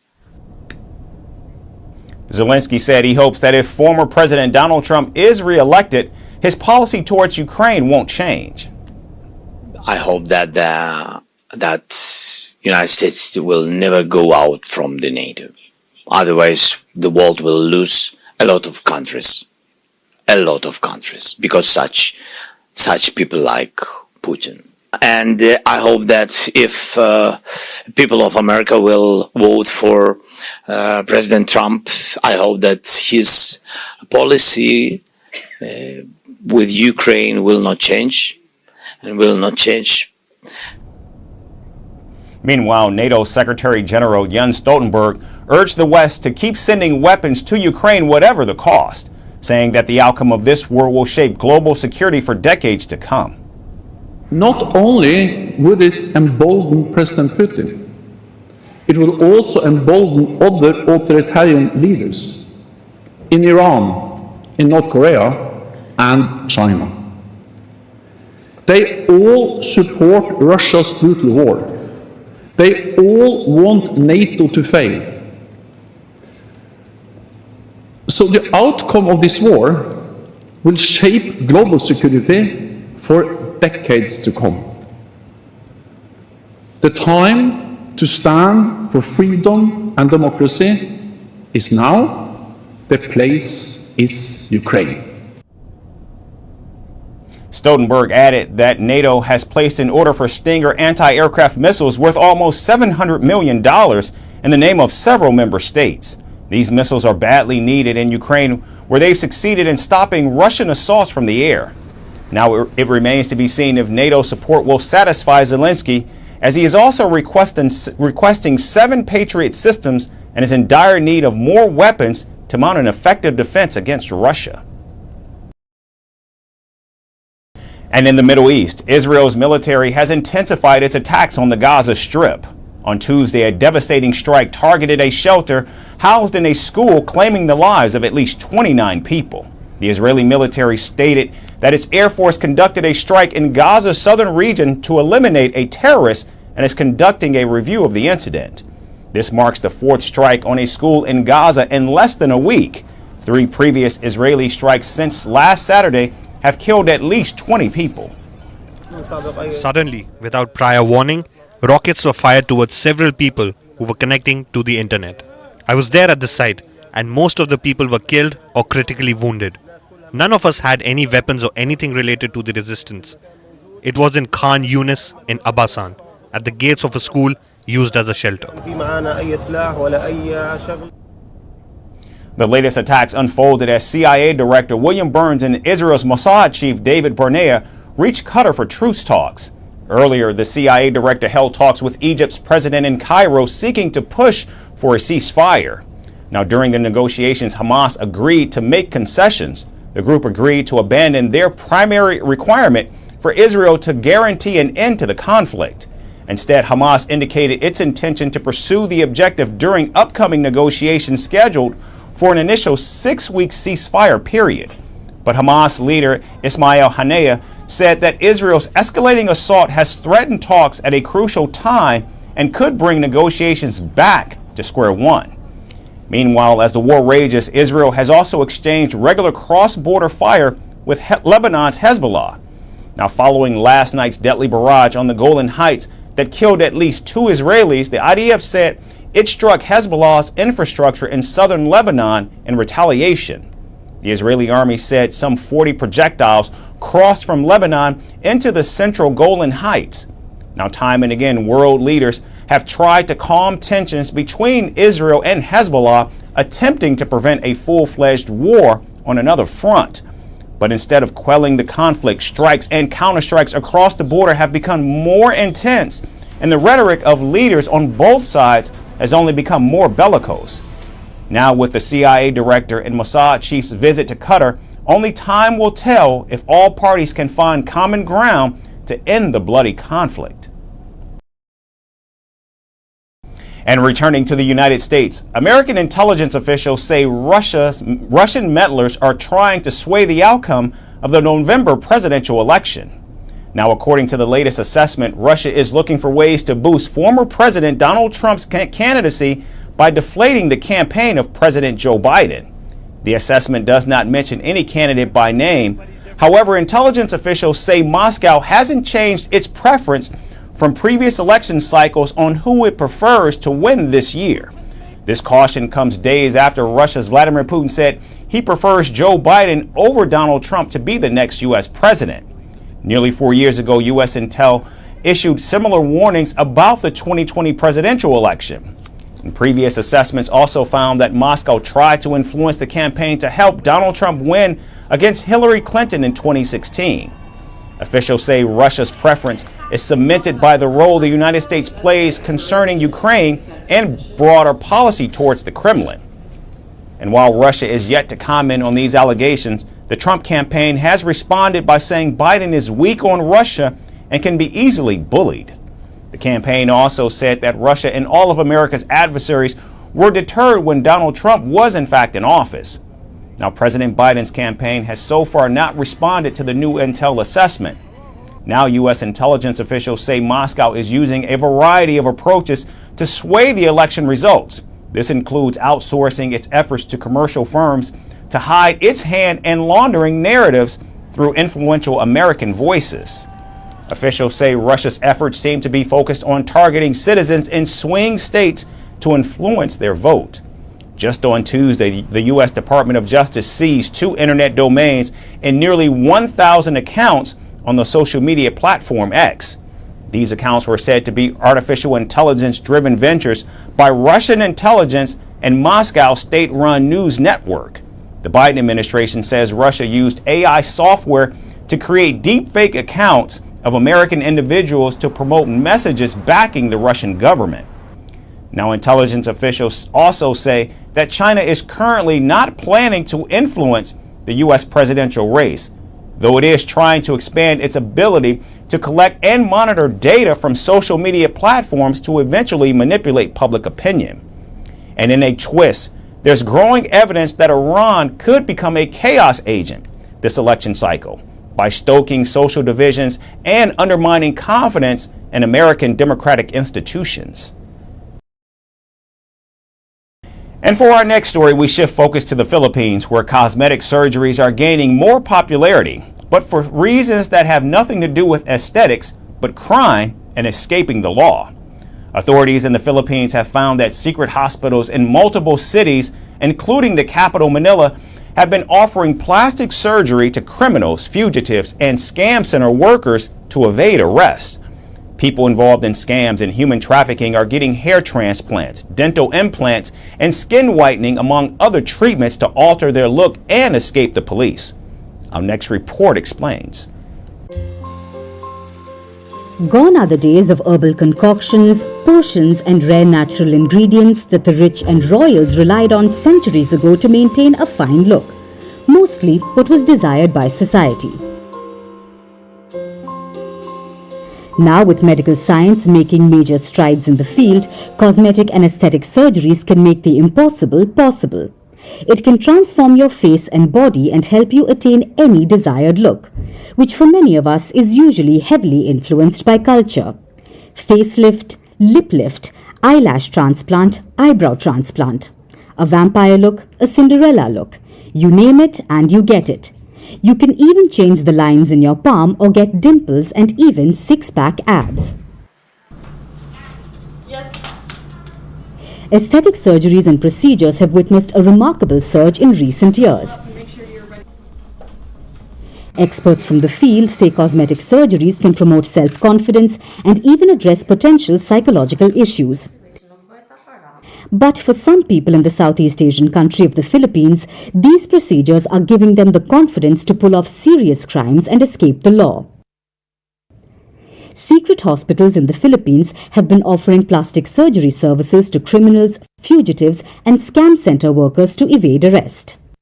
Authorities say 2 such illegal hospitals could be shut down in the coming weeks. Chinese medicine. In May this year, police in Manila raided 1 such hospital in the southern suburbs of the capital. The officers seized hair transplant tools, dental implants and skin whitening IV drips from the hospital in Pasay City. They say the clients at these hospitals allegedly include those from online casinos who are working in the Philippines illegally. 3 doctors and a Vietnamese nurse were arrested during the raid, and none of them were licensed to work in the Philippines. These online casinos, or the Philippine Online Gaming Operations, commonly known as POGOs, have been catering to players in China where gambling is illegal. The POGOs are used as cover for criminal activities such as telephone scams and even human trafficking. In December 2022, immigration officials arrested a suspected Chinese mafia member who allegedly underwent cosmetic surgery to evade detection. The mayor of Alice Guo town also came under fire recently after a Pogo scam center was busted near her office. They flourished under former President Rodrigo Duterte, who sought friendly ties with China during his 6-year term. However, incumbent President Ferdinand Marcos Jr. has mounted a crackdown on Pogos, citing criminal links. Marcos Jr. does not want the Philippines to be painted as a scam hub.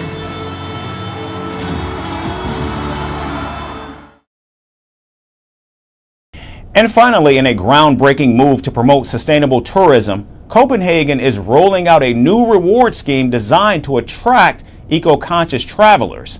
This innovative initiative aims to reduce the city's carbon footprint by offering tourist incentives such as free food, drinks, and kayak rentals in exchange for participating in environmentally friendly activities. Our final report takes you inside the eco-friendly adventure. A vacation is undoubtedly a magical time. A time when people trade office buzz and household chores for pure, unadulterated freedom. No more Teams calls jolting us into a state of panic, no more laundry staring us down from the drying rack, just a blissful escape. When one goes on a getaway, one craves for memorable experiences.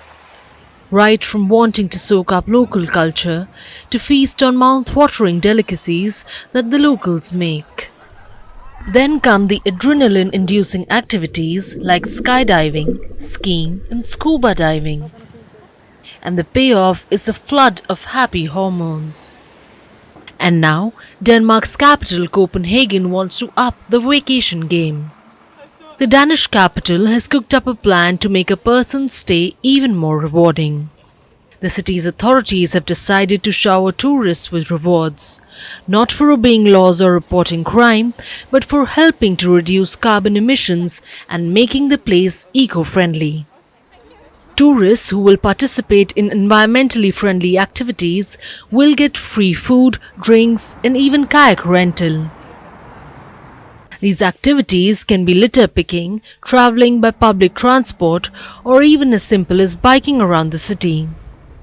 So one does not need to climb mountains to claim their rewards. The tourism board is calling it the Copenpace scheme. It has been designed to offset environmental burden of tourism. Officials want to help people act more sustainable at tourist spots. They say it is a little step towards the green transition. So how does one claim their eco-rewards? Well, it's a trust-based system. No one's likely to demand hard proof, though taking a quick picture of oneself on a bike or a public transport ticket might come in handy. Now the obvious question, what's in it for the reward gaming agencies? Surprisingly, not a single krone from the government. About 24 organizations have hopped on board this pilot project running from July 15th to August 11th. However, Denmark isn't paddling this green canoe alone. In 2023, Taiwan rolled out cash and discount incentives for tourists.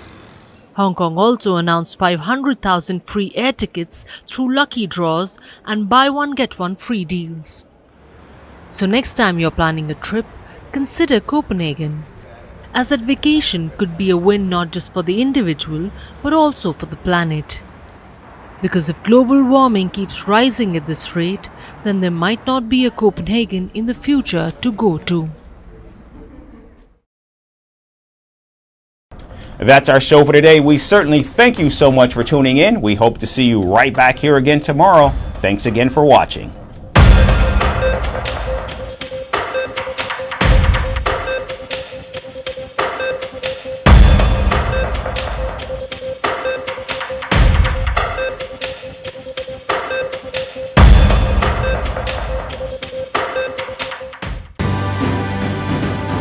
Firstpost reports from the world's second largest continent. Hello, I'm Alison Lagrange. A very warm welcome from Durban, South Africa. We get you the news and the newsmakers from Africa. From elections to climate change to innovations and opportunities. As the world's attention shifts, we report from Africa, the heart of the global south. Join me every weekday live on Firstpost.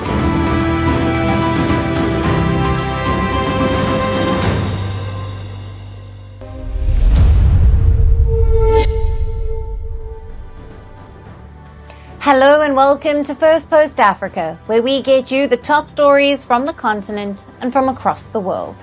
I'm Alison Lagrange, coming to you live from Durban, South Africa.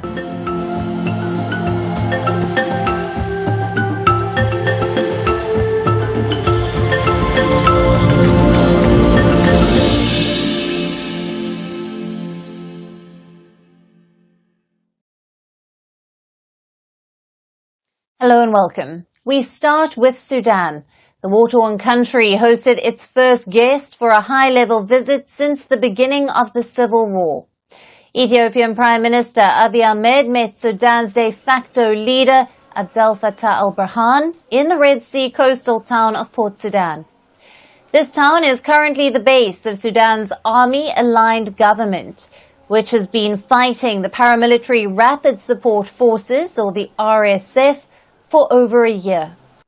The crucial visit by Ethiopian Prime Minister comes with an aim to mediate in the conflict and a push for stability in the region. Many believe that he has a better chance to do so because he is also seen to be closer to the RSF. Last year, RSF leader General Mohammed Hamdan Dagalo had visited Ethiopia on his first public wartime tour. Ethiopia is also a key ally of the United Arab Emirates, which has been accused of providing weapons to the RSF. However, Ethiopia's relations with the army have not been very cordial in recent years. Both sides have historically shared territorial disputes. One of the major disputes is over the region called Al-Fashaga. Now, in 2021, the Sudanese forces announced full control over the region, but Sudanese people have complained that Ethiopian bandits and militias have been operating in Al-Fashaga.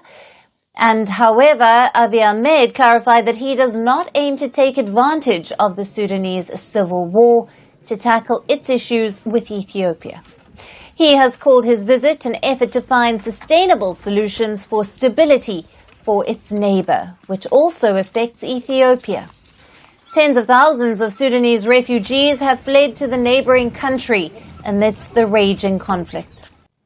Ethiopia's capital, Addis Ababa, is also the headquarters of the African Union, and the bloc seeks to restart truce talks between the rival sides. Multiple efforts to break a truce between Sudan's warring parties have failed so far. Just 2 days ago, Egyptian President Abdel Fattah al-Sisi hosted talks on ending the Sudan war. Now Ethiopia and Egypt are also regional rivals. Sudanese civilian and political leaders met in Cairo on Saturday. However, neither the armed forces nor the RSF attended the meetings. Mediation efforts by Saudi Arabia and the United States have also failed so far. Meanwhile, the conflict has killed tens of thousands of people, with some estimates placing the death toll as high as 150,000, while around 10 million have been displaced.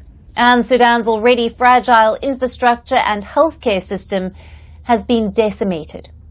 Experts have warned that the country is being pushed to the brink of famine. The conflict certainly threatens regional instability, so it is to be seen if the Ethiopian Prime Minister could position himself as a mediator in the war and navigate a dialogue. Now, for more on this, we are being joined by Musa Mdunge. He is a political analyst joining us live from Dundee in the UK. Thank you for being with us.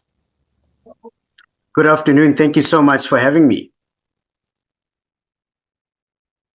Absolutely. Now, the Ethiopian Premier Abiy Ahmed is meeting Sudan's army chief, Al-Burhan. This in an attempt to achieve peace and security in the region.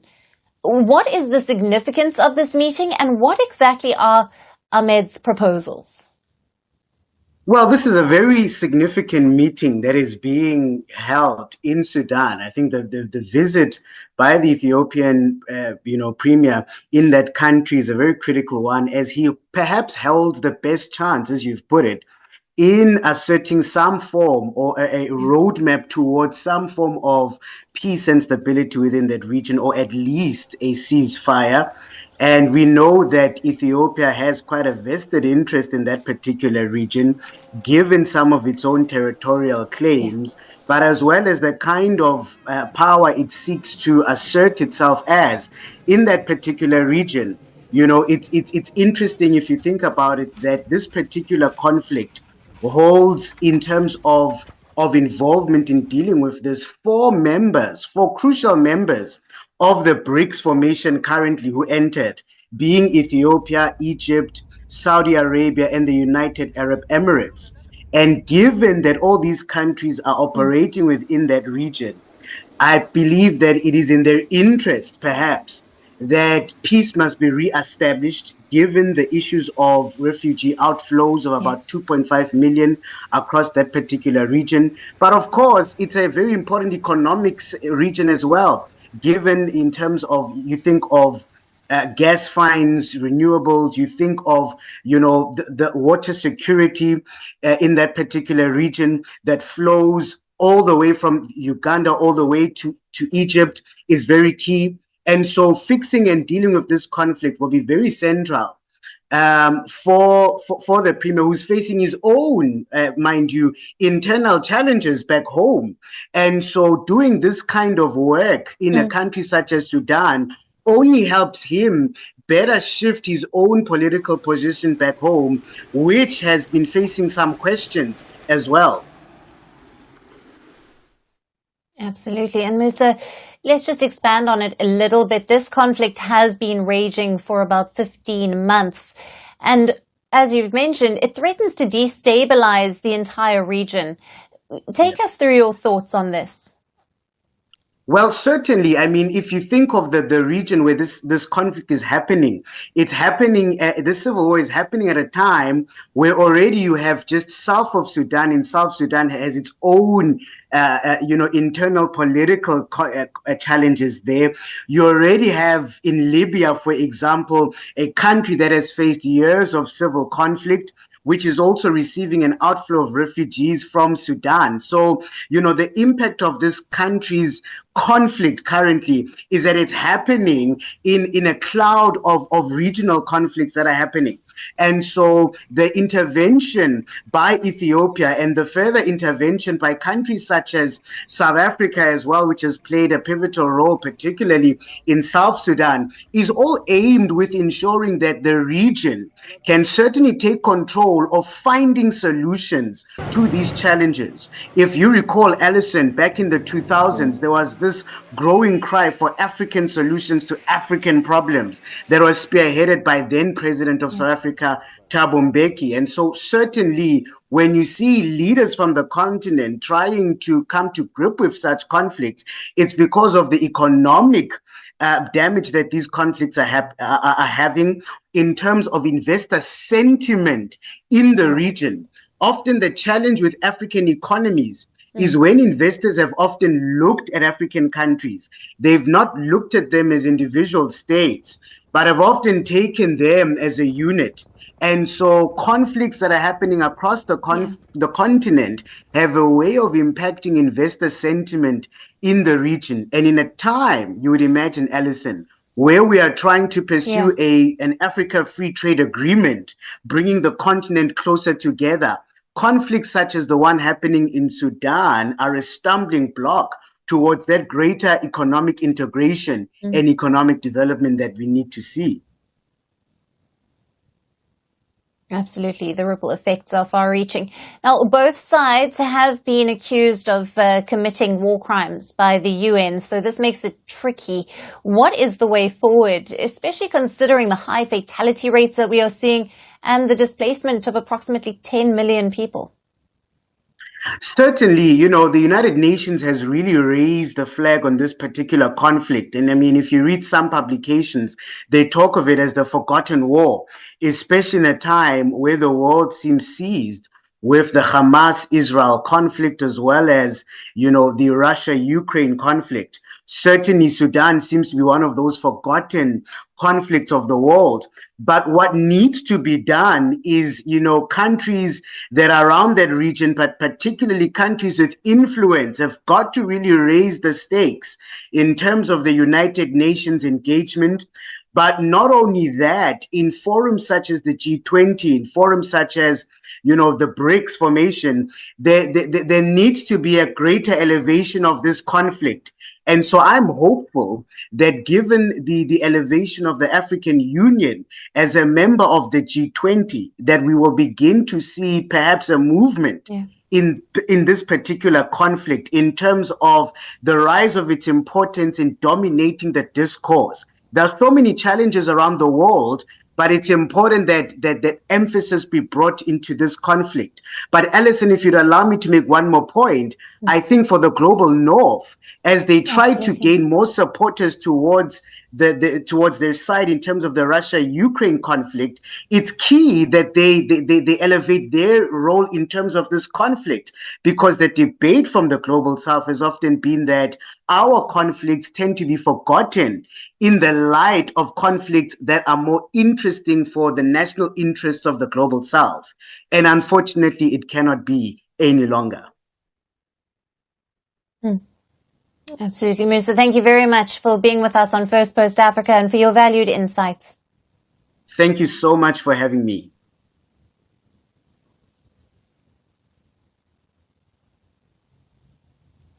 Shifting focus to Kenya now, where anger continues to mount against President William Ruto, despite him bowing down to the pressure and scrapping the new tax hikes. But the president has been forced to make more concessions as calls have grown for him to step down. In the latest, the Kenyan president has signed a law that allows reconstitution of the country's election body. The amendment bill allows the establishment of a panel to appoint members of the electoral body called Independent Electoral and Boundaries Commission, or the IEBC. Now, reconstituting the electoral body was among the demands of the recent nationwide mass protest that has emerged as the toughest challenge for Ruto in his nearly 2-year presidency.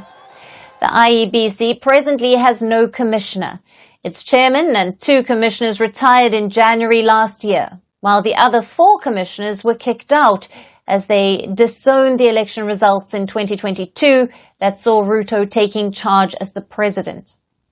Protesters in the anti-tax demonstrations demanded the reconstitution of the IEBC to allow the hiring of new commissioners and to recall the incompetent legislators.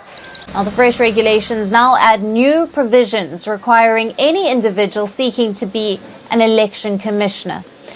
It also creates a panel of 9 instead of 7 to enlist the new commissioners. Now, this is the latest demand of the protesters that Ruto has agreed to. Last month, he scrapped an unpopular finance bill that introduced new tax hikes aimed at replenishing government coffers and helping to reduce its huge debt burden.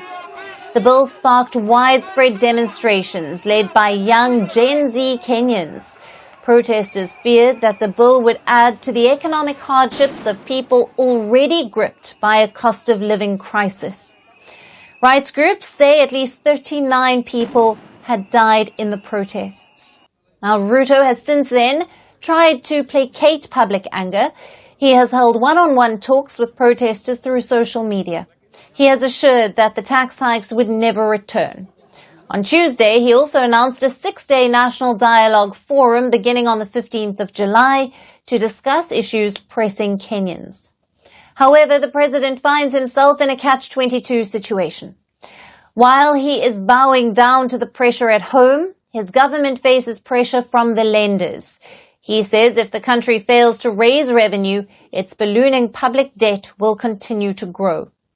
Last week, Ruto announced sweeping government spending cuts, but global agencies are lowering Kenya's credit rating. Global rating agency Moody's has further downgraded Kenya's credit ratings to junk territory. That means it has reached a level considered a very high-risk credit, and new rating and Moody's negative outlook for the country increase borrowing costs for the cash-strapped government. Now, Ruto also faces pressure from the International Monetary Fund, which has called for fiscal reforms like increasing taxes in order to access crucial funding. While announcing spending cuts, Ruto assured that he will be able to pull the country back from the danger of debt distress. However, it is not clear how the IMF is going to respond or how Ruto will walk the tightrope, balancing domestic dissent and satisfying lenders, creditors, markets, and rating agencies.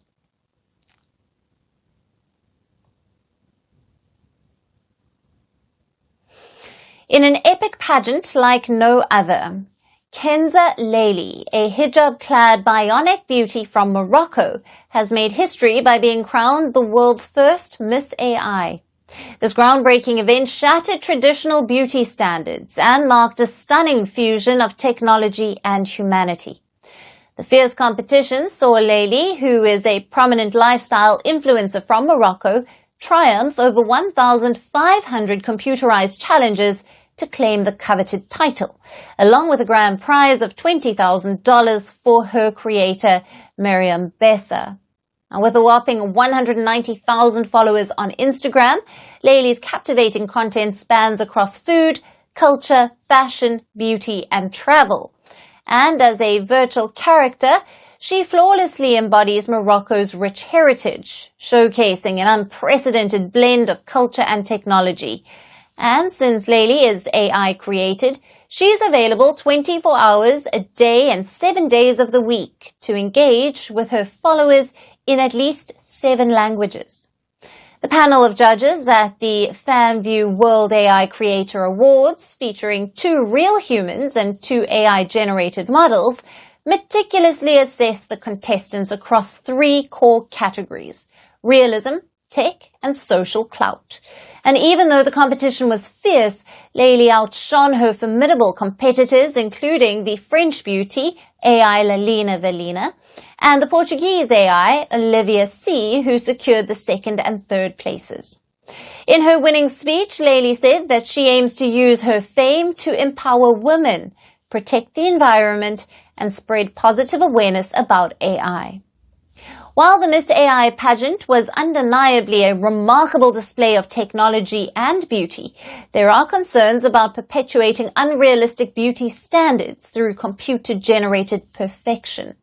Hence, despite the awe-inspiring display of technology and beauty, let's not overlook the implication of generative AI in social media. And as we eagerly await the next award, rumors are flying that a Mr. AI contest might be in the works, promising even more excitement and innovation on the horizon.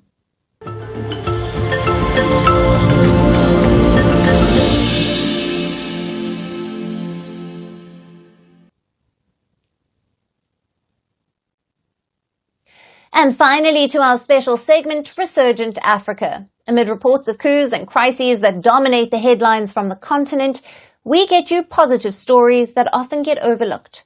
Women across Chad are returning to their roots, quite literally. They are bidding adieu to all the modern-day hair care products and turning to natural remedies that have been in their families for generations. While the potential health risks of chemical-laden cosmetics continues to grow, women in Chad are now applying chebe seeds paste on their hair. Our final report gets you all the details. In the bustling markets of N'Djamena, Chad's vibrant capital, a centuries-old ritual is capturing the hearts of beauty enthusiasts. At the heart of this tradition is Achi Musa, a skilled artisan whose stall is a beacon for those seeking to transform their hair with a touch of natural magic. As concerns about the potential health risks of chemical-laden cosmetics continue to grow, women across Chad are turning back to their roots quite literally, embracing the traditional hair care routine of their ancestors.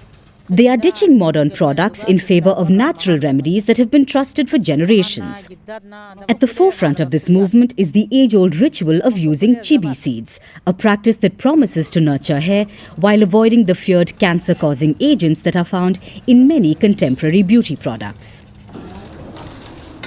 Under the shade of her stall in Al Hafia market, Musa meticulously applies a special paste to her clients' long plaits. But this isn't just any paste, it's a luxurious blend of cherry seeds, cloves and the piece de resistance, chibi seeds. Our mothers and grandmothers braided our hair in the village from the time we were children. Our mothers inherited it from their grandmothers and we inherited it from our mothers. We still practice this tradition today. It's our main activity. We have loyal customers who come to us to have their hair plaited. From root to tip, each strand is lovingly coated, promising growth and a shine that's nothing short of dazzling. Musa's deft hands shape the treated hair into the traditional Gurone hairstyle, featuring large, thick plaits interwoven with finer braids, creating a look that's both striking and deeply rooted in cultural heritage. It's true that Chib makes your hair grow and gives it length and all that, but it also treats other hair problems such as itching, hair loss, alopecia, and dandruff. And lately, I've noticed that it naturally darkens the hair. Chibi seeds, harvested from the mountainous Guera region, are the cornerstone of this hair care recipe. Musa's method is simple yet effective. She roasts and crushes the seeds, mixing them with ground cherry seeds and cloves. The result? A heady, spicy scent that lingers long after washing. It's reminiscent of exotic gardens and faraway lands. This aromatic blend not only nourishes the hair, but also offers a sensory journey to the lush landscapes where these ingredients originate. Across Africa, there's a growing movement towards embracing natural hair products, and Chibi is at the forefront.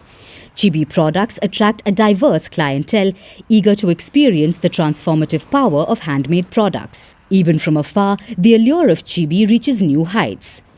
Eloy de Gonzague Nyoita, a 50-year-old resident of Canada, swears by the products he buys during his visits to Chad. Nyoita says the length and health of his dreadlocks are all because of these products he applies. His story highlights the global appeal of Chibi as more people around the world seek natural, effective solutions for their hair care needs. The story of Chibi is one of tradition meeting modernity, where age-old practices find a place in today's beauty routines, reminding us all that sometimes the best secrets are the ones that have been with us all along. And that's it on the show for today. We will see you again tomorrow at the same time. Thank you for watching, and goodbye.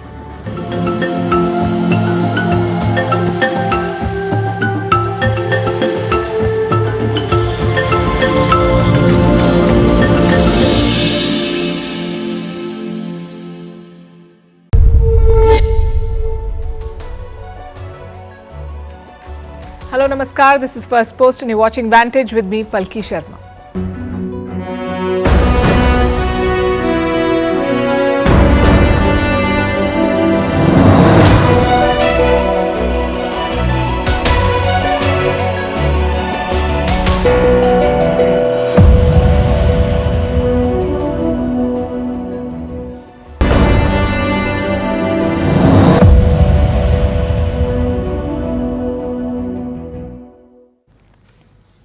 We begin tonight with the India-China border conflict. There's a new provocation from the Chinese side over Arunachal Pradesh, the northeastern Indian state of Arunachal Pradesh that China claims as its own and calls South Tibet.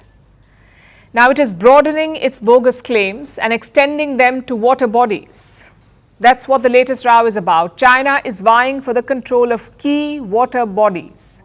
It began with some news reports about India's developmental projects. India plans to build 12 power stations in Arunachal Pradesh. These will be hydropower projects. They'll use water from rivers to generate electricity. New Delhi has cleared the plan. With a budget of about $1 billion, the money has been set aside and the plan is likely to be announced later this month in the budget speech, scheduled for the 23rd of this month, 23rd of July, the first union budget of the Modi government's third term. It will be presented by India's Finance Minister Nirmala Sitharaman. That's where the hydropower projects in Arunachal Pradesh are expected to be announced. It's a good plan with clear benefits. The domestic demand for electricity is rising in India and the current sources of power are insufficient. So hydropower could help bridge the gap. Plus, there's scope to expand in this direction. In the last financial year, hydropower accounted for less than 10% in India's overall power output. So there is room to do more. The new plants will contribute to the development of Arunachal Pradesh. The cost will be covered by New Delhi and the state will get electricity. So it's a win-win. But China has a problem. It is objecting to India's plans. Beijing issued a statement today. It said India has no right to build these hydropower plants. The statement said, and I quote, South Tibet is China's territory. Like I said, Beijing claims Arunachal Pradesh as part of China and calls it South Tibet. Now, no one agrees with this. There is no international recognition or support for China's claim. There is no legal or historical basis. But China keeps bringing it up to provoke India. So what should India do? Go ahead with the plan. India has every right to set up this project. It's inside Indian territory, funded with Indian money, and for the benefit of Indians. So China has no say in the matter. The problem is Beijing is going beyond statements. It is trying to establish an alternative reality and leverage geography to put pressure on India. Now, one part of this sinister plan involves rivers in the region, specifically the Brahmaputra River.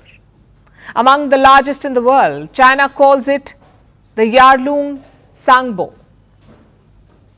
That's their name for the Brahmaputra. The river originates in Tibet, a region controlled by China, and then it flows through two countries, India and Bangladesh. The state of Arunachal Pradesh falls on the river's path. It flows through the northern part of the state, and the Brahmaputra is an important river for the region. More than 130 million people depend on it, their lives and livelihoods. And China wants to control and leverage the Brahmaputra by building a dam. The project was announced a few years ago, a super hydropower dam. It will be built in Tibet on a section of the Brahmaputra. Reports say that this dam would have more capacity than the Three Gorges Dam. The Three Gorges Dam is the biggest dam in China. It is the world's largest hydropower facility built on the Yangtze River. So the dam in Tibet is expected to be bigger than that. Now, India had lodged a protest against this project, but China has not changed its mind. Today, it has expressed outrage over India's planned projects. They could act as spoilers for China's project in Tibet, which makes it all the more crucial, not just for India's energy security, but also for its sovereignty. In recent months, China has challenged India on multiple occasions. Earlier this year, Prime Minister Modi had visited Arunachal Pradesh, and Beijing had protested the visit. The China-India border issue remains unresolved, and India has no right to unilaterally develop the Chinese southern Tibet region. India's related actions will only complicate the border issue and negatively impact the situation in the border areas of the two countries. Then Beijing released a new list of Chinese names for territories in Arunachal Pradesh. Since 2017, China has released 4 such lists and given Chinese names to almost 100 Indian territories, all in Arunachal Pradesh, and now it is going after power projects and Indian rivers. It is time for New Delhi to draw a line. It should push back harder against China's bogus claims.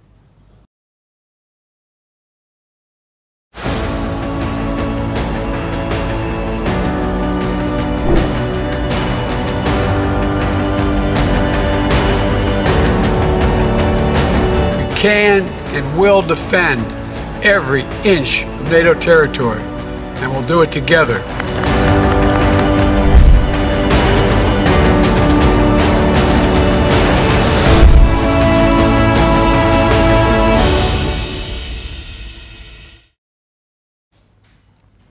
Now let's turn to the US, where a summit is underway to mark 75 years of NATO, the North Atlantic Treaty Organization. Now, NATO is a relic formed in the heydays of the Cold War, the geopolitical competition between the US and the Soviet Union. The Soviet Union doesn't exist anymore. It is now just Russia. So NATO should have ceased to exist as well. Instead, it just keeps growing. This year's summit also celebrated a new member, Sweden.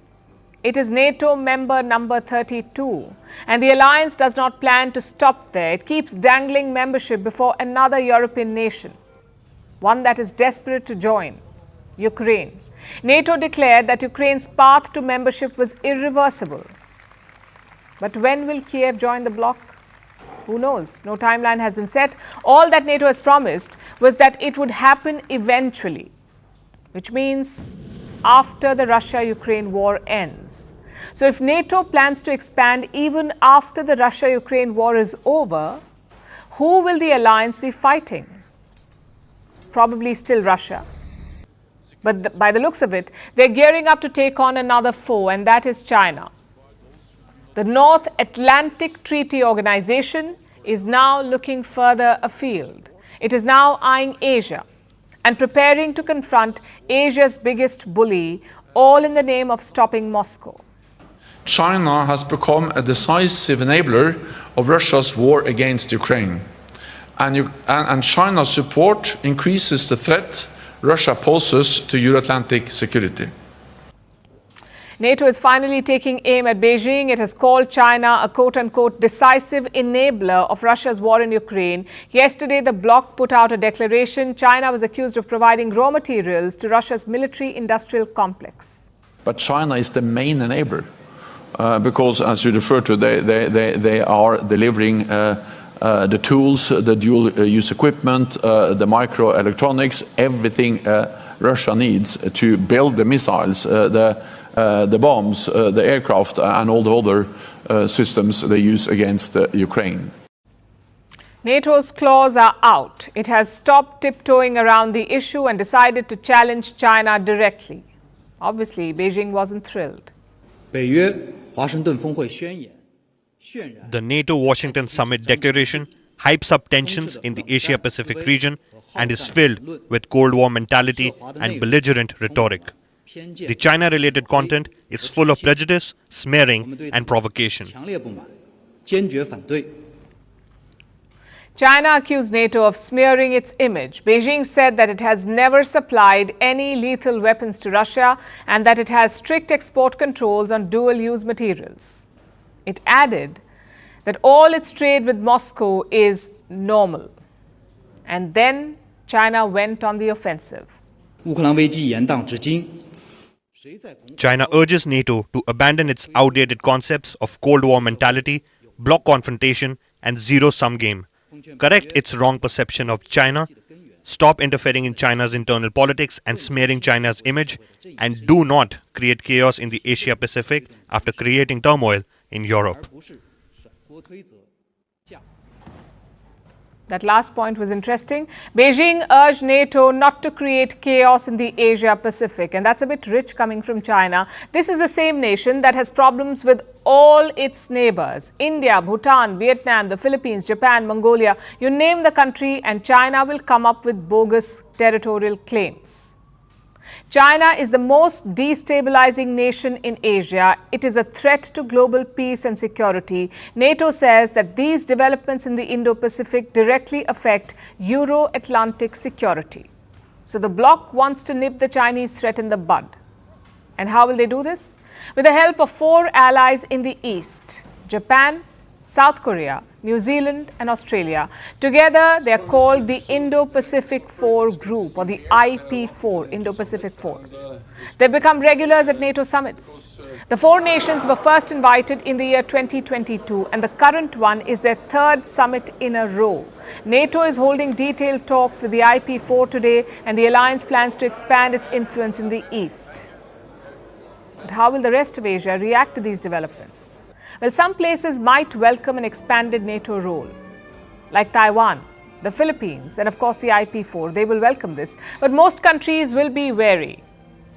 NATO is a Western alliance, and Asia has learned to be wary of Western military presence. That's the case at the moment. But it may change over time, especially if China continues its aggressive behavior. You either die a hero or live long enough to see yourself become a villain. Famous last words from the Dark Knight. Today they ring true for Joe Biden. For the last 4 years, the US president has slammed Donald Trump, criticized his aggression and panned his arrogance. But now it looks like Biden is taking a page out of the Trump playbook. He's becoming the man he opposes. It's election season in America. June 27 saw the first presidential debate. Biden went against Trump, and he faltered badly. Ever since then, Trump has gone silent. He's basking in the success, but Biden is on a media blitz. He dialed into a morning radio program. He gave an interview. He attended multiple rallies. He addressed a NATO summit. He's even choosing spray tan. Tonight, he will address another press conference, his first solo one since last November. So Biden's strategy is simple. To him, offense is the best defense. Look, I have a cognitive test every single day. Every day I have that test. Everything I do. Would you be willing to have the independent medical evaluation? Watch me between, there's a lot of time left in this campaign. It's over 125 days. So the answer, decision. The right answer right now is no, you don't want to do that right now. No, I've already done it. But looking more orange is not buying him sympathy. There's dissent in his party. The Democrats want him out, and they're trying to achieve it in two ways. One is direct confrontation. Around a dozen Democrats have asked Biden to step down. This includes Democratic congressmen, senators, high-profile donors, and even Hollywood actor George Clooney. They're not beating about the bush. They've told Biden to resign. You know, the fighting spirit and pride and courage that served the country so well 4 years ago helped Joe Biden win. Will bring the ticket down this time. He just has to step down because he can't win. But some others have taken a different approach, like former House Speaker Nancy Pelosi. She's a senior Democrat and influential voice in the party. Pelosi is trying to appeal to Biden's rational side. She hasn't asked him to step down. She says he should make a decision soon because time is running out. And looks like she even lost her cool over it. Do you believe you should run for re-election? I'm not speaking English to you. I'm not going to be making any statements about any of that right now in the hallway. She's upset, but she's also right. Time is running out for the Democratic Party. They're facing their biggest crisis ever. We are in the month of July. The election is slated for November. So there's around 4 months to go. If Biden has to step down, it must happen now. The Democrats will need the time to mobilize their resources and rally behind the new candidate. But it's also unprecedented. Incumbents don't usually step down. It's very, very rare. They're certainly not forced to step down. The first example is Harry Truman, the 33rd U.S. president. In 1945, Truman was then President Franklin D. Roosevelt's vice president. He was the VP. After Roosevelt died, Truman took over, and he served out that term. Then in 1948, he contested the election, and he won. But in 1952, Truman was done. He had already been in power long enough, he thought. He did not want to continue. Technically, he could seek another term, but Truman stepped down. The Democrats went into a huddle. They picked another nominee, but he lost the elections. The second example is Lyndon B. Johnson. He was the 36th American president. He became president in 1963, but his fate was sealed in Vietnam. The war made him lose support, so Johnson stepped down. It was another scramble for the Democrats. They fielded a new candidate. Again, they lost the White House. So history does not paint such a good picture. Two Democratic presidents, both left under pressure, and the party lost the White House. But here's how this one is different. Truman was tired. Johnson was politically battered. None of them was too old or too unfit to contest. And there's another thing to consider. Truman stepped down around March. So did Lyndon B. Johnson. Basically, the Democrats had time to recalibrate, but this time they're pressed. So right now they have three options. Number one, Biden contests the election. He loses against Trump, and the Democrats lose the White House. Option number two, or scenario number two, Biden steps down.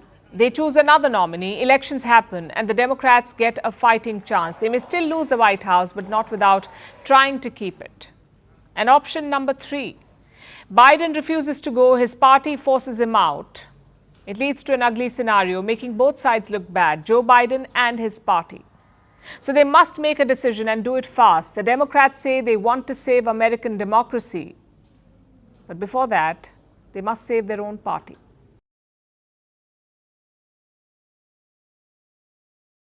Now let's look at Pakistan, the South Asian nation known for its financial mismanagement.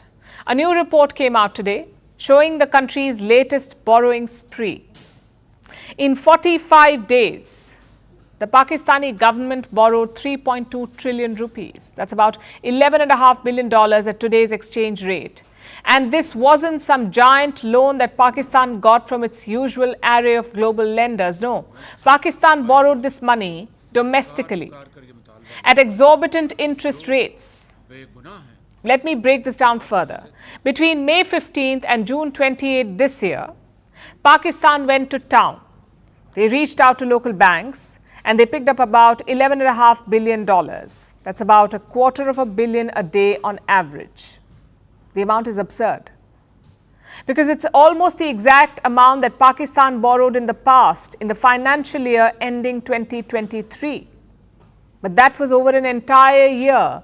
The recent borrowing spree took place in just 45 days, more than $11 billion in 45 days. It shows just how dire their financial situation is. And the dates are important to note.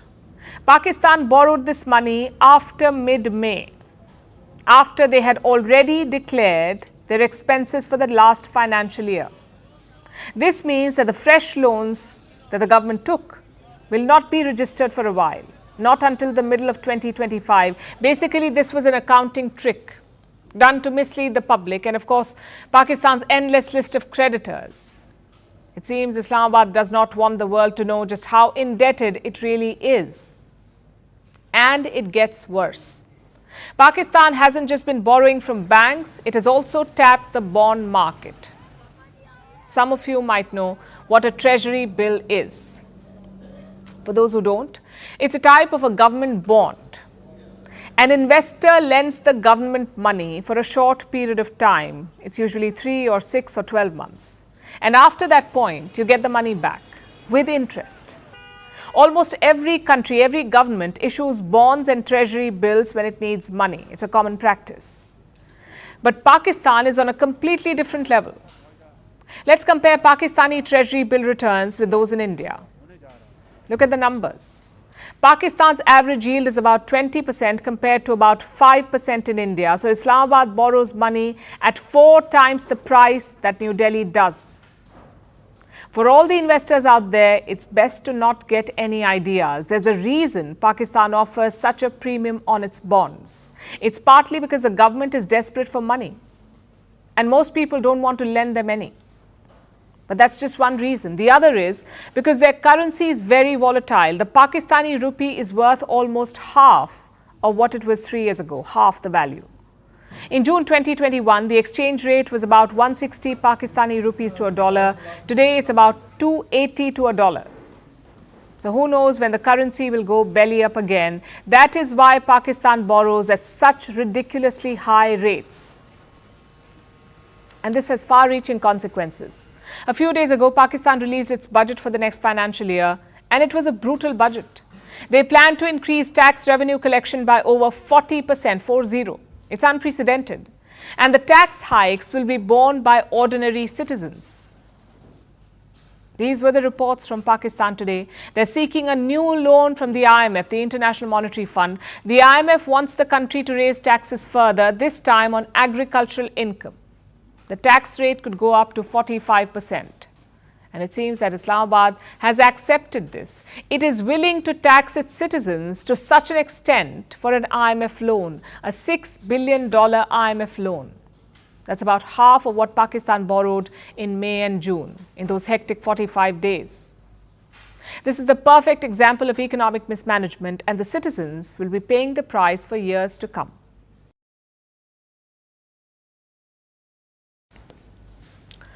Are you planning to buy a car soon?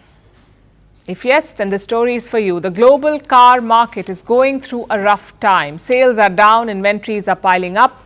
This may spell trouble for the industry, but for the customers, it could mean good news. We are entering what many call a buyer's market. Let's begin with some global trends. Leading car maker Volkswagen is under pressure. It's a German auto giant. Its profits could fall this year. Volkswagen has lowered its forecast for 2024.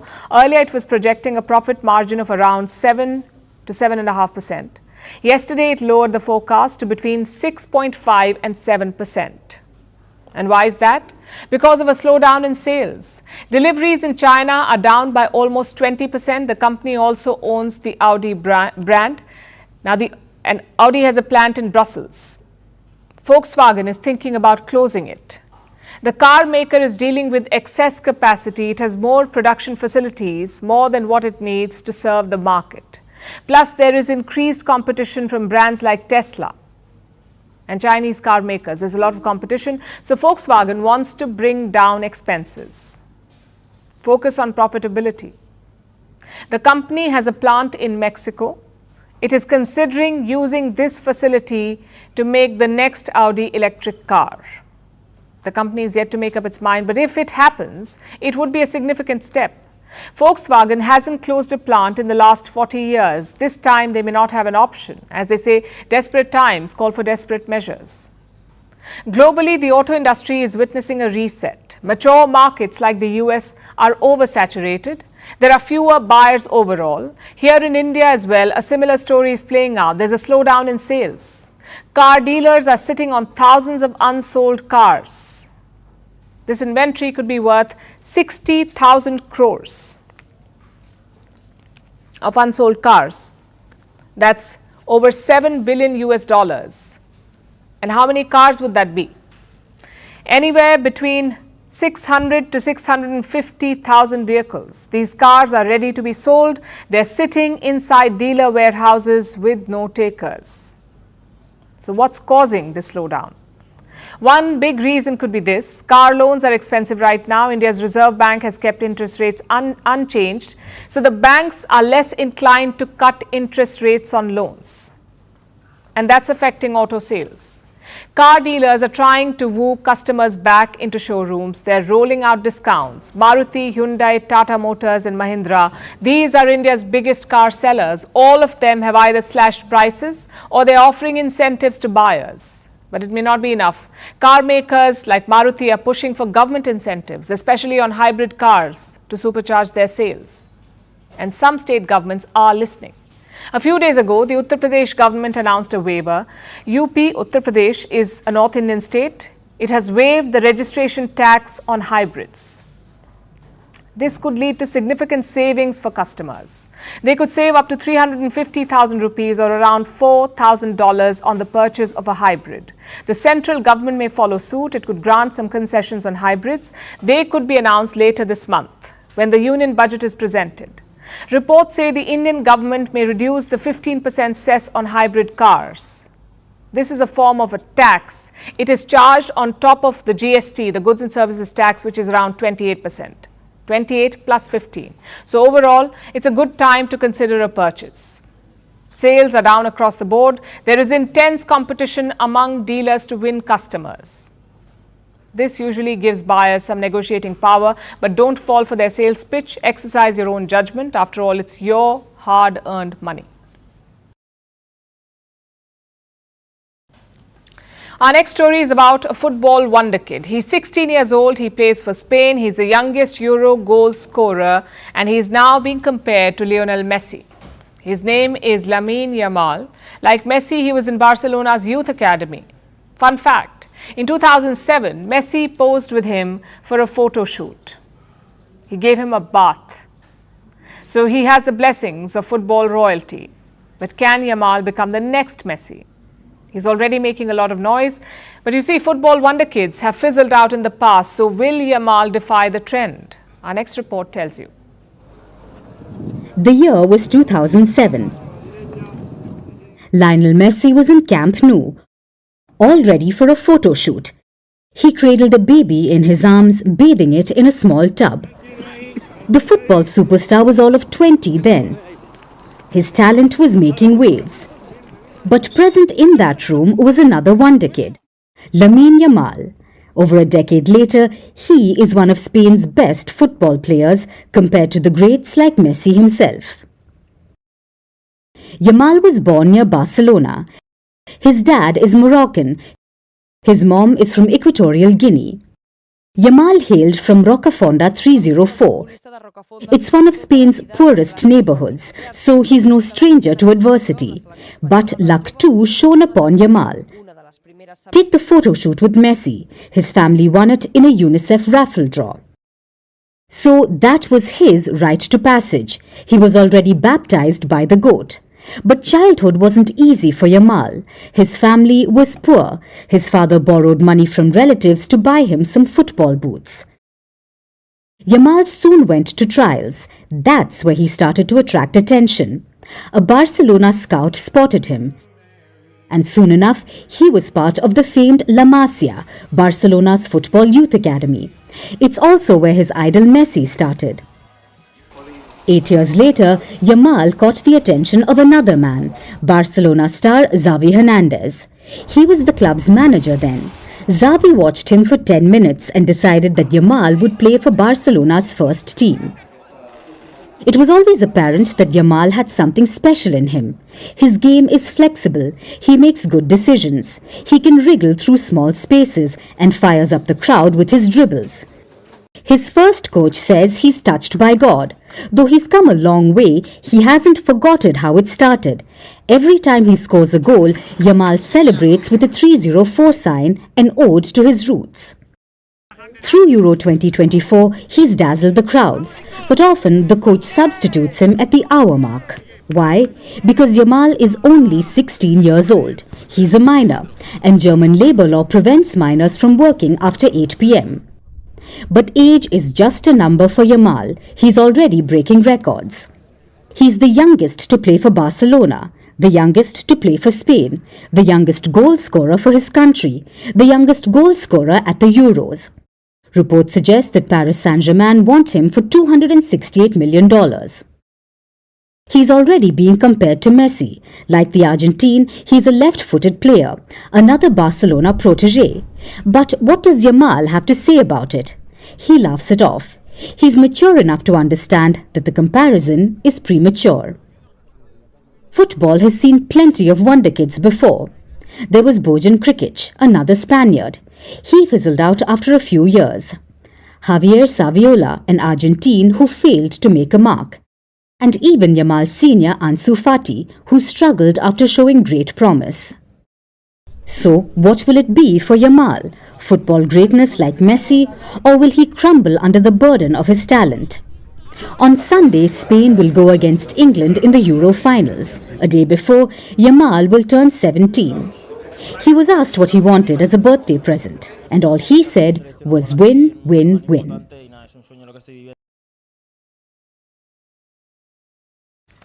Our next story is from Africa, from Rwanda, the country famous for its migration deal with the UK.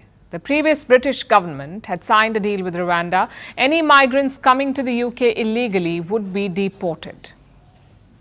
They would be sent off. And Rwanda was supposed to accept these migrants, house them and deal with any paperwork like asylum applications. If the asylum claims were legitimate, Rwanda would bear the responsibility of hosting the migrants. This, in a nutshell, was the Rwanda deal, to outsource the problem of immigration. It wasn't so much about shifting the asylum seekers, it was more about generating fear. Migrants were supposed to be scared of being sent to Rwanda. The hope was that it would act as a deterrent. The Rwanda plan was championed by the former British government, the one led by the Conservative Party, also known as the Tories. The Tories had ruled Britain for 14 years, and they had been championing the Rwanda deal for the past 3. But it never got off the ground. And a few days ago, the Tory government got the boot.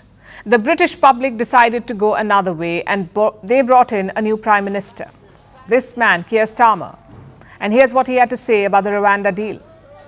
The Rwanda scheme was dead and buried before it started. It's never been a deterrent. Look at the numbers that have come over in the first 6 and a bit months of this year. They're record numbers. That is the problem that we are inheriting. It has never acted as a deterrent. Starmer's Labour Party had always opposed the deal. They had promised to scrap it if they came to power, which is what they did. But there was a slight problem. The Tories had spent years working on the deal. More importantly, they'd spent millions on it. About £320 million. That's more than $400 million US. That is the amount the Tories had already spent, without deporting a single illegal immigrant. So where did this money go, $400 million? In setting up infrastructure in Rwanda. You may remember these pictures of the UK's former Home Secretary, Suella Braverman. Last year, she was looking at some under-construction buildings in Rwanda. Well, those were built with British money, given to Rwanda by the Tories. You can understand why she's not pleased about getting the plan scrapped. We're now seeing Keir Starmer, install his government, scrap the Rwanda plan, for example. Years of hard work, acts of parliament, millions of pounds been spent on a scheme which, had it been delivered properly, would have worked. We don't know if it would have worked, but the money was spent. So is there any way to undo that, to get a refund? Well, Britain was looking into this. Rwanda's president, Paul Kagame, had said that it could happen. He'd said this in January. So perhaps the UK was hoping it would all work out. But then a Rwandan government spokesperson set the record straight. Actually, it is the UK government that has terminated the treaty and not Rwanda. This was not a loan given to Rwanda. This was money sent to Rwanda to carry out specific actions. These actions have been carried out. There is no reason why these funds should be returned. As far as the permanent dwellings, it was stipulated that Rwandans share them with the migrants. Today, the migrants are not coming anymore. Rwandans will live in those dwellings. So Rwanda has no intention of giving the money back, and the houses that were built, the ones Braverman had examined so carefully, will now be going to Rwandan citizens. Well, this is a win for the African nation, and maybe add a lesson for London. Now let's talk about Pamplona. It is a picturesque city in Spain, but it's known across the globe for its famous bullfights. Every year, thousands run with the bulls, getting injured, even killed in the narrow lanes. And what happens to the bulls? Well, they're made to take part in the bullfights, where they are tortured or killed. Spain says it's their tradition. But even Spaniards disagree. Surveys say 60% of them disapprove of bullfights. So why then is Spain continuing with this? And why just Spain? Why are animals tortured and killed across the world for entertainment? Our next report tells you. Every July, Spain celebrates the festival of San Fermin. Pamplona is awash in red and white. This 9-day festival has concerts, religious processions, feasts, and lots of wine. But the highlight is this: Pamplona's famous bull run. It begins at 8 a.m. Participants run with 6 bulls across the city's narrow lanes. The runners have less than 3 minutes. They must outrun the heavy animals, or risk being injured or worse, killed.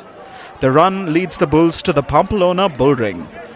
Bullfights are held there, and the animals are either injured or killed by the matadors. Today, 11 people were injured during the bull run. Since 1924, 16 people have died due to this. The last death was in 2009. But how many bulls have died? Well, nearly 60 every year.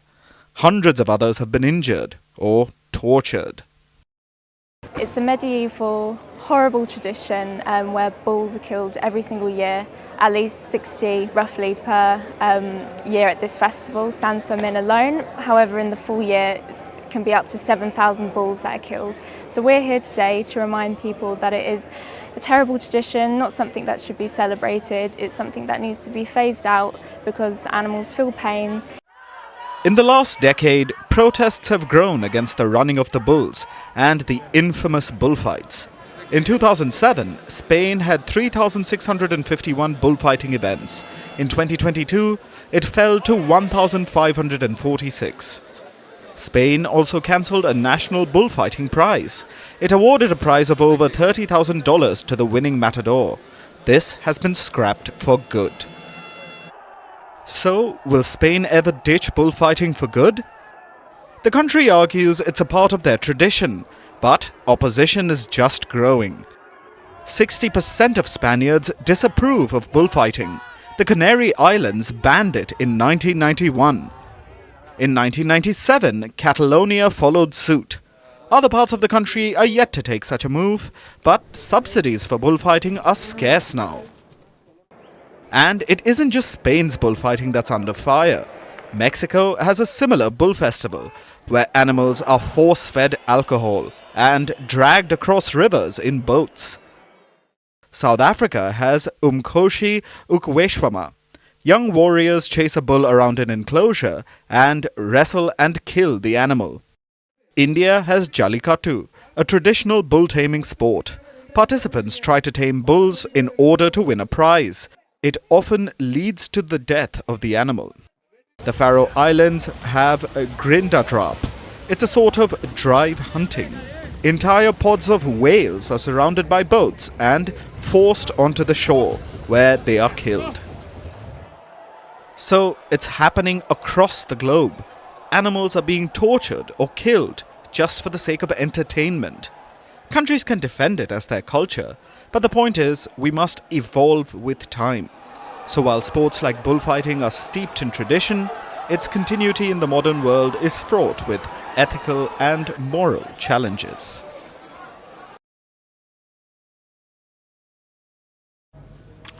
Do you think that time travel is possible? You may say no, but what if we told you that there are scientists who are planning to make it happen? They want to transport people to a distant future and thousands of participants are willing. But they will not zoom through black holes. They will not travel in spaceships or fancy cars. They will be frozen. The concept is called cryonics, where a person's body is frozen in the hope that a future civilization will reanimate it. That is the eventual aim, that one day the frozen body will be rewarmed and revived, kind of like a less gross version of mummification, with the expectation that the mummy will come back to life. Now, in day-to-day medicine, freezing is already a useful technique, albeit on a smaller scale. Doctors freeze blood cells, bone marrow, sperm, and embryos. But freezing a human body, that's another ball game. Cryonics can begin only after a person is clinically and legally dead. You cannot start freezing before that. You have to die. After death, the procedure needs to happen quickly. First, dry ice is used to keep the body at a lower temperature, so the body can be moved to a storage facility. And once that happens, the body is put in a chamber. It is infused with chemicals. The temperature is slowly lowered further below minus 130 degrees Celsius. This cold allows the cells to survive and the body is preserved. Much like people in a long-term coma, except there's no metabolism. So to them, no time is passing. So people say, well, if they're not alive, they must be dead. Well, no, there's kind of an in-between state, which is not really alive or dead. By kind of a crude analogy, you have daytime and you have nighttime, but you also have twilight in between because they kind of shade into one another. So in our view, dying is a process, and cryonics stops that process. It puts dying on a pause and lets you go into the future where we have greater capabilities to reverse that and bring you back to life. It sounds like science fiction, being frozen in time, then reawakening. If successful, this would be a massive breakthrough. But it's a very big if. Even the scientific community is skeptical. Cryonics is generally viewed as a pseudoscience. In other words, quackery. While it promises to defy death, there is no proof, there is no evidence that cryonics can revive people, absolutely no guarantee or precedent. The only group that you really see getting excited about the possibility are people who are sort of people who specialize in studying the distant future, or people who have a stake in wanting you to pay the money to do it. I don't really see any mainstream brain scientists, physiologists, people from psychiatry who study the mind. They're not lining up saying, I think this is a sound idea. Moreover, I don't think any of them do it. But this has not discouraged the enthusiasts, men of science, tech moguls like Jeff Bezos, Sam Altman, Larry Page included. They've pledged hundreds of millions of dollars towards this cause. 500 people have frozen their bodies already. They're now stored in vats around the world, mostly in the US. 500 people have already done it. More than 5,000 people want to follow suit. They've signed up to be frozen. Usually the takers are uber wealthy, which should not be surprising. Regular people have the real life to worry about, not the afterlife. So also the procedure costs upwards of $200,000. The rates are lower if you just want to freeze your brain inside your severed head. That happens too. Clearly, buying islands, building rockets and planning a trip to Mars is not enough. So the wealthy are not only freezing their bodies, they're also freezing their assets. They're creating a revival trust. It is like a trust fund, except it will not be passed down generations. It will be created by and for the frozen dead. It will be saved for when they come back to life. Basically, if you're crazy rich, then your money can be immortal too. But there's a slight problem. This immortality depends on a tower of assumptions and a lot of questions. Are you alive if your body is cryonically preserved? If you are revived, are you the same person? In the eyes of the law, no. You cannot reverse a death certificate, not yet. Also, we don't know if the bodies are being frozen successfully. So far, the freezing services are crude. Soon after death, parts of the brain stop working. So imagine waking up 100 years later, if you do wake up, only to be a shell without a working brain. Kind of like a cognitive vegetable. I'm still not clear how this works, and cryonics does not have the answers, but it promises to never say never. At best, the concept comes through. At worst, we have a bunch of white walkers living amongst us.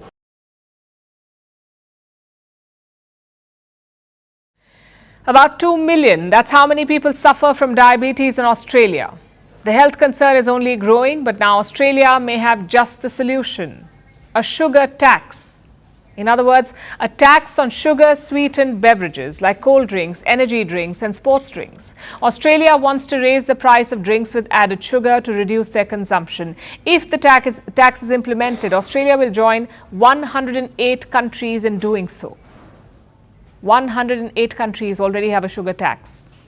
But is it effective, and how does it work? Here's a report. Every 5 minutes, an Australian develops diabetes. That's more than 300 people per day. In total, that's 1.9 million Australians. Understandably, diabetes is a major health concern in the country, especially because much of it is avoidable. Type 1 diabetes is an autoimmune disease, meaning it can't be prevented. But type 2 diabetes is largely preventable. Its causes include poor diet, sedentary lifestyle and smoking.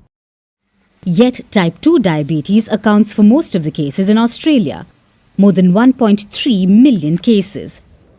Which is why recently diabetes became a matter of discussion in the Parliament. An investigation was held, and subsequently a report was released. It made a number of recommendations. But the strongest among them is a measure that has already been adopted by 108 countries. A tax on sugar-sweetened beverages. In simpler terms, a sugar tax. As the name suggests, this is a tax on drinks with added sugar, like soft drinks, sports drinks, fruit drinks and energy drinks. Often even fruit juice and milk-based drinks. The tax raises their prices, and this has a two-pronged effect. It is a disincentive to buyers, and it encourages companies to make drinks with less or no sugar so that they can avoid the tax. And how much should the tax be? In Mexico, there's a tax of 1 peso or $0.056 per litre. In the UK, the tax depends on the sugar content. The higher the content, the higher the tax. While there are variations, the World Health Organization has one standard advice. The tax should increase the retail price of sugary drinks by at least 20%. That's the recommendation to make the tax a success. Which brings us to the next question. Is sugar tax effective? Evidence from several nations proves that it is. It has been a success in Mexico. The country introduced its tax in 2014. By 2016, there was a 37% reduction in the number of drinks bought. Or look at the UK. Sugar tax was first announced in 2016. It came into force in 2018. But only 3 years after the announcement was made, the amount of sugar consumed by children from soft drinks halved in the UK. It reduced by a third in adults. That's a significant drop. What's more, the sugar tax may have prevented 5,000 cases of obesity every year. It's a no-brainer that sugar tax works. Experts know it, research proves it, and citizens want it. According to a poll conducted by the World Health Organization, a majority of people globally support increasing taxes on sugar-sweetened beverages. So, what are the governments waiting for? Australia has taken the first step in the right direction. Now it's time to make the deal sweeter by implementing the sugar tax. And now it's time for Vantage Shots, images that tell the story. India's President Draupadi Murmu plays badminton with Olympic medalist Saina Nehwal. Crayons melt in Las Vegas amid a searing heat wave, and Spain or England? Who will win the Euro finals? The Oracle orangutan votes in favor of Spain. Finally, we're taking you back in history on this day in 2006. A string of powerful blasts rocked India's financial capital, Mumbai. The bombs were placed in local trains. More than 200 people were killed and about 700 were injured. We leave you with that. Thank you for watching. We'll see you tomorrow.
From impeachments to inaugurations, if it's a political story, we are on the scene.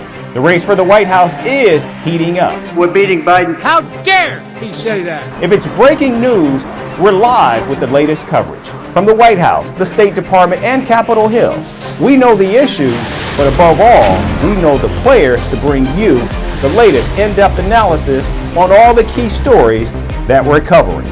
I'm Eric Ham. Join me from Washington here on Firstpost America.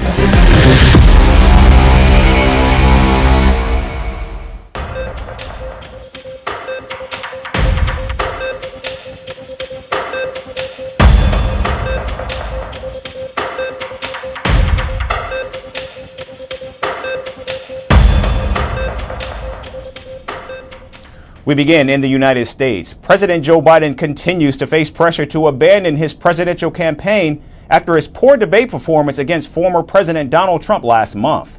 On Wednesday, former House Speaker and President Biden's longtime ally, Nancy Pelosi, became the most senior member of the Democratic Party to subtly float the possibility of President Biden stepping aside. Now, while Pelosi did not explicitly tell President Biden to do so, she did say that the commander-in-chief must decide quickly whether to stay in the race. However, Pelosi later said her comments were subjected to misrepresentations. Meanwhile, Hollywood star George Clooney, who co-hosted a star-studded fundraiser for President Biden just last month, also withdrew his support.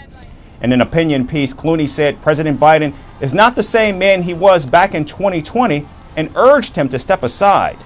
The actor said, and I quote, "I love Joe Biden as a senator, as a vice president, and as president. I consider him a friend, and I believe in him, believe in his character, believe in his morals. In the last 4 years, he's won many of the battles he's faced, but the one battle he cannot win is the fight against time." Now, Clooney is not the only one openly urging President Biden to drop out of the race. In fact, Senator Peter Welch from Vermont has also called on President Biden to withdraw in an op-ed, becoming the first Democratic senator to explicitly call for President Biden to step aside.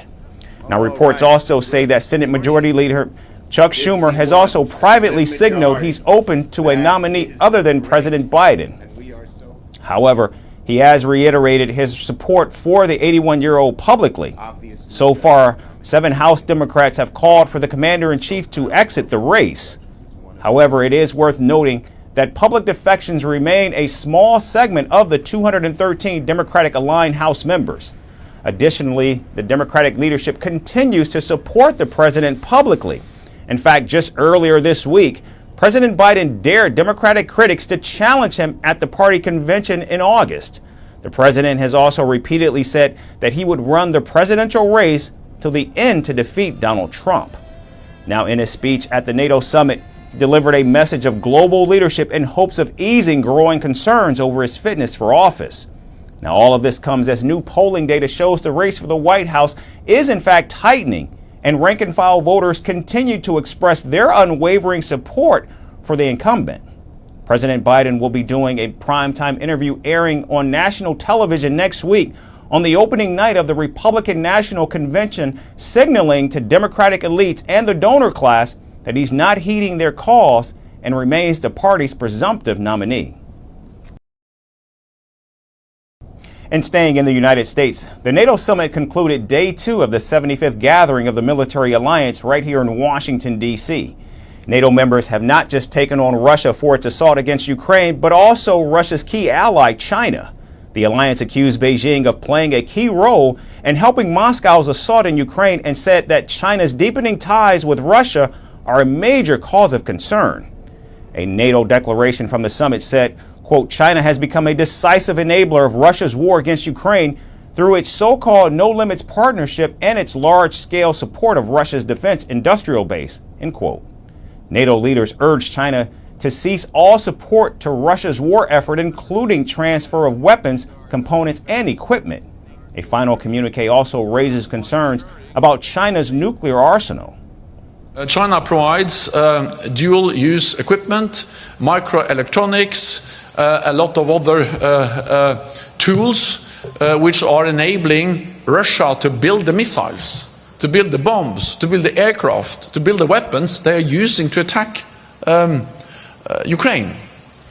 And the fact that this is now clearly stated, agreed by all NATO allies is an important message to China. And then, of course, we also then state that it cannot continue like this. Now, responding to the declaration, China warned NATO against provoking a confrontation over its ties with Russia. Beijing said NATO should stop hyping up the so-called China threat and instead do more to contribute to world peace and stability.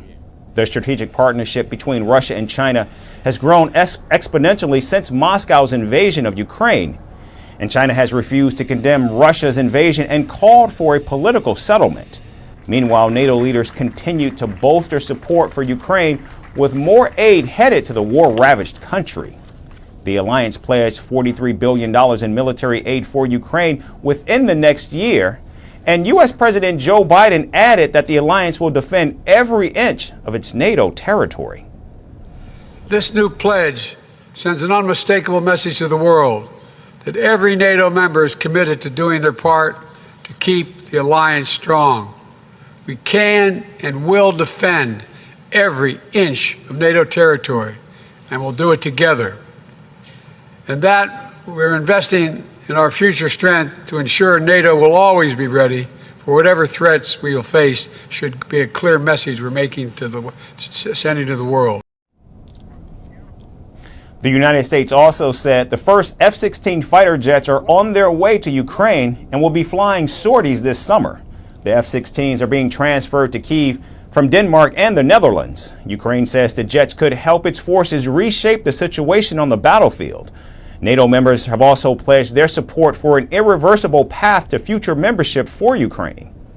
In our meeting, we also decided to take further steps to bring Ukraine even closer to NATO.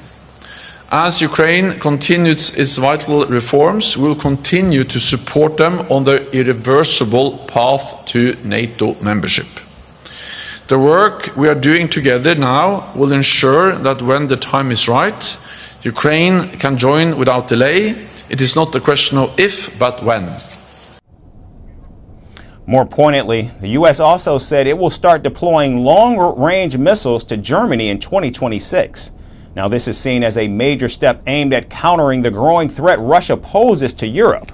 The decision to send Germany the most potent U.S. weapons to be based in Europe since the Cold War is a clear warning to Russian President Vladimir Putin.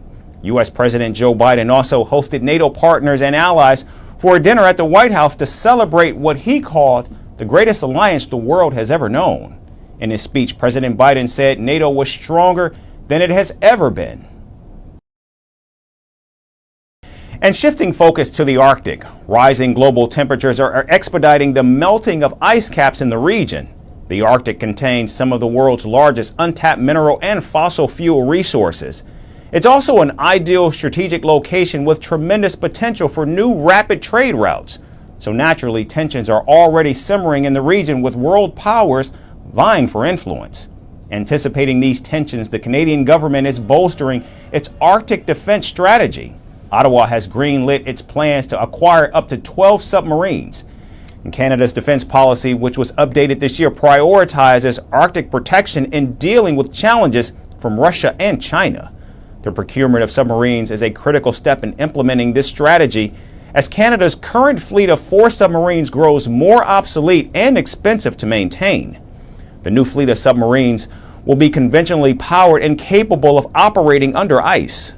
Citing global warming, Canada says the Arctic Ocean could become the most efficient shipping route between Europe and Asia by 2050, thus raising the need to bolster maritime security. Canada has been under intense pressure from the United States to boost its defense spending to meet the 2% GDP agreed to by NATO allies last year. The race in the Arctic is also shaping up as another frontier where allies Russia and China stand against NATO. For now, Russia has been dominating the race with support from Beijing, and Moscow has already been increasing its military footprint in the Arctic.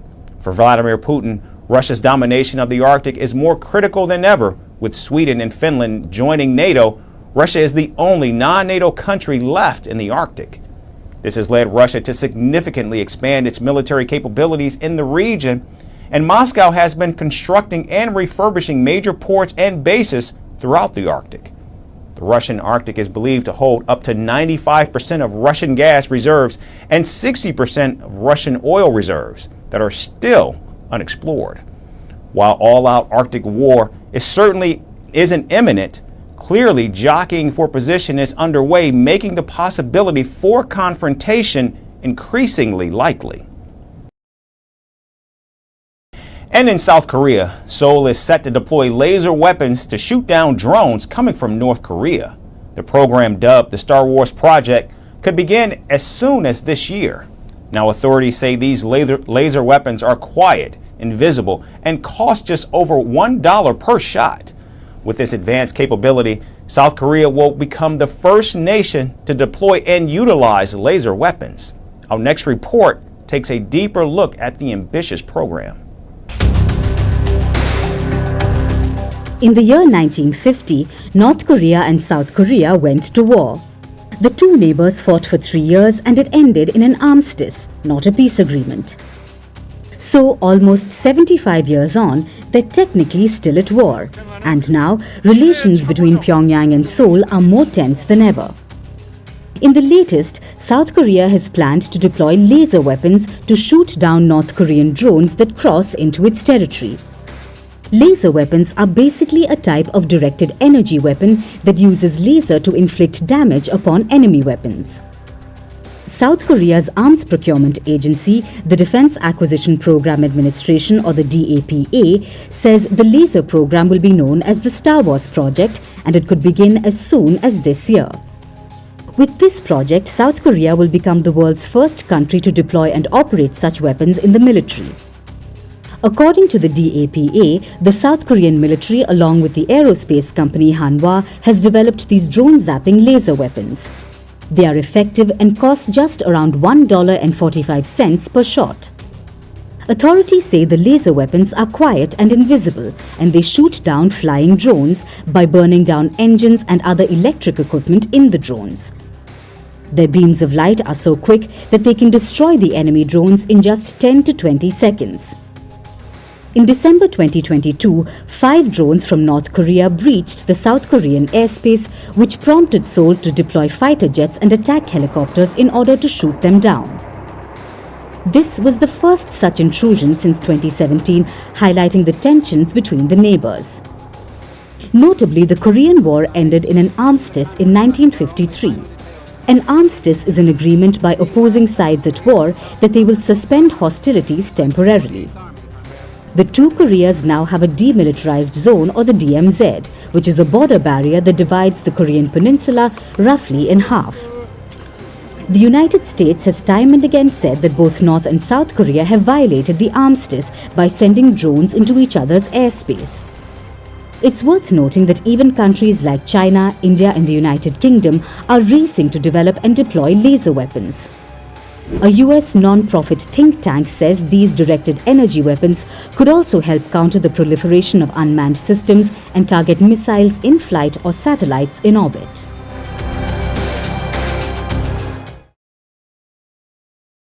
And finally, artificial intelligence has created a rift in the vibrant world of K-pop. It's sparking debates and dividing opinions among fans and artists alike. As AI takes on roles from songwriting to music video production, the industry finds itself at a crossroads, torn between embracing cutting-edge technology and preserving the human touch that has long defined its artistry. Our final report explores AI's growing impact on the music industry. Artificial intelligence has sneaked its way into our daily lives, whether we like it or not. From navigation systems in the car to the friendly or not so friendly voice on the other end of a customer service call, AI is becoming our ever-present companion. Despite its brilliance, not everyone is thrilled about this technological marvel. Some worry it will eventually outshine humans, while others argue that AI lacks that quintessential human touch. As a result, people are divided. Some embrace it openly, while others use it under the radar, fearing judgment. The Korean pop music industry, however, has no such qualms. They are out and proud about their AI usage. They've been employing it for almost everything. Right from generating music videos to penning lyrics, there is nothing AI is not doing for K-pop. Take the uber-popular boy band 17 for instance. Their album Maestro became the talk of the town, partly because of its AI-generated video scenes and possibly AI-crafted lyrics. Band member Woozy admitted to dabbling with AI in songwriting, fueling speculation and excitement within their fan armies. Meanwhile, girl group aespa has taken AI integration to another level. They feature several AI members alongside human ones. Their video Supernova showcased AI magic with band members' face moving only their mouths. This AI invasion in K-pop has stirred mixed reactions. Fans argue AI could help artists overcome creative blocks and keep up with the increasing pressure to release albums more frequently. On the flip side, skeptics fear losing that emotional connection with their idols. They wonder if music, which is often a reflection of artists' emotions, will still feel authentic when AI is involved. The demand for heartfelt personal songs is not going anywhere. After all, some things AI just can't replicate. In April, over 200 artists, including big names like Billie Eilish and Nicki Minaj, called for a halt to the predatory use of AI in music. They posted an open letter urging tech firms to rethink developing AI music generation tools. So where does that leave the human race? Whether AI will become the next big collaborator in the music industry or remain a controversial tool, that is still up in the air. But one thing is for sure, AI is here and it's not hitting the pause button anytime soon. That's our show for today. We certainly thank you so much for tuning in. We hope to see you right back here again tomorrow. Thanks again for watching.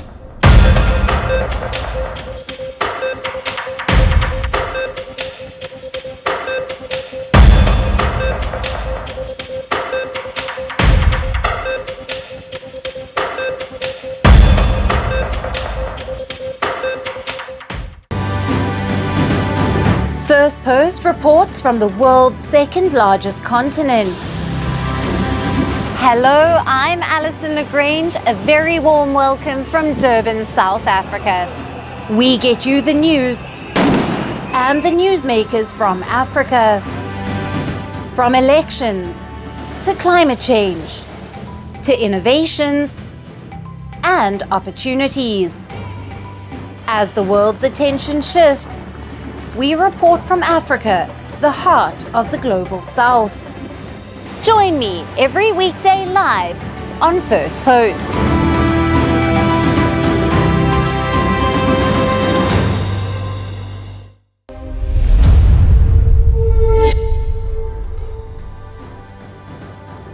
Hello and welcome to Firstpost Africa, where we get you the top stories from the continent and from across the world.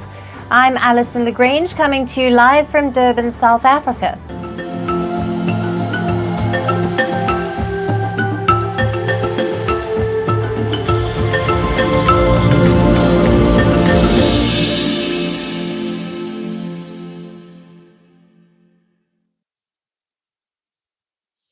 Hello and welcome. We start with West Africa, where the junta-led states are forging closer ties with Russia. In the latest, Mali's ruling military junta and Russia's state nuclear company Rosatom have signed 3 nuclear cooperation deals. The two sides have discussed projects including a Russian-designed low-power nuclear power plant. Rosatom delegation met the leader of Mali's junta, Assimi Goïta, on the 2nd and 3rd of July, as per the firm's statement. It held negotiations with junta officials responsible for the economy, energy and education. The two sides discussed a strategic project to build a Russian-designed low-power nuclear power plant in Mali, while they also discussed solar power generation and geological exploration projects. However, Rosatom did not give details about the proposed low-power nuclear power plant. Now, this is Russia's latest attempt to grow its nuclear footprint in Africa. For years, Russia has been seeking to attract business by signing cooperation agreements with countries across the continent. Currently, the only operational nuclear power station on the African continent is South Africa's Coburg nuclear plant. However, many African countries are eyeing nuclear power to solve their electrification challenge. Russia has meanwhile sensed an opportunity to forge new economic ties in the region to mitigate the impact of Western sanctions imposed due to its war in Ukraine. It has been quick to pledge its support to African countries with nuclear energy ambitions. Russia is already constructing the $30 billion Al-Dabar nuclear power plant in Egypt, which has been dubbed as one of the 2 largest nuclear construction projects in the world. Now, it has also signed nuclear energy cooperation agreements with Burkina Faso and Algeria. Now, a part of this push also includes strengthening ties with juntas in West Africa's Sahel region. Now, the 3 junta-led states in the region, Mali, Niger, Burkina Faso, have recently formed their own alliance, and they have ditched the West African bloc, ECOWAS. Now, these nations have turned to Russia to solve their internal security challenges, such as terrorism, and they have Russian military instructors who have been training their army to fight the terrorists and insurgents, while the 3 nations have kicked out Western troops from their territories. Now, Mali, Niger and Burkina Faso have turned away from traditional Western allies and have been deepening cooperation with Russia. So, shifting alliances and these allegiances, West Africa, too, like several other parts of the world, is witnessing a geopolitical face-off between Russia and the West. Now, for more, we are being joined by Paul Melly. Paul is a consulting fellow at Africa Programme at the International Affairs think tank Chatham House. He joins us live from London. Thank you for being with us. Good afternoon. Now, what are the specific goals and motivations behind Mali's junta signing cooperation deals with Russia's state nuclear company Rosatom? How does this partnership align with Mali's energy needs and long-term development plans? Well, I think the motivation is actually less about energy in a way and more about just deepening the partnership with Russia. As you've been explaining, Mali, like its neighbors Burkina Faso and Niger, is now ruled by a military junta that overturned a democratically elected civilian government in a coup, as happened in those other countries as well. And under these new military leaders, there's been this conscious decision to step away from the traditional alliances and partnerships with Western countries, with the European Union, with France, with the US, and also the ECOWAS West African bloc, whose governance rules, although sometimes member states breach them, whose governance rules commit governments to civilian rule in elected multi-party political systems. So in making a break with all of that, countries such as Mali are trying to build an alliance. What is the impact on the regional dynamics, given that Rosatom has been actively seeking business opportunities in Africa? How might this nuclear partnership impact regional dynamics in West Africa and the Sahel region? Like, what implications could it have for neighboring countries and their energy policies? I don't really think it's very much to do with energy. As I said, Mali and the other Sahel states have deliberately broken with the traditional partnerships, both with the West and with their neighbors in coastal West Africa. And so they're in a way, signing a nuclear deal is a very public, high-profile way for Russia to signal to Mali that it is prepared to engage in a level of support and cooperation that Western countries wouldn't do.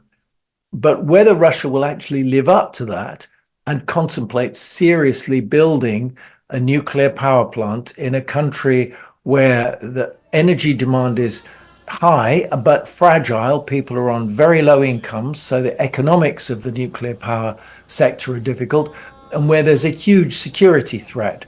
There are very large tracts of Mali that are either controlled by armed jihadist groups or under direct threat from armed jihadist groups.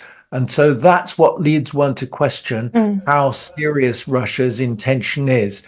Of course, it would reduce Mali's electricity imports in theory from coastal West Africa. It would help to make it more independent of countries such as Côte d'Ivoire, who supply electricity at the moment. But I think this is more of a political gesture, a diplomatic gesture, than anything short term. And if you look at the comments made by the Russians and the Malians after this agreement, they're pretty vague. They're talking about maintaining contact and exchanging ideas in a rather broad brush term. Where it would be more significant possibly is that Niger, one of the three Sahelian countries, does have uranium and is a major uranium producer. So it's possible in the very long term that you could develop a nuclear sector. People in the Sahelian countries sometimes say, well, why can't we have a nuclear power sector such as they have in Europe, in France, for example? But the economics are very difficult, and the security context is extremely challenging. Absolutely. And of course, it does signal a shift away from the traditional Western allies for Mali. What implications might this have? Well, I think we're still in a very early phase. These countries, it's basically since 2020 that these military regimes have taken power and begun to divorce themselves from the traditional partnerships. And it's going to be quite a few years, I think, before we really see how the shape of West Africa pans out, because there are actually very deep social and economic reasons that tie the Sahel countries to their coastal neighbors, the states that remain, if you like, in a close partnership with Europe and more broadly with the West. There are huge numbers of migrant workers, for example, in the Sahelian countries who live in coastal West Africa, millions of workers. So these ties are very deep. Mali is a landlocked country. Its main routes to the sea are through Senegal and through Cote d'Ivoire. So I think it's going to, in that regional context, it's going to be quite some time before we see exactly how far this pans out and whether the Sahel countries, in fact, do persist in pursuing this very different course or not. And that internal politics is also going to be a factor, because we're beginning to see movements of protest in these countries, and the regimes are responding by cracking down. They're locking people up and trying to impose their power by authoritarian methods, if you like. Right. Paul, thank you very much for being with us and your valued insights on all the latest coming out of Mali. You're very welcome.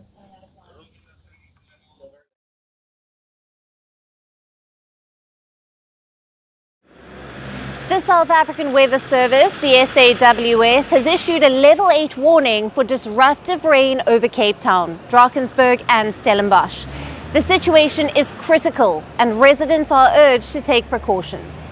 The city of Cape Town has been struggling with the impacts of severe weather since Sunday, and the SAWS predicts 24-hour rainfall accumulations of 40 to 60 millimeters, with up to 80 to 100 millimeters in mountainous areas.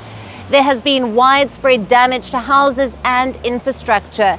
Nearly 1,000 homes in informal settlements in Cape Town, South Africa, have been destroyed by gale force winds, displacing around 4,000 people. Approximately 11,000 households are without power across the Western Cape due to the damaging rains and winds. The mayoral committee member for safety and security, JP Smith, has said all indications are that worse is still to come before there is any respite. South African weather authorities said on Monday that Cape Town and the surrounding areas are expected to be hit by multiple cold fronts until at least Friday, bringing torrential rain, strong winds, flooding, and possible mudslides. Disaster management teams are on high alert, responding to weather-related incidents. Some communities are cut off due to the severe weather conditions. Residents have been advised to heed the evacuation calls and to avoid closed roads, avoid all unnecessary travel, and to remain indoors wherever possible. From Durban, South Africa, I'm Alison Lagrange for Firstpost. There was like this lull in the air, almost like the calm before the storm. It went really quiet, and then all of a sudden it just felt like this. And then I looked up and there was no roof. So it was hectic. So I just feel this strong wind. That wind was very strong. That wind was very strong, but I'm telling you, I never saw something like that in my life. It's very, very strong. And they just take the roof and everything.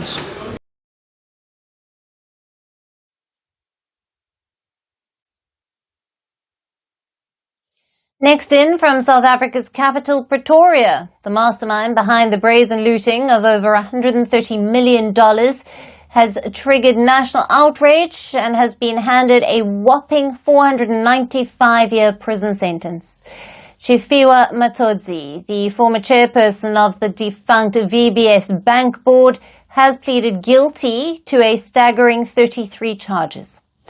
While he has been given 15 years for each charge, the court ruled that all the sentences will run concurrently, which means he will serve a total of 15 years in jail. Now, the chase to arrest Matodzi was not an easy one, because for many years VBS Bank was a distinctly modest entity that was largely owned by its depositors. While the depositors claimed to help rural communities to secure mortgages or to save for family funerals, their actions proved otherwise. And with staggering speed, the bank transformed into a slush fund for corrupt politicians and for their business cronies. Now, during the sentencing, the court accused the bank owners of orchestrating schemes to manipulate impoverished regions. Their deceit and exploitation came into the limelight when an investigation by South Africa's central bank discovered the extent of the alleged corruption and political entanglement. Reports mention that these local officials allegedly persuaded to siphon off funds from their budgets into the bank's coffers in exchange for lucrative rewards. The climax to their wrongdoings came when the bank was forced into liquidation in November of 2018, sending shockwaves through the financial world. And a plea and sentence agreement uncovered that Matodzi was in fact one of the key players.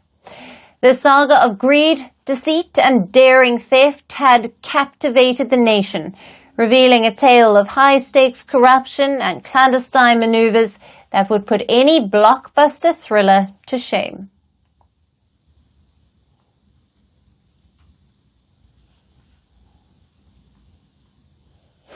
For our next story, let's shift focus to Nigeria. The trend is going viral in the country, but it has nothing to do with some catchy numbers or funny banter on social media.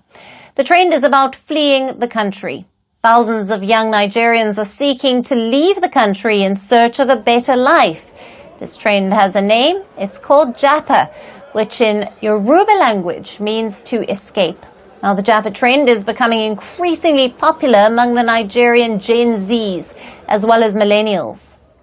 As per a survey conducted in the year 2022, around 70% of Nigerians aged between 18 and 35 would relocate given the opportunity.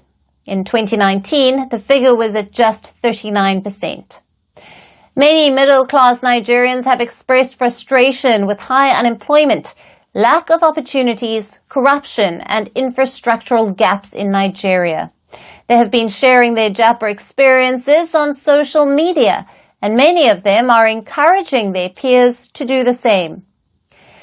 There are some popular Japa destinations, the UK being at the top. There are more than 270,000 Nigerians living in the UK, according to government statistics. The US and Canada are also highly desirable. In Canada, the number of Nigerians seeking residency has tripled since 2015. It's a phenomenon known as the Canada Rush. Now, living abroad is easier for the educated and skilled youth. However, many Nigerians also resort to flee through illegal routes. Thousands of people die each year in the process. As per reports, about 1,200 Nigerians have died while trying to cross the Sahara Desert and the Mediterranean Sea in 2023. These are two dangerous migration routes in the world, and even those who could make it are unable to find work or to achieve a decent way of living. The Japa trend is also affecting Nigerian economy negatively. It is causing a severe brain drain as young, educated and skilled Nigerians are choosing to leave the country. Japa has specifically hit Nigeria's medical industry. As per the Nigerian Medical Association, in 2022, at least 50 doctors left the country every single week. Now, this has left an already overloaded healthcare system struggling. There are social impacts as well, as immigration hits many youngsters with family separation and a loss of cultural cohesion. Earlier this year, Nigerian President Bola Tinubu acknowledged the Japa trend. He assured Nigerians not to be bothered about the mass exodus, adding that the federal government, in collaboration with the subnationals, is working to train more persons to fill the professional gap across sectors. However, the trend is still picking up pace in the country and is certainly a cause for worry for a major economy and the most populous country in Africa.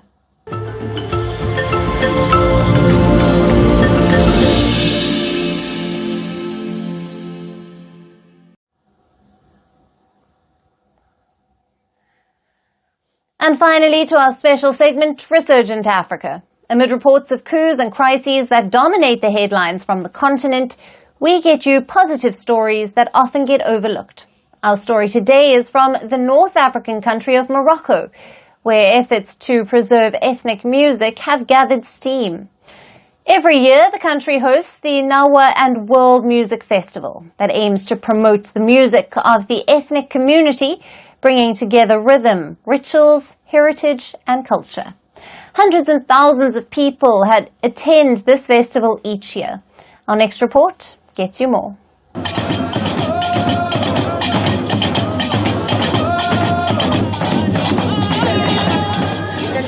This is Morocco's city of Essaouira.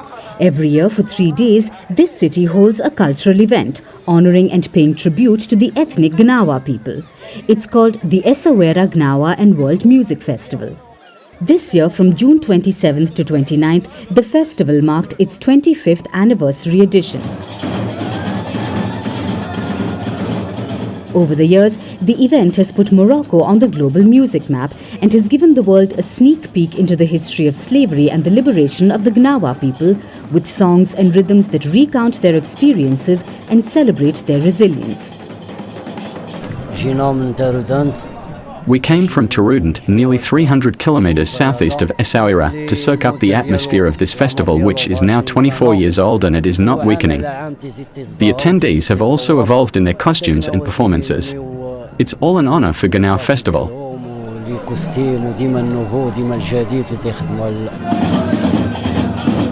This year, the festival brought together over 400 artists who performed from Essaouira's old Medina to the beach.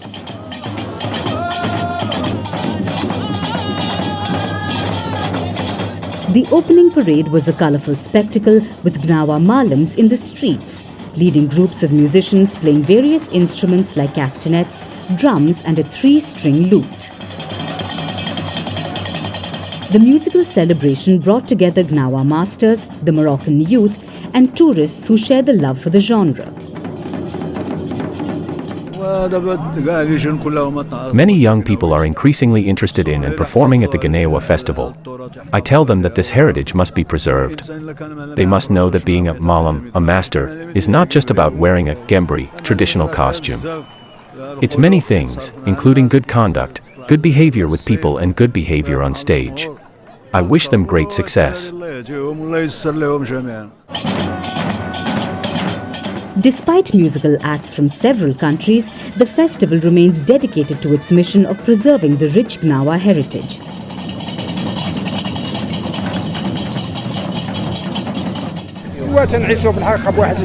We are very happy to be here because it has become an annual event tradition for us. It's an opportunity for us to meet our audience, to maintain the link with our culture and our originality, so that it always remains motivating. I thank the organizers for bringing together all the Gnawa lovers for this occasion and for promoting this music through this festival and its organization. This has contributed a lot to Gnawa Festival.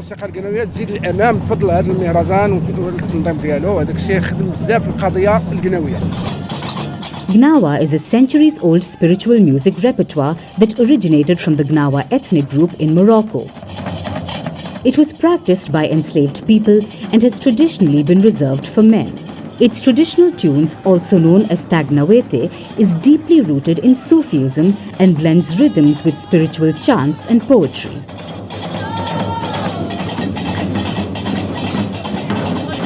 Since its inception in 1997, the annual festival has become one of the most anticipated events in Morocco.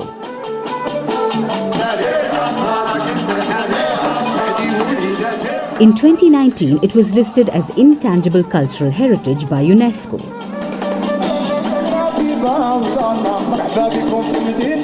Today, it brings together artists from across Africa, Europe and North America.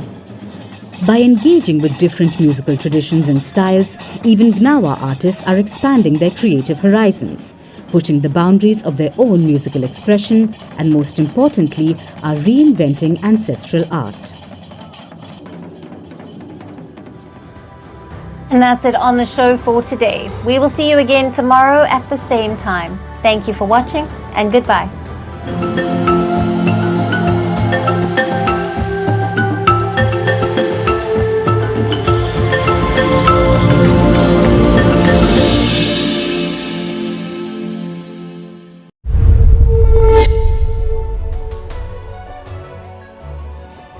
Hello, namaskar. This is Firstpost and you're watching Vantage with me, Palki Sharma.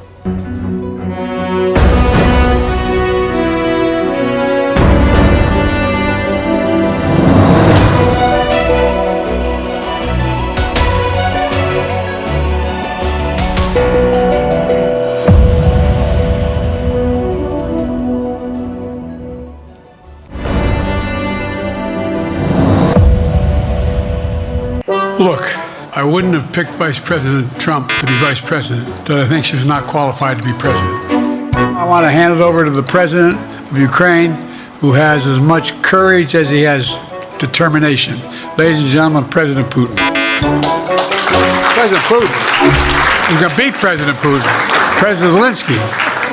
I'm so focused on beating Putin, we got to worry about it. Anyway, Mr. President. I'm better.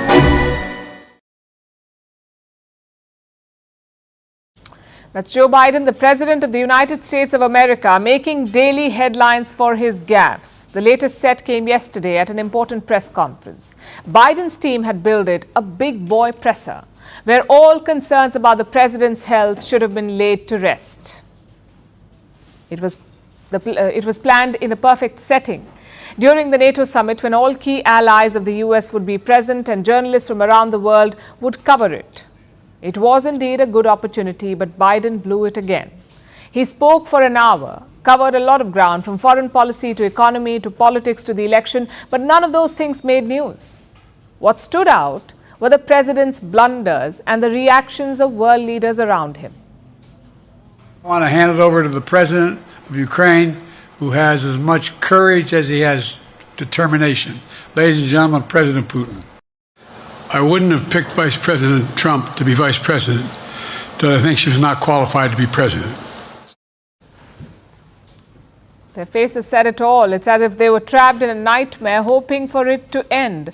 Biden's performance triggered a flood of bad press. Newspapers around the world have been talking about his gaffes. Look at some of the headlines. Toe-curling moment. Biden introduces Zelensky as Putin. Biden vows to complete the job despite stumbles. These are from British newspapers, and here's one from Italy. A flurry of gaffes, it says. Here's another one. Embarrassing moment at NATO summit. This is a Dutch newspaper. In Spain, Germany and Japan too, Biden's blunders were splashed across papers. Unfortunately for the president, it doesn't end here. Is it well that on this occasion too, the president stumbled into some clamorous slip-ups? When he spoke about his deputy Kamala Harris, he referred to her as a Vice President Trump.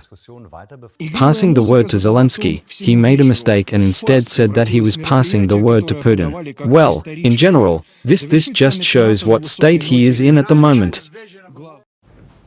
This is a full-blown PR nightmare. Biden may insist that he's the best man for the job, but no one seems to believe him anymore.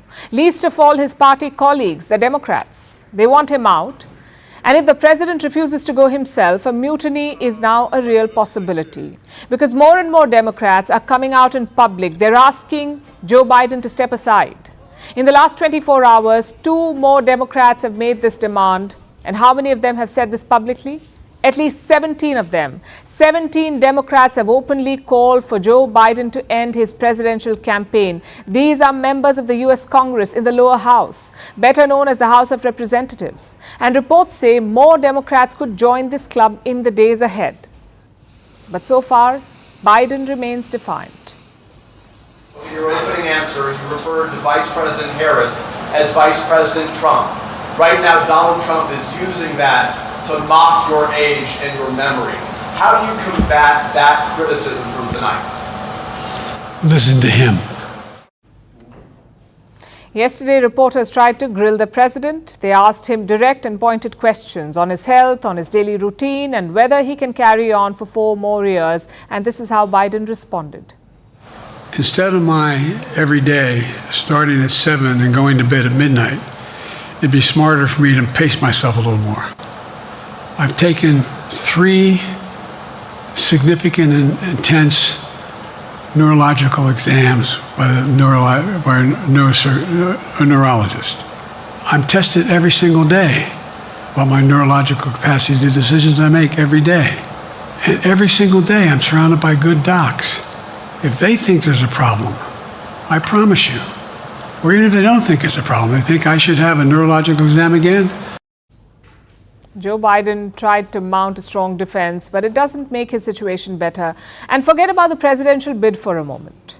Look at his current official status. He is the sitting president of the United States of America, having to explain if he is getting enough sleep, having to share when he goes to bed, when he wakes up, what kind of neurological exams he takes or should take, what his medical reports say. He is being grilled about all of this.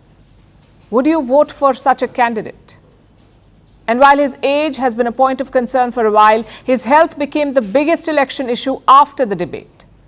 It was a disaster for the president. It completely derailed his campaign and crashed his popularity. He's trying very hard to recover, but honestly, it's now painful to watch. Not just for the Democrats, but for America's allies too. Take a look at this video from the NATO summit.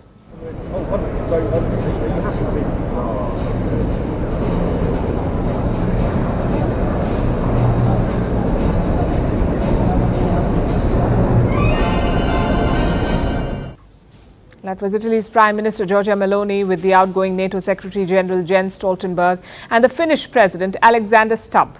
Reports say they were waiting for Joe Biden. The president was running late.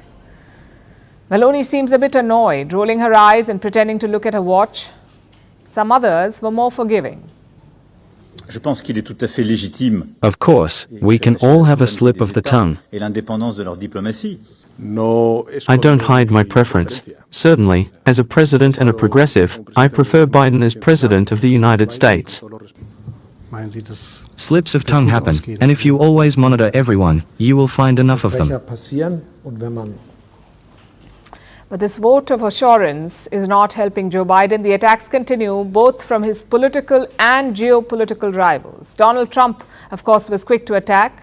"Great job, Joe," he said on his social media platform Truth Social. And the Russians aren't holding back either. I mean his statements regarding President Putin. This is unacceptable for us, and we don't think it in any way makes an American head of state look good. Biden is now a source of international embarrassment, both for his party and his country. His re-election campaign is clearly imploding. But he's too stubborn to step aside. Either way, a Democratic victory now looks tough, with or without Joe Biden as the candidate.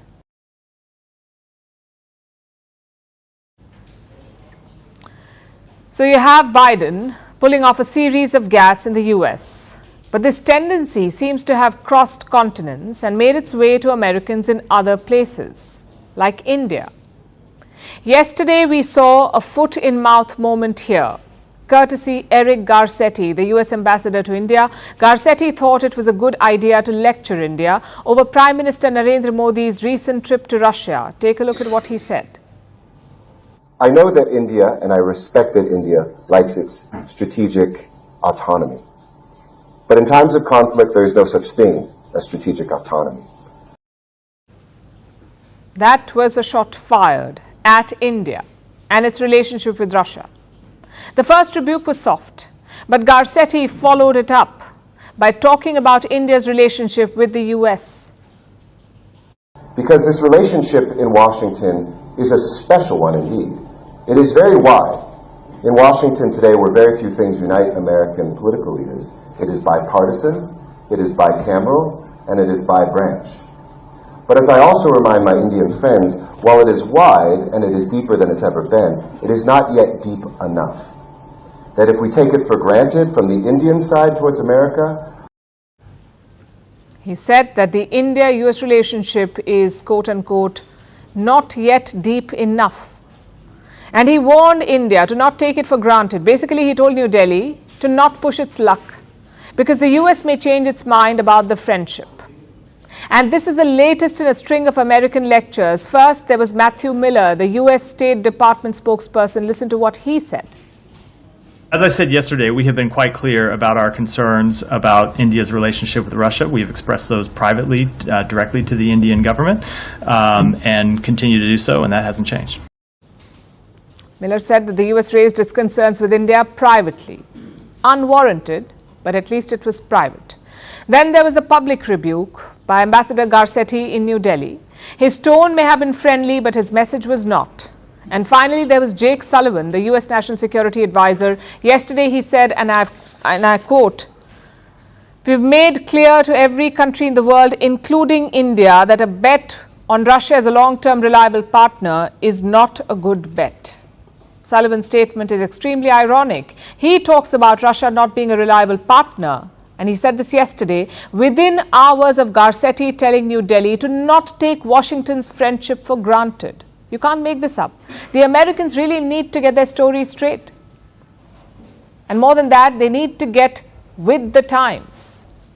They never liked India having strategic autonomy. It was the case in the last century as well, when the US was fighting its Cold War against the Soviet Union. India wanted to maintain good ties with both sides, and this angered the Americans. So they chose to lash out by supporting India's arch enemy, Pakistan. We all know how that's worked out. Pakistan is a terrorism hotbed, and India is the world's largest democracy. This happened despite the US being on the opposite camp. A camp it chose because it disliked India's strategic autonomy. And now it is making the same mistake again by consistently lecturing India about its ties with Moscow and warning India about not taking American support for granted. It's like a song stuck on loop. Washington needs to come out of this old world mentality.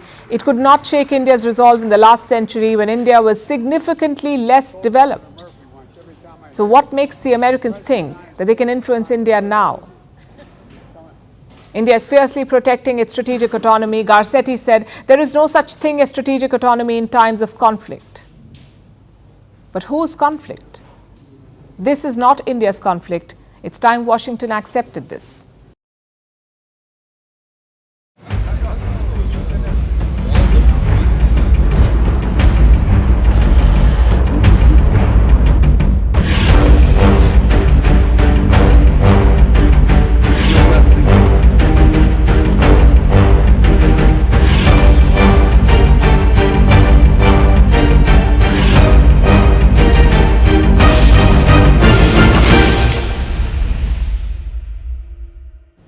Are we on the brink of another NATO-Russia war, or at least Cold War?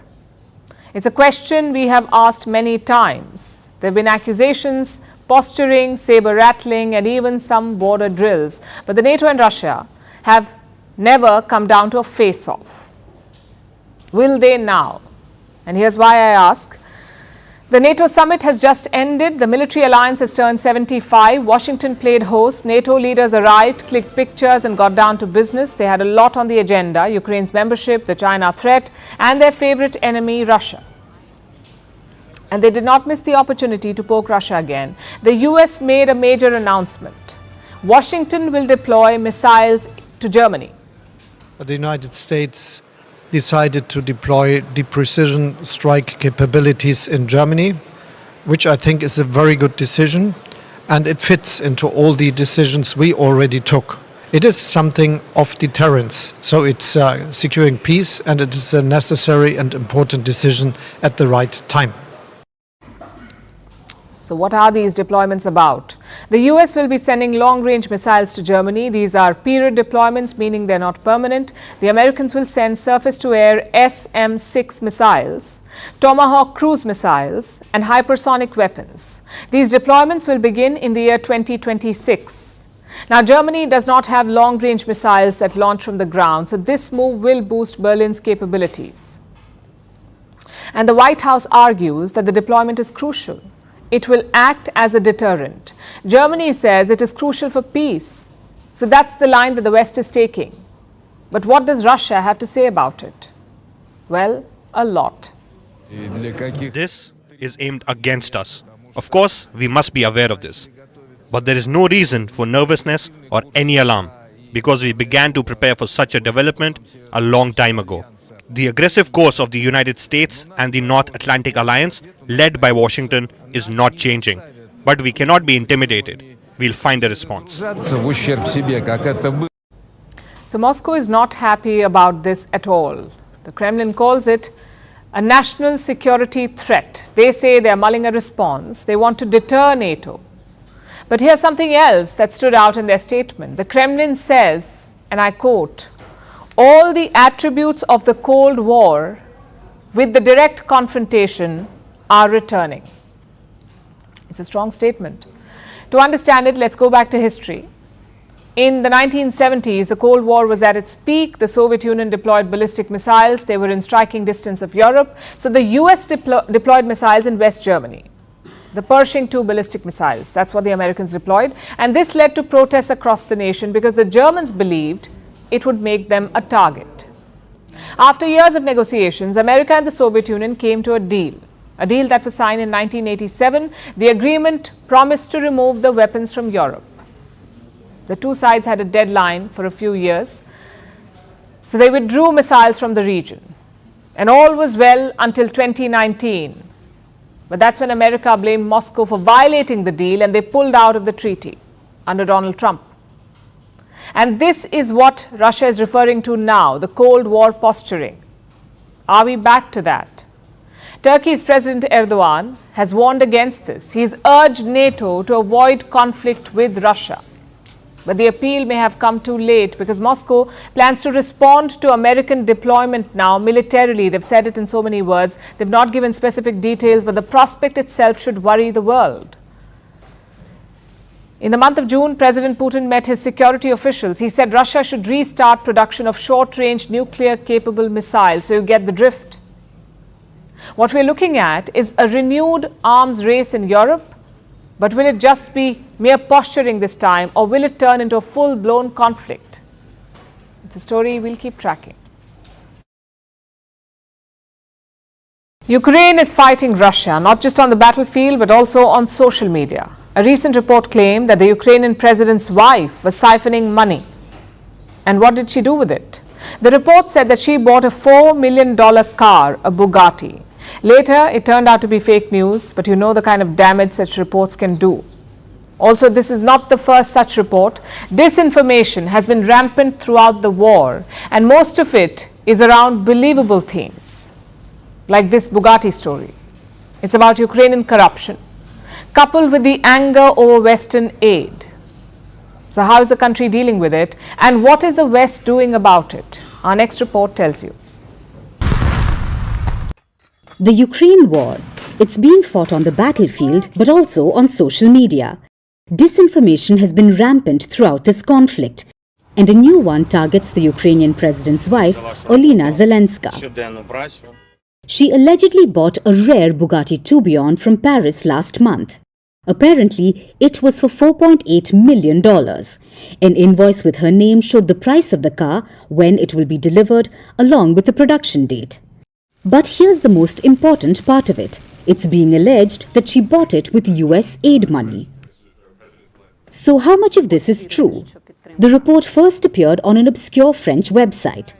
Soon, Russian agencies picked it up, and it slowly snowballed. Netizens shared the report, slamming the Ukrainian president and his wife. Social media asked whether it was the money of US taxpayers or British taxpayers. But the invoice turned out to be false. If you look carefully, you can spot the anomalies. It had several issues like inaccurate descriptions, a missing order number, and even the lack of a seller's address. Bugatti issued a sharp denial, calling it fake news. The Paris dealership threatened legal action. So how did this disinformation spread? Russian outlets and media have long accused the Zelenskys of siphoning money. They claim the Ukrainian president lives a luxurious life, all on Western aid. Well, this isn't the first such fake report, but you can see why it was so believable. Ukraine is known for its corruption. Even during the war, multiple corruption scandals have engulfed the Ukraine Defense Ministry. For example, Kyiv placed an order for 100,000 mortar shells worth about $40 million. They were paid for but never delivered. So where did that money go? Well, to Ukrainian defense officials. So this Bugatti story, which hinted at more Ukrainian corruption, coupled with the anger over the US aid money, gave birth to the perfect disinformation storm. It threatened to destabilize support for Ukraine. Usually, such stories become even more prominent during election season. Like a story about Ukrainian officials buying yachts with US military aid. It became so big that several members of the US Congress brought it up. That too turned out to be false. Another report claimed that a Ukrainian information operation was allegedly targeting the Trump campaign.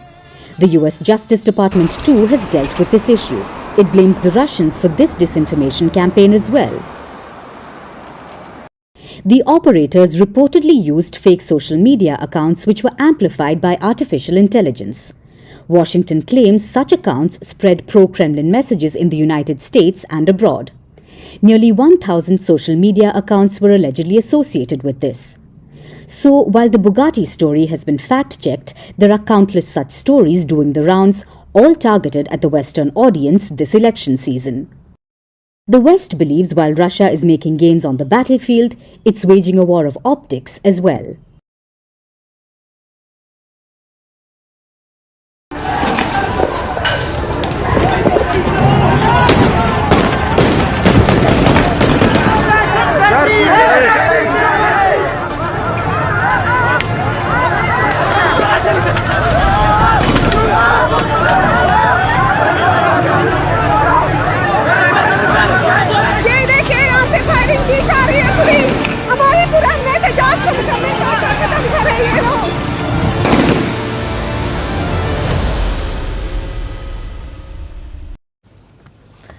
The images you just saw are from Balochistan, Pakistan's largest province. That was the region's capital, Quetta.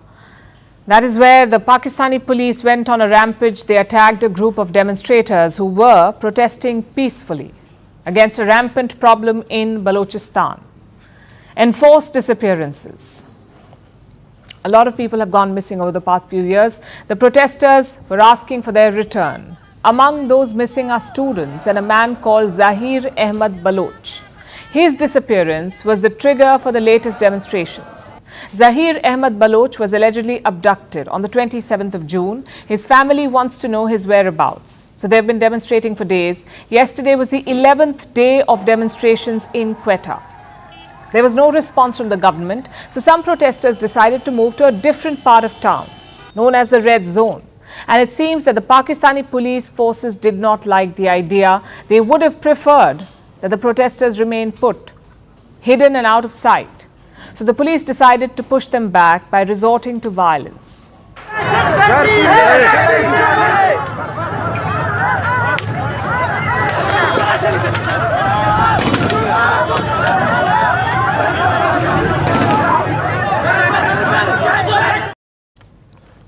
More than a dozen people were injured. 27 protesters were arrested, including 5 women, but they remain defiant. Because this doesn't compare to what usually happens. Like I said, this protest was against enforced disappearances. Since the year 2004, there have been about 7,000 cases. 7,000 cases in 20 years, 7,000 missing persons cases have been registered in Balochistan, and these are the registered ones. Thousands of people have lost their family members who just vanished without a trace. The images you saw earlier were shared by people like this, by young women whose fathers disappeared. They say that a silent genocide is underway and that Pakistan is trying to eradicate the Baloch people. Now, for those of you who don't know, the Baloch people are spread across 3 countries, Pakistan, Afghanistan and Iran. That is the historical region of Balochistan. There are about 15 to 20 million Baloch people in this area. They have their own language, culture and customs. Islamabad controls the largest chunk of Balochistan. It forms Pakistan's Balochistan province, the largest province in the country, by the way, making up 44% of Pakistan's land mass. Balochistan is also the most sparsely populated province in Pakistan, and there are multiple reasons for this. The most basic is that the environment here is harsh. The area is mostly desert. It is extremely dry, so it cannot support a massive population. But what Balochistan lacks in farmland, it more than makes up for in mineral wealth. Gold, silver, diamonds, copper, all of this and more can be found in Balochistan. It's a resource-rich region. Despite this, the region remains poor, partly due to Islamabad's general incompetence and partly due to bias.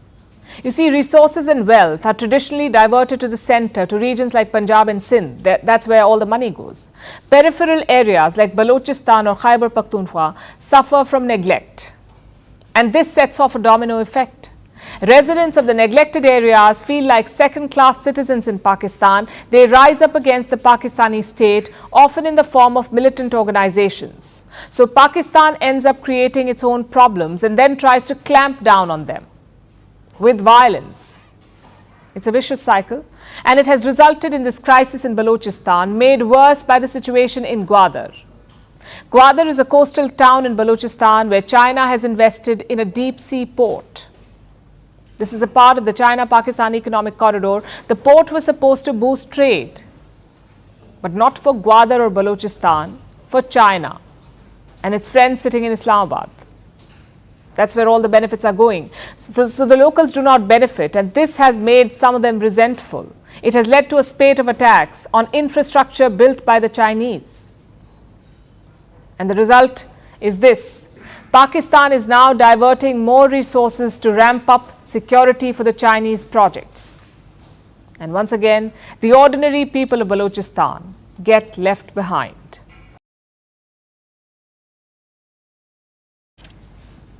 Our next story is about exercise Pitch Black. It's a warfare exercise hosted by Australia. It's a biennial event, which means it happens once in 2 years. This year's edition will be the largest ever. 20 nations are taking part, and India is one of them. A contingent of the Indian Air Force is already in the country. India's Sukhoi fighter jets will be seen in action alongside F-35 and Typhoon fighter aircraft. Our next report has the details. Hosted by the Royal Australian Air Force, Exercise Pitch Black has a rich history spanning 43 years. But this is its largest edition ever.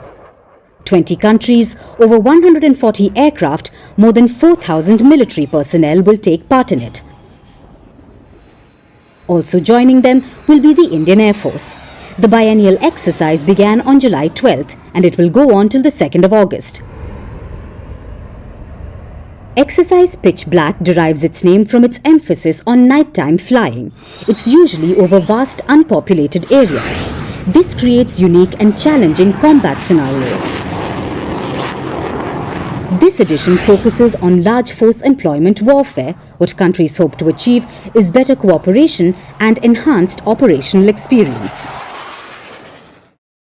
The Indian Air Force is sending a 150-strong contingent that includes pilots, engineers, technicians, controllers and others. The Air Force will be operating the Su-30 MKI multi-role fighters, the C-17 Globemaster and the IL-78 air-to-air refueling aircraft, playing crucial combat-enabling roles. According to the Indian Air Force, Exercise Pitch Black offers an excellent opportunity. It will allow participating nations to strengthen their ability to deploy over large distances. It also helps build strong aviation associations and facilitates interoperability among diverse air forces. This isn't the first time that the IAF is taking part in this. It has done so earlier as well in 2018 and 2022. Exercise Pitch Black 2024 will feature a diverse array of advanced fighter aircraft. The likes of F-35, F-22, F-18, F-15, Gripen and Typhoon. This gives the Indian Air Force an opportunity to operate alongside some of the world's most advanced fighter jets. Exercise Pitch Black started as a unilateral training event. In 1983, the US and Australia were part of it. Over the years, it has expanded to include other nations, the likes of India, France, Germany, Indonesia, Japan, Malaysia, Singapore, South Korea, Thailand and the United Kingdom. This year is a first for many nations like Italy. Italy is sending the ITS Cavour, marking the first time an aircraft carrier is involved in Exercise Pitch Black. Other first-time countries include Papua New Guinea, Spain and the Philippines.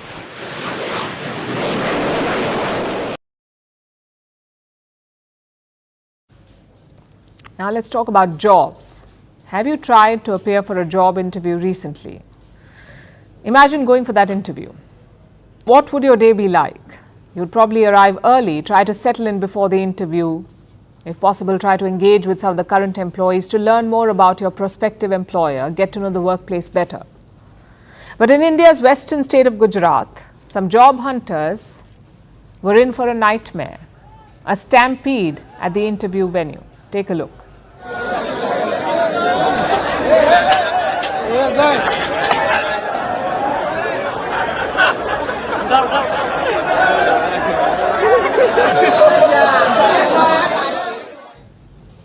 This video is going viral on social media. A private firm was holding walk-in interviews at a hotel. Apparently, they had 10 positions to fill. 10 positions. 1,800 candidates showed up. I'll repeat that for you. 1,800 candidates for just 10 positions. The side railing at the hotel's entrance collapsed. They could not handle the crowd. And who can blame them? This was not anticipated. There were reports of a minor scuffle too. Thankfully, no one was hurt. But this could have easily escalated into a tragedy. What's worse, this is not a one-off. It's a story that keeps repeating itself. Thousands of applicants applying for a handful of jobs. The trend so far is far too common in India. I'll give you another example. Recently, some vacancies were announced in Uttar Pradesh, a state in northern India.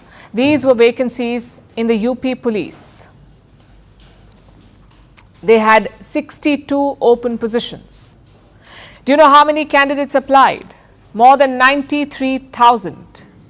Over 93,000 for 62 seats. The eligibility criterion was schooling till class 5, meaning any candidate who had passed the 5th grade was eligible to apply. But thousands of applicants were overqualified. 3,700 of them, 3,700 of them had a PhD. 5,000 of them were graduates and 28,000 were postgraduates. And what was the job they were applying for? The post of a peon. The UP police was hiring 62 peons, and for these positions, graduates, postgraduates, even PhDs were applying. This is often the case with government jobs, way more applicants than positions. But as we saw in Gujarat, even the private sector is being flooded by applications. What does it tell you? That there's a jobs crisis, especially for the youth. They're desperate to find work and they're applying for whichever position they can find, even if it means working as a peon after getting a PhD. As per the Government of India's data, nearly 16% of the urban youth are jobless. These are youngsters in the 15 to 29-year age group. 16% of them don't have a job. Estimates by private agencies are much higher. They say up to 40% of India's youth is unemployed. Irrespective of which data set you look at, the overall trend is the same. And the overall problem is the same. India needs to create more jobs, more quality jobs, and that too consistently. The union budget could be an opportunity to set the tone. It will be delivered later this month by India's Finance Minister Nirmala Sitharaman. Leading experts will be closely watching the speech. Global banks have released their budget expectations. Banks like Morgan Stanley and Goldman Sachs both believe the government can do more on the jobs front. Morgan Stanley says the government can support job creation by pushing more capital expenditure, which means spending more on areas like infrastructure. Goldman Sachs would like to see a greater focus on manufacturing. This could create more labor-intensive jobs. India should tap all available avenues. With about 24 million young people entering the workforce every year, India's challenge is only growing bigger. It will have to do everything it can to get the youth to work.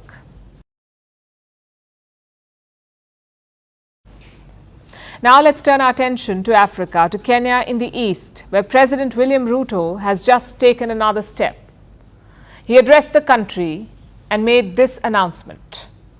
Recent events that necessitated the withdrawal of the finance bill, which will require a review and reorganization of our budget and fiscal management, have brought us to an inflection point. I have today, in line with the powers given to me by Article 1521 and 1525B of the Constitution and Sections 12 of the Office of the Attorney General's Act, decided to dismiss with immediate effect all the cabinet secretaries and attorney general of the Republic of Kenya, of the Cabinet of Kenya, except the Prime Cabinet Secretary and Cabinet Secretary for Cabinet Secretary for Foreign Affairs and Diaspora Affairs. And of course, the office of the Deputy President is not affected in any way. Ruto has dismissed almost his entire cabinet. This is his latest move to try and quell public anger, which has exploded over the last few weeks, leaving his grip on power tenuous. People began protesting a few weeks ago in the run-up to the annual budget. Kenya's Finance Bill 2024, President William Ruto tried to raise taxes. He wanted to hike taxes on basic goods like bread. And Ruto's reason was simple. Kenya had a high amount of public debt. The government needed more money to pay this off, to service the debt. And Ruto wanted to get this money from ordinary people. Now, on the one hand, every country must pay what it owes, and the people need to contribute to state coffers. That was Ruto's thinking too. But the people weren't having it, because he was partly responsible for the debt crisis. That's how they see it. Ruto was Kenya's deputy president during the previous administration, the administration that took all the loans. So Kenya sunk deeper and deeper into debt on Ruto's watch. He was still elected as president, though, after promising to improve the situation. And since he took charge, he has tried. But his solution has always been to raise taxes. It's been 2 years now, and now the Kenyan people were fed up. That is why the latest tax proposals led to public outrage, and they have snowballed into a new movement, a movement to oust Ruto's government. At every protest, you will hear the chant saying Ruto must go. The Kenyan president knows this. He understands that the public sentiment is turning against him, which is why he keeps taking new steps to quell public anger. First, he decided to scrap his own budget, the finance bill. He scrapped it. Then he tried engaging with the protesters. He hosted an event on social media platform X. He spoke to young Kenyans, the demographic that is leading the protest. He addressed them directly, but that did not work either. Last week, Ruto announced austerity measures. He said that instead of raising taxes, he would cut government spending across the board, and his own office as well. He ordered a freeze in pay rises for his cabinet. That didn't work either, because he's now decided to get rid of the cabinet altogether. But you can see the pattern. Every few days, President Ruto is trying something new, hoping that something works and the people of Kenya settle down. But it seems the people have another idea. They're gathering signatures to exercise a recall power. A rule was put forward in 2010. If 30% of a constituency's voters make an appeal, the sitting MP can be recalled. This power has not been used in Kenya in the past. It has never been used before, but the protesters want to try it this time. One constituency already has about half the required signatures. I'm hoping that Kabete will be able to inspire the rest of the country to take action. Because sincerely, if we don't put these people on check, then that is it. It's the end of Kenya. Will the Kenyan public manage to put its MPs in check? Will they manage to oust President Ruto? We'll be tracking this closely.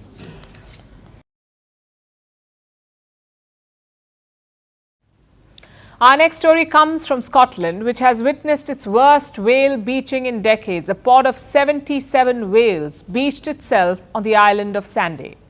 What is beaching? It means that they stranded themselves on beaches. So 77 whales beached themselves. They were found hours later by rescuers. By then, 65 whales had already died. Only 12 were alive. Officials tried refloating them, but they failed. So the whales had to be euthanized. In the end, all 77 whales died within the span of a day. But why did it happen? And why do whales beach themselves? Here's a report. A Scottish beach has witnessed an unprecedented sight. An entire pod of whales washed ashore. Rescue teams scrambled to save them, but unfortunately, they couldn't. Yesterday, 77 whales beached themselves. in what could be the biggest mass stranding in Scotland for decades. They were found at the Tresness beach on the island of Sanday. The pod included males, females and calves. Some of the whales were up to 22 feet long. By the time the rescuers found the whales, which was only hours later, 65 had already died. Only 12 whales were alive. Officials tried refloating the whales, but their efforts failed because the sand was soft. So today, a decision was taken to euthanize them. While this may sound cruel, it was the logical choice. The survival rate for beached whales is low. They can only survive for about 6 hours on land. After that, their health begins to deteriorate, and eventually, after suffering, they die. The question is, why did so many whales beach themselves? Well, there are no clear answers.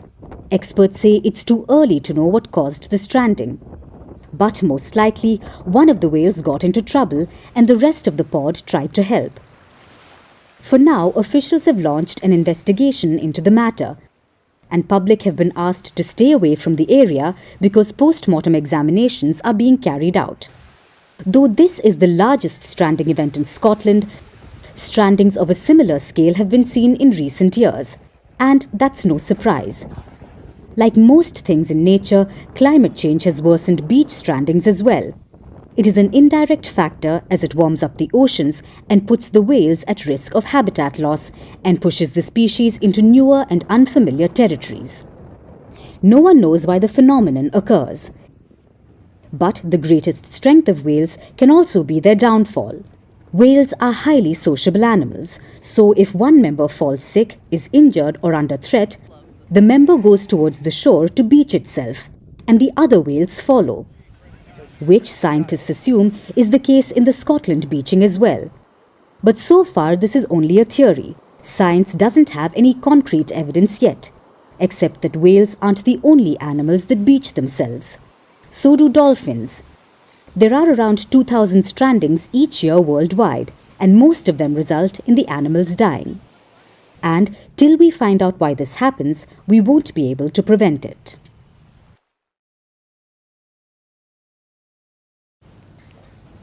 If you're frenzied, it is you, not the job or school. That's some real talk, but those are not our words. This is a message from billionaire Jamie Dimon, the chairman and CEO of JP Morgan Chase, the largest bank in the United States. We are telling you this because Dimon is now going viral. An old video of his has resurfaced and it has triggered a debate. Listen to this. It is your job to take care of your mind, your body, your spirit, your soul, your friends, your family, your health. Your job. It's not our job. Dimon is talking about work-life balance. He says that maintaining this balance is a personal responsibility. It is your job, not your company's. And his comments have garnered some support. Some users on X are calling it great advice for both life and work. But others are also criticizing him. One of them says it's easier said than done, and then goes on to list their packed schedule. Another says there is room to increase efficiency, but there is also a workload threshold. With too much work, frenzy is bound to set in. And it is the company's role and responsibility to prevent this. So who is responsible for protecting work-life balance? Employers and companies, or the employees themselves? That's the debate, and that's what we'll try to address tonight. But first, let's answer this. What is work-life balance? It is the ability to compartmentalize job, tasks, and life. But there's no clear-cut definition. No clear barriers between the two. It is subjective. The definition has changed dramatically since the rise of remote work. It has gone beyond paid time off and free gym membership at work. Now, flexible schedules are considered a part of work-life balance. So is a healthy environment at work, or open dialogue between employees and employers. Essentially, whatever helps workers create the life and work they want. And that's a huge playing ground. Are companies obliged to help cultivate it? According to one survey, 43% of workers say no, it is not the company's responsibility. They believe that the responsibility falls squarely on individuals, 43%. But if Jamie Dimon looked at this survey, he would most likely disagree. Hear him yourself, and not just the bit that is going viral, but the whole explanation. It is your job to take care of your mind, your body, your spirit, your soul, your friends, your family, your health. Your job. It's not our job. So I think there's a little bit of misunderstanding that some of the companies, now we should do everything we can to help you. I tell people we give you medical, shrinks, Pilates, massages. I mean, we really do try to take care of our people. But I can't make up for you not doing those other things, and you really have to do it yourself. We are no billionaire apologists, but what he said makes sense. We talk about work-life balance. How about we balance responsibility sharing as well? This is a new era of work where people see work-life balance as a personalized package, as the capacity to bend work around their individual needs. So this time, workers are defining what that balance constitutes. Workers rather than companies. But companies too have a role. They have to help maintain a healthy workplace. They have to make sure that employees are treated fairly. That is the bare minimum. But at the end of the day, it is the company that we work for. It is not our parent or life coach. So we have to do our bit as well. We have to set boundaries, prioritize our own well-being, and take advantage of the benefits that we do get. For instance, 46% of American workers don't use all their paid time off. Plus, we have to accept that work-life balance is not the same for everyone. It is not about equal time spent in each place, work and life. It is about making the relationship between the two a healthy one. And no one knows that better than you.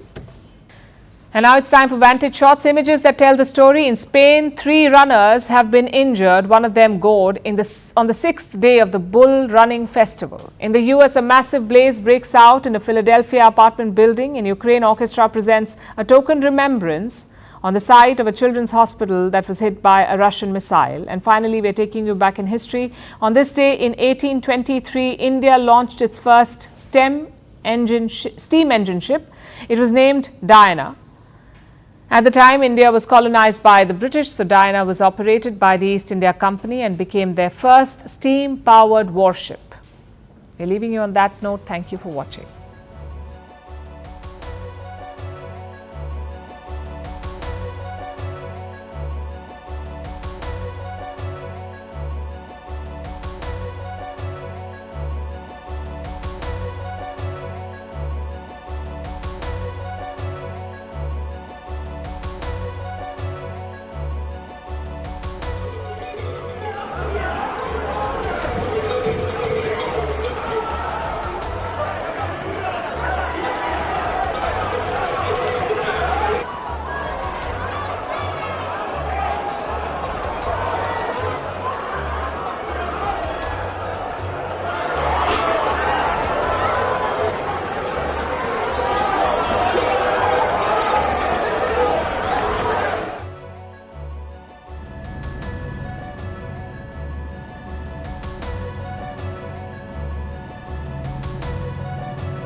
From impeachments to inaugurations, if it's a political story, we are on the scene. The race for the White House is heating up. We're beating Biden. How dare he say that? If it's breaking news, we're live with the latest coverage. From the White House, the State Department, and Capitol Hill, we know the issues, but above all, we know the players to bring you the latest in-depth analysis on all the key stories that we're covering. I'm Eric Ham. Join me from Washington here on Firstpost America.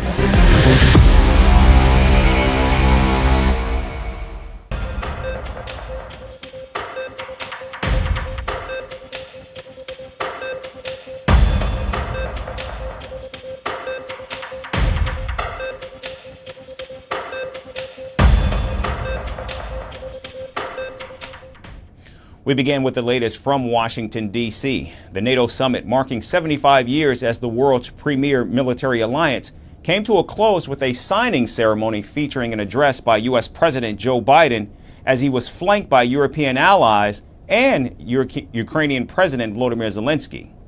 During the three-day summit, the military bloc fortified its unyielding support for Kyiv with the announcement of several military and financial aid packages for the embattled nation. After the signing ceremony, President Biden also gave a rare hour-long solo press conference. The presser came at a time when President Biden is facing growing calls to drop out of the presidential race. Now dismissing these concerns, the president reiterated confidently that he is in fact fit for office. The president took questions from a number of reporters on topics ranging from the summit's communique on China to his fitness to serve as commander-in-chief. Our next report goes into detail. Around 30 of his European allies on stage to his right, the Ukrainian president to his left, and in a room full of journalists, Joe Biden was at the podium under the spotlight. This was his moment to silence his critics, stamp out dissent, and reassure the Democrats, their allies and voters that he still has the strength and stamina to be president and beat Donald Trump in November. But then this happened.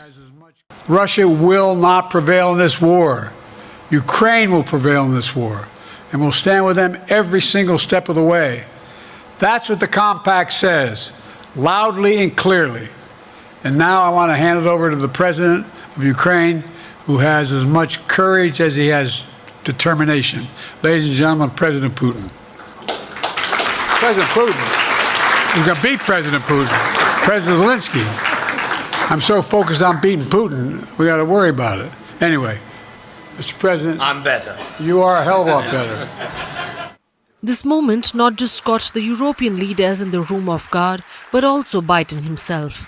The 81-year-old US president quickly realized that he misspoke and corrected himself. But this was not the only gaffe. Then came Joe Biden's press conference. He was questioned about Vice President Kamala Harris possibly replacing him on the ballot. And the response was another slip-up.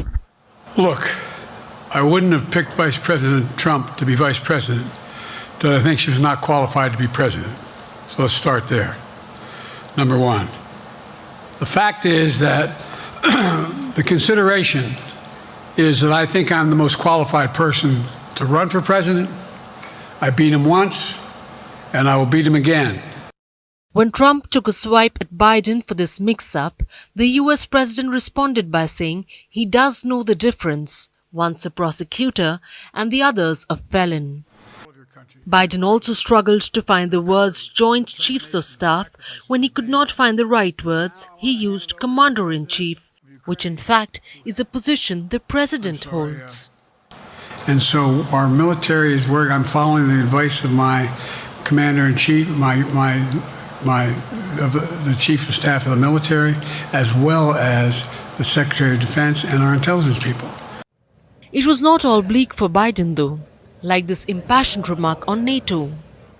During the week of this summit, several heads of states made it a point in their statements to thank the United States and to thank me personally for all that NATO has achieved. NATO is not only stronger, NATO is bigger because we led the charge to bring in Finland and Sweden into the alliance. Meanwhile, my predecessor has made it clear he has no commitment to NATO. He's already told Putin, and I quote, "Do whatever the hell you want." In fact, the day after Putin invaded Ukraine, here's what he said. It was genius. Contrast this with what Trump had to say about the Western military alliance a few days ago.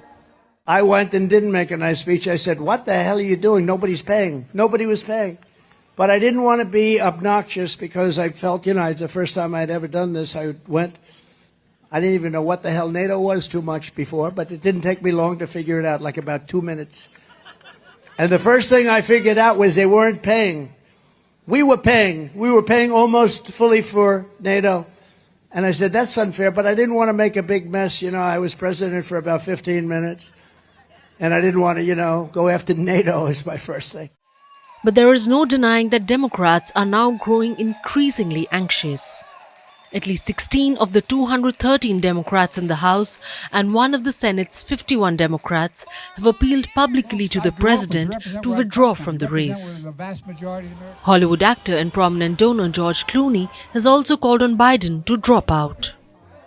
Some reports say Biden's closest allies Barack Obama and Nancy Pelosi have also privately discussed the matter and the future of his 2024 campaign. Opinion polls reflect the nervousness among voters. A Reuters Ipsos poll found Biden and Trump tied at 40% each. A Washington Post ABC News Ipsos poll found that 56% Democrats believe Biden should pull out of the race, compared to 42% who think he should continue his campaign. But Joe Biden remains confident. He says he's in good shape and would take a neurological exam if his doctors recommended it. Biden also took a swipe at his competitor Trump, who recently challenged him to a round of golf. I've taken 3 significant and intense neurological exams by a neurologist. In each case, as recently as February. And they say I'm in good shape, okay? Every single day I'm surrounded by good docs. If they think there's a problem, I promise you, or even if they don't think it's a problem, they think I should have a neurological exam again, I'll do it. But no one's suggesting that to me now. While Joe Biden is trying hard to hold fort, he remains on shaky ground. With the presidential election drawing close, Americans are left with a tough choice: an often incoherent Biden or a convicted felon.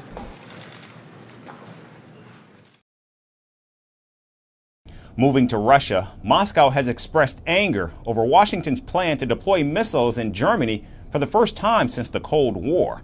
The Kremlin warns that the move will lead to a rising confrontation between Russia and the West. Vladimir Putin's press secretary Dmitry Peskov said, quote, "We are taking steady steps towards the Cold War. All the attributes of the Cold War with a direct confrontation are returning," end quote. Meanwhile, Russia's Deputy Foreign Minister Sergei Rybakov said that Russia cannot be intimidated by such moves and will find a response. This is aimed against us. Of course, we must be aware of this. But there is no reason for nervousness or any alarm, because we began to prepare for such a development a long time ago. The aggressive course of the United States and the North Atlantic Alliance, led by Washington, is not changing. But we cannot be intimidated. We'll find a response. Russia also said that Washington's plans in Germany have given Moscow reason to fulfill all its goals in Ukraine. Moscow's warning comes after the U.S. announced at the NATO summit that it will periodically station long-range missiles in Germany as a deterrent. These weapons will include SM-6 and Tomahawk cruise missiles, as well as hypersonic weapons that have a longer range than current capabilities in Europe. Now, it's important to note this new missile deployment would not have been possible under a 1987 treaty between the United States and the former Soviet Union, which fell apart in 2019. The pact banned the use of ground-based missiles with a range of more than 500 kilometers. Now, German Chancellor Olaf Scholz says the planned deployment of weapons is a necessary and important decision at the right time. The United States decided to deploy deep precision strike capabilities in Germany, which I think is a very good decision, and it fits into all the decisions we already took. You find it also in the security strategy of the German government and in the agreements that we will have together, for instance, with UK and France, to develop our own deep precision strike capabilities. It is something of deterrence, so it's securing peace, and it is a necessary and important decision at the right time. Now, the announcement of the weapons deployment has led to an outcry in Germany, bringing back painful memories of the Cold War. Critics say the deployment increases the danger of Germany becoming a theater of war. Meanwhile, NATO said that a new U.S. airbase in Poland is ready to detect and intercept ballistic missile attacks as part of NATO's missile shield. Now, with the NATO countries bolstering their defenses on the European continent, all eyes are on Vladimir Putin and the Kremlin's response to the rapid military buildup by NATO.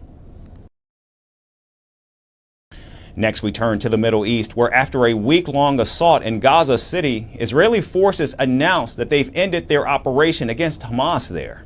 Displaced Palestinian families were forced to flee earlier this week after Israeli forces demanded their evacuation amid an intense military assault. Residents who returned to the ghost town found at least 60 bodies as they picked through the wreckage. Rescue agencies estimated that over 100,000 people have been left homeless, and at least 85% of the buildings in the Shijah district are now uninhabitable. We have nothing, no food or drink. They bulldozed all the houses, and it is not our fault. Why do they hold us accountable for the fault of others? What did we do? We are citizens. Look at the destruction around you. There is no house or anything left for us. Where do we go and to whom? This upsurge in fighting comes as discussions held in Qatar concluded without a breakthrough.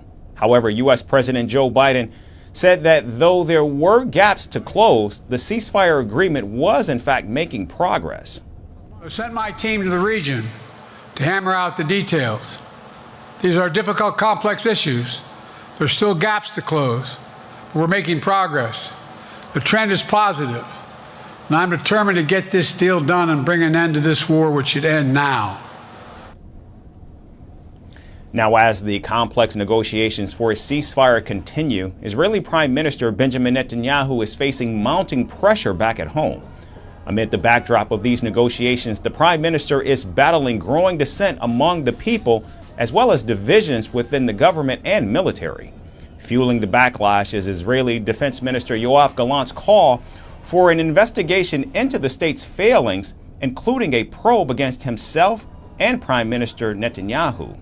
Now, this request comes after the Israeli military published findings of the first probe into its security failings during the October 7th Hamas attack.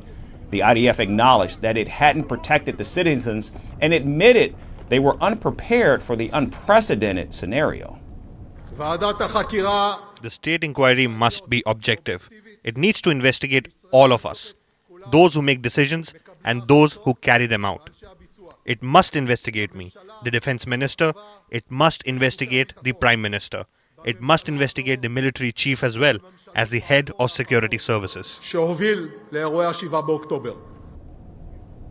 Meanwhile, in Washington, the Biden administration has stepped up efforts to target violent Israeli settlers.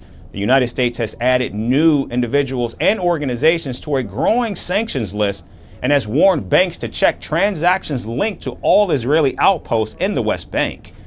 Additionally, the U.S. State Department has also blacklisted the far-right Jewish supremacist organization Lehava, labeling it as the largest violent extremist organization in Israel with over 10,000 members.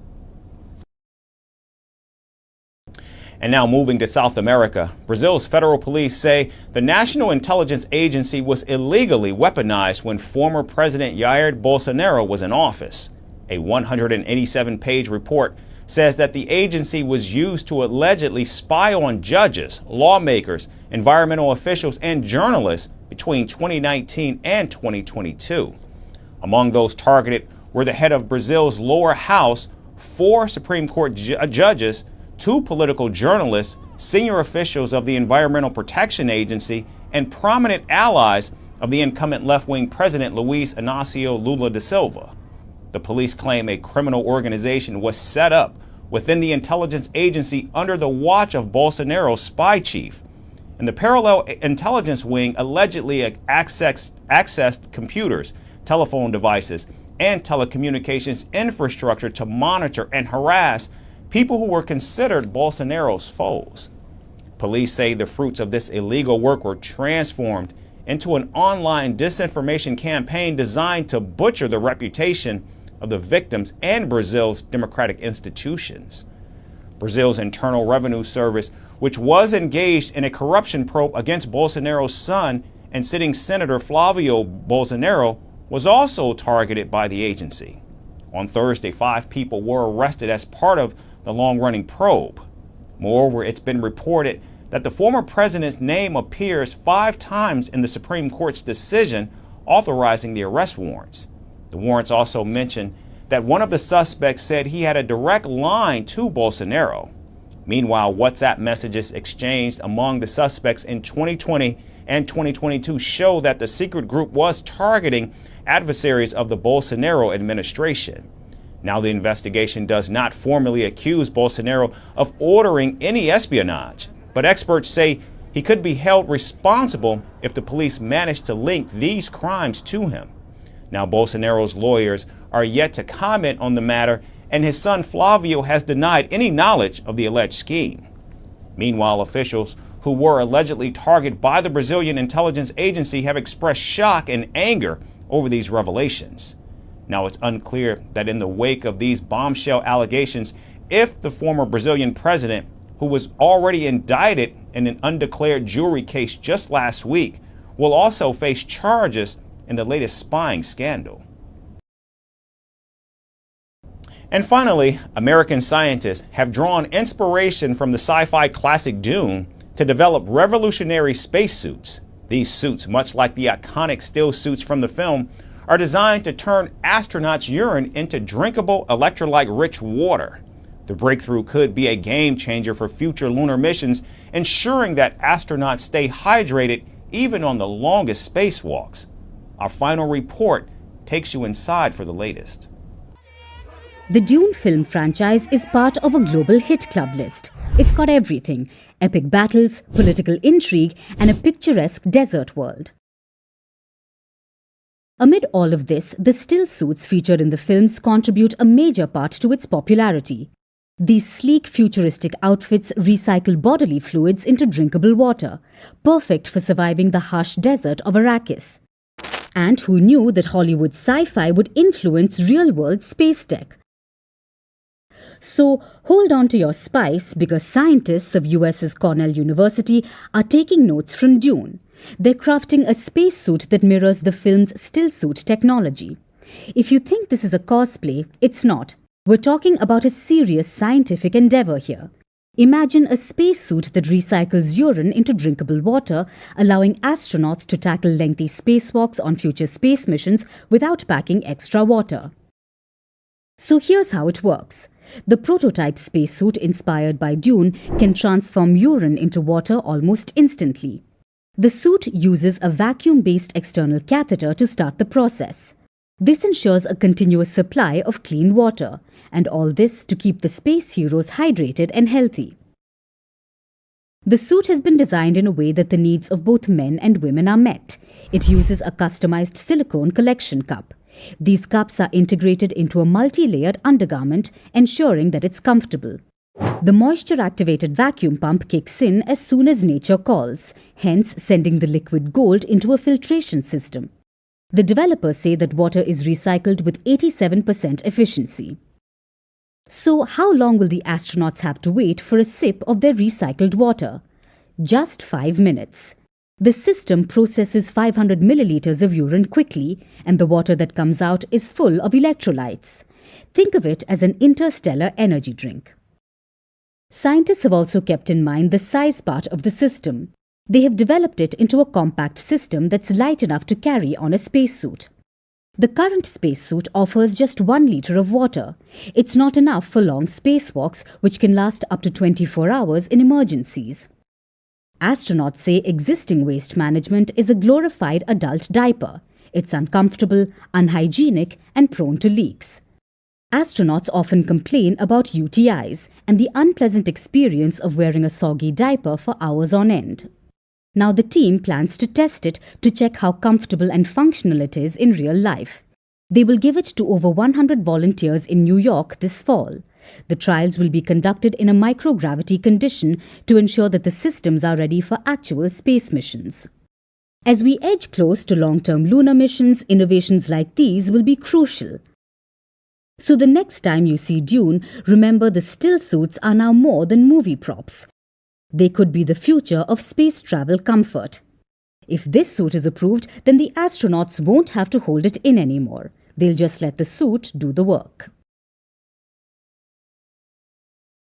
That's our show for today. We certainly thank you so much for tuning in. We hope to see you right back here next week. Have a great weekend.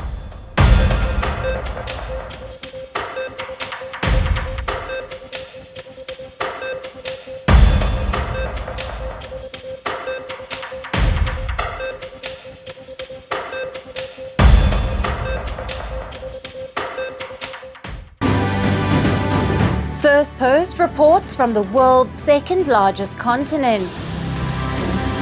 Hello, I'm Alison Lagrange. A very warm welcome from Durban, South Africa.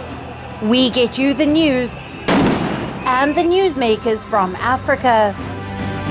From elections to climate change to innovations and opportunities. As the world's attention shifts, we report from Africa, the heart of the global south. Join me every weekday live on First Post.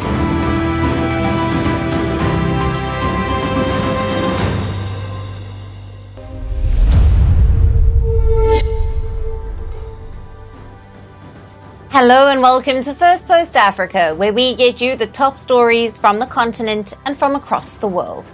I'm Alison Lagrange, coming to you live from Durban, South Africa.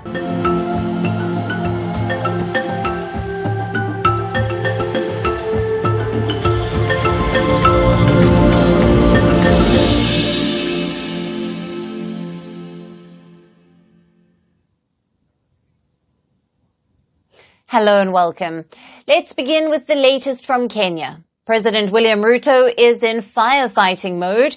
Day after day, he is making more and more concessions to quell the growing anger against him in the wake of the massive anti-tax hike protests in the country.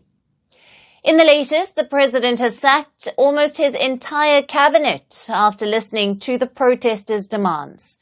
Just the foreign minister and the prime cabinet secretary has been barred from removal. Now, even the attorney general has been dismissed.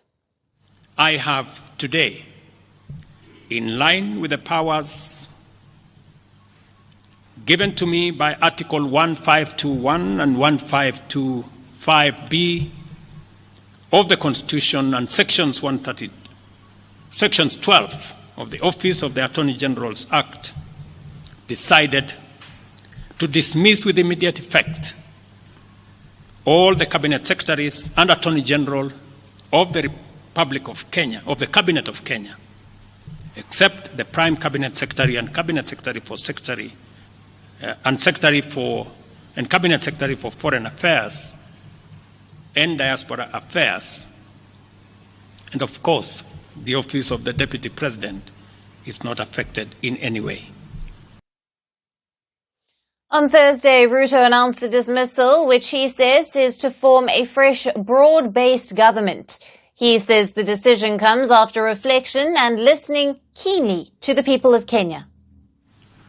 Recent events that necessitated the withdrawal of the finance bill, which will require a review and reorganization of our budget and fiscal management, have brought us to an inflection point. This is the latest move by William Ruto to diffuse tensions in the country. Nationwide protests erupted in Kenya last month after Ruto's government proposed several new tax hikes under the Finance Bill 2024. Through the tax raises, the government sought to raise revenue and to replenish state coffers. However, massive public outcry forced Ruto to roll back the bill. Now, though the protests have largely subsided, they have turned into a broader campaign against Ruto and his government. Calls have grown for Ruto to resign, and the president has since then tried to calm the angry Kenyans. He has had one-on-one conversations with the protesters. He has apologized for the police crackdown on the demonstrations. As per the rights groups, at least 39 people have died in the nationwide youth-led protests. Just days ago, Ruto signed a law that allows reconstitution of Kenya's electoral body. He has also announced a 6-day national dialogue forum beginning on the 15th of July to discuss issues pressing Kenyans. However, young Kenyans have rejected Ruto's plan. They insisted him to disband the cabinet and take action against corrupt officials. The protesters have accused the cabinet of incompetence, arrogance, and displays of opulence, while ordinary Kenyans battle a cost of living crisis.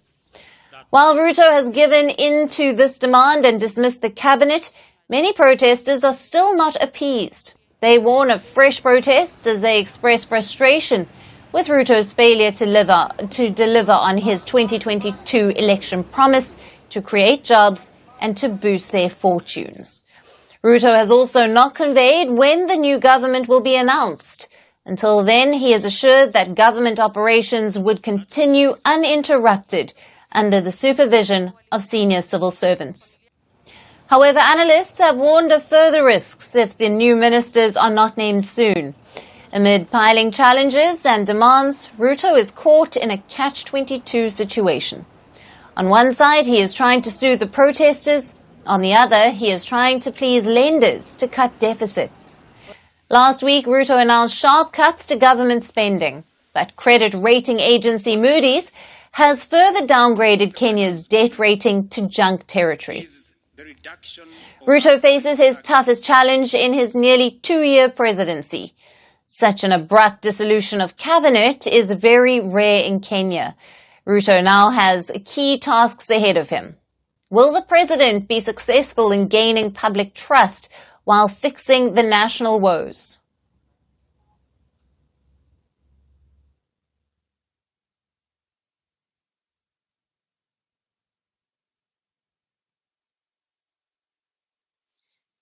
And on to our next story now. On the 15th of July, Rwandans will head to the polls, and all eyes are on President Paul Kagame as he seeks to extend his rule.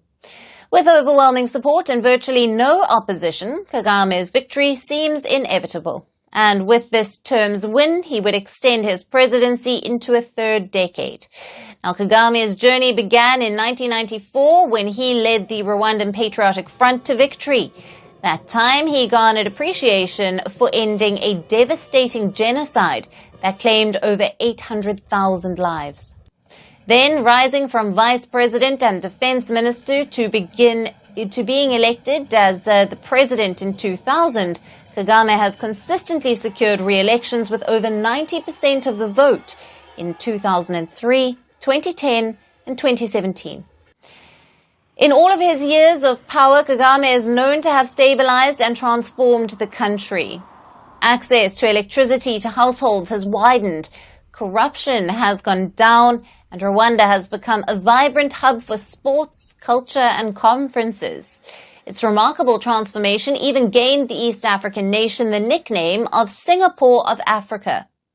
While some view Kagame as a visionary leader, others perceive him as an oppressive despot. And his re-election may also draw continued global scrutiny. Now, because time and again, the West has accused Kagame government of suppressing the media, carrying out political assassinations, and even supporting rebel groups in the neighboring Democratic Republic of Congo. But despite criticism of his rule, Kagame's supporters insist he is the best person to rule the East African country. And just like in 2017, this year Kagame will again face Frank Habineza of the Democratic Green Party of Rwanda and independent candidate Philippe Mpamana. Now, while Kagame was met by crowds of admiring supporters at campaign rallies, his challengers have struggled to pull crowds to their events. Observers say that just like 2017, when Kagame took nearly 99% of the votes, a similar result is expected this year too.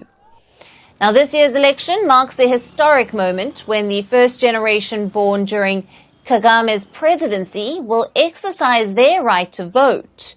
The Electoral Commission has registered 9.5 million eligible voters, with approximately 2 million being first-time voters. Observers and allies of Rwanda, recognizing its growing regional significance, eagerly await Paul Kagame's potential geopolitical moves in the event of his victory.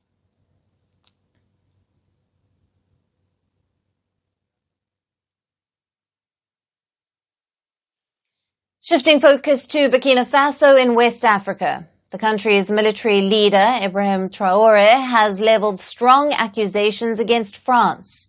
He has accused the former colonial power of destabilizing his country. Traoré says France is destabilizing Burkina Faso with support from West African nations Benin and Ivory Coast. He also claimed to have evidence for the same. Traoré said that France has set up 2 secret military bases in Benin that are directed against Burkina Faso. He claimed that these bases are a center of operations for the terrorists who regularly strike Burkina Faso. He said he has audio recordings of French agents in Benin who play at the terrorist centers of operations. Traoré has lashed out at the Ivory Coast for still being an ally of Paris. He claimed that the country was hosting a center of operations to destabilize Burkina Faso. Now, French military has reacted by denying the accusations. The military refused the existence of military bases in Benin. It said that France has 5 bases in Africa: Chad, Senegal, Ivory Coast, Gabon, and Djibouti. But the French military added that occasionally temporary and short-term operational training detachments are deployed in Benin at its request. Now, such accusations were also made earlier this year by Burkina Faso's neighbor, Niger. West African states, Mali, Burkina Faso, and Niger are transitioning to military coups, have turned away from the traditional Western allies, and the junta-led states have broken military and bilateral agreements with France and have accused it of failing counter-terrorism operations in the region, while also destabilizing the countries. Last week, the 3 nations formed their own alliance and ruled out their return to the West African bloc ECOWAS. Meanwhile, the military-ruled nations have built closer ties with Russia, which has tapped the opportunity to expand its footprint in the region. Russia is signing cooperation deals with these countries across sectors, while also training the armies to fight against terrorism. With growing anti-West sentiment, more players are making inroads to the region, which in turn is becoming a new hotspot of geopolitical rivalry.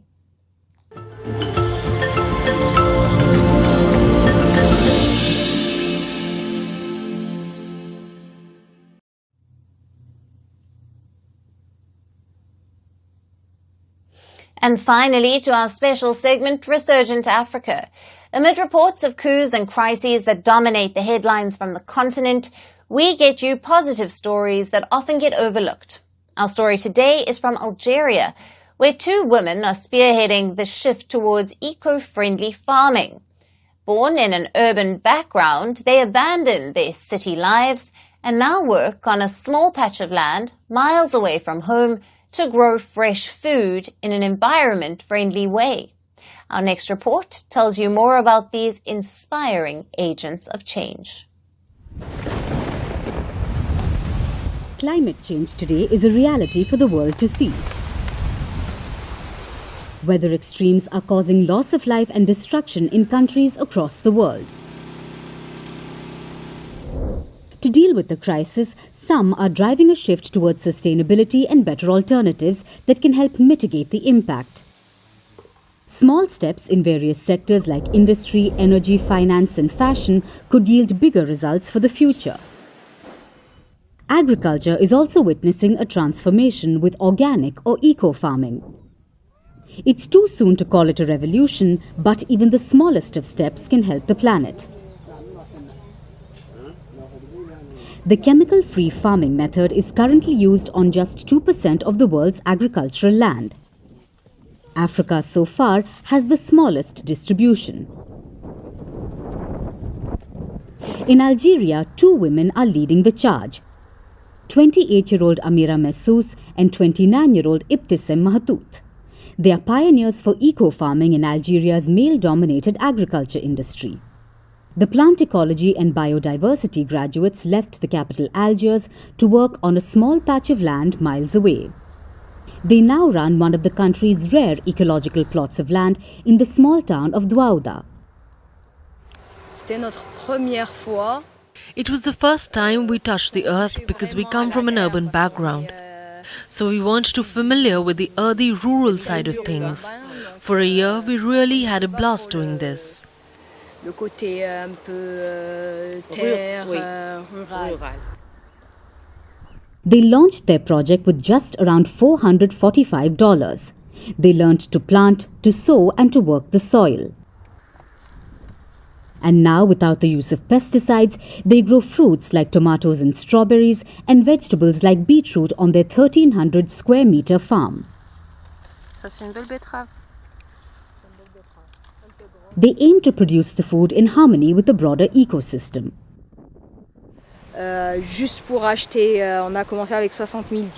We started with around 400 euros just to buy our basic tools. We got a bit of help from producer who paid a bit of the labor at the beginning. What I really wanted to say is that even from nothing you can start a project that's close to your heart and that you're passionate about. Starting something new was not the only challenge these young women faced. They also had to defy gender norms. They had to integrate into a sector which is overwhelmingly dominated by males. 4 years ago, it wasn't very common, especially women in agriculture. Above all, we weren't really a part of this milieu. The fact that we had to integrate was a bit scary. As per Algerian media, just around 4% of registered agriculture workers in their province are women, but not everyone has been frowning upon them. Some male farmers have appreciated their work. They are happy to see educated women working in the sector. Today, the young women have employed themselves one male worker. They also employ up to 8 part-time workers at harvest time. The pair has also learnt marketing techniques to sell their produce. When not in the fields, the two women make full use of social media to advertise their baskets of seasonal fruits and vegetables. Not just this, they also market their produce in a large farm in the capital where every week clients come and pick up their healthy and fresh orders. Each week, the duo sells between 10 and 30 baskets of seasonal fruit and vegetables.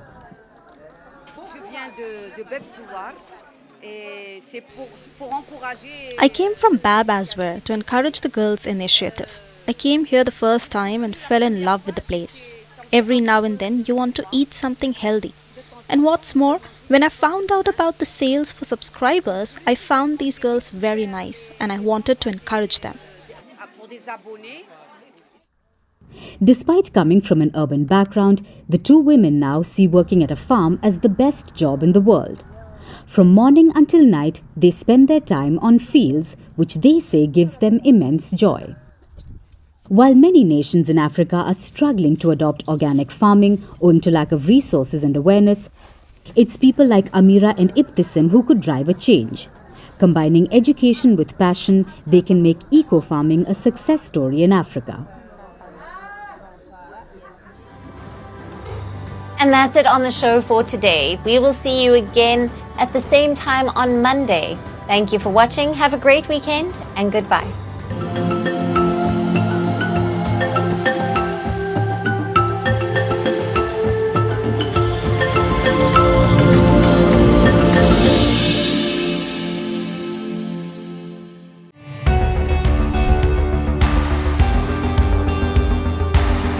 Across continents, one powerful news source.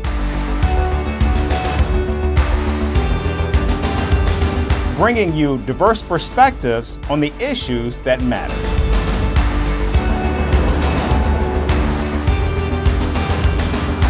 We go beyond the boundaries to give you that little extra about every sporting moment.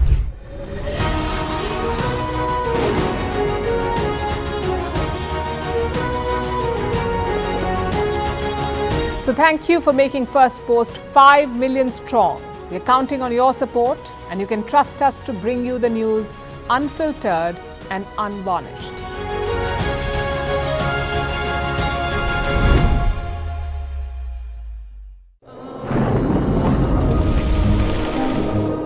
Climate change is on our doorstep.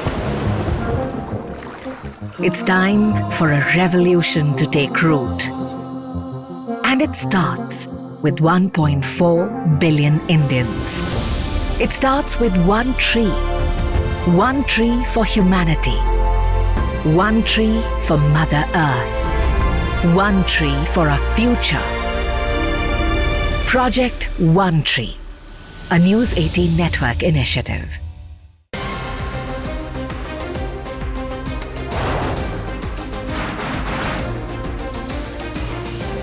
On the show today, the T20 World Cup bandwagon has moved across to the West Indies. What can you expect from this?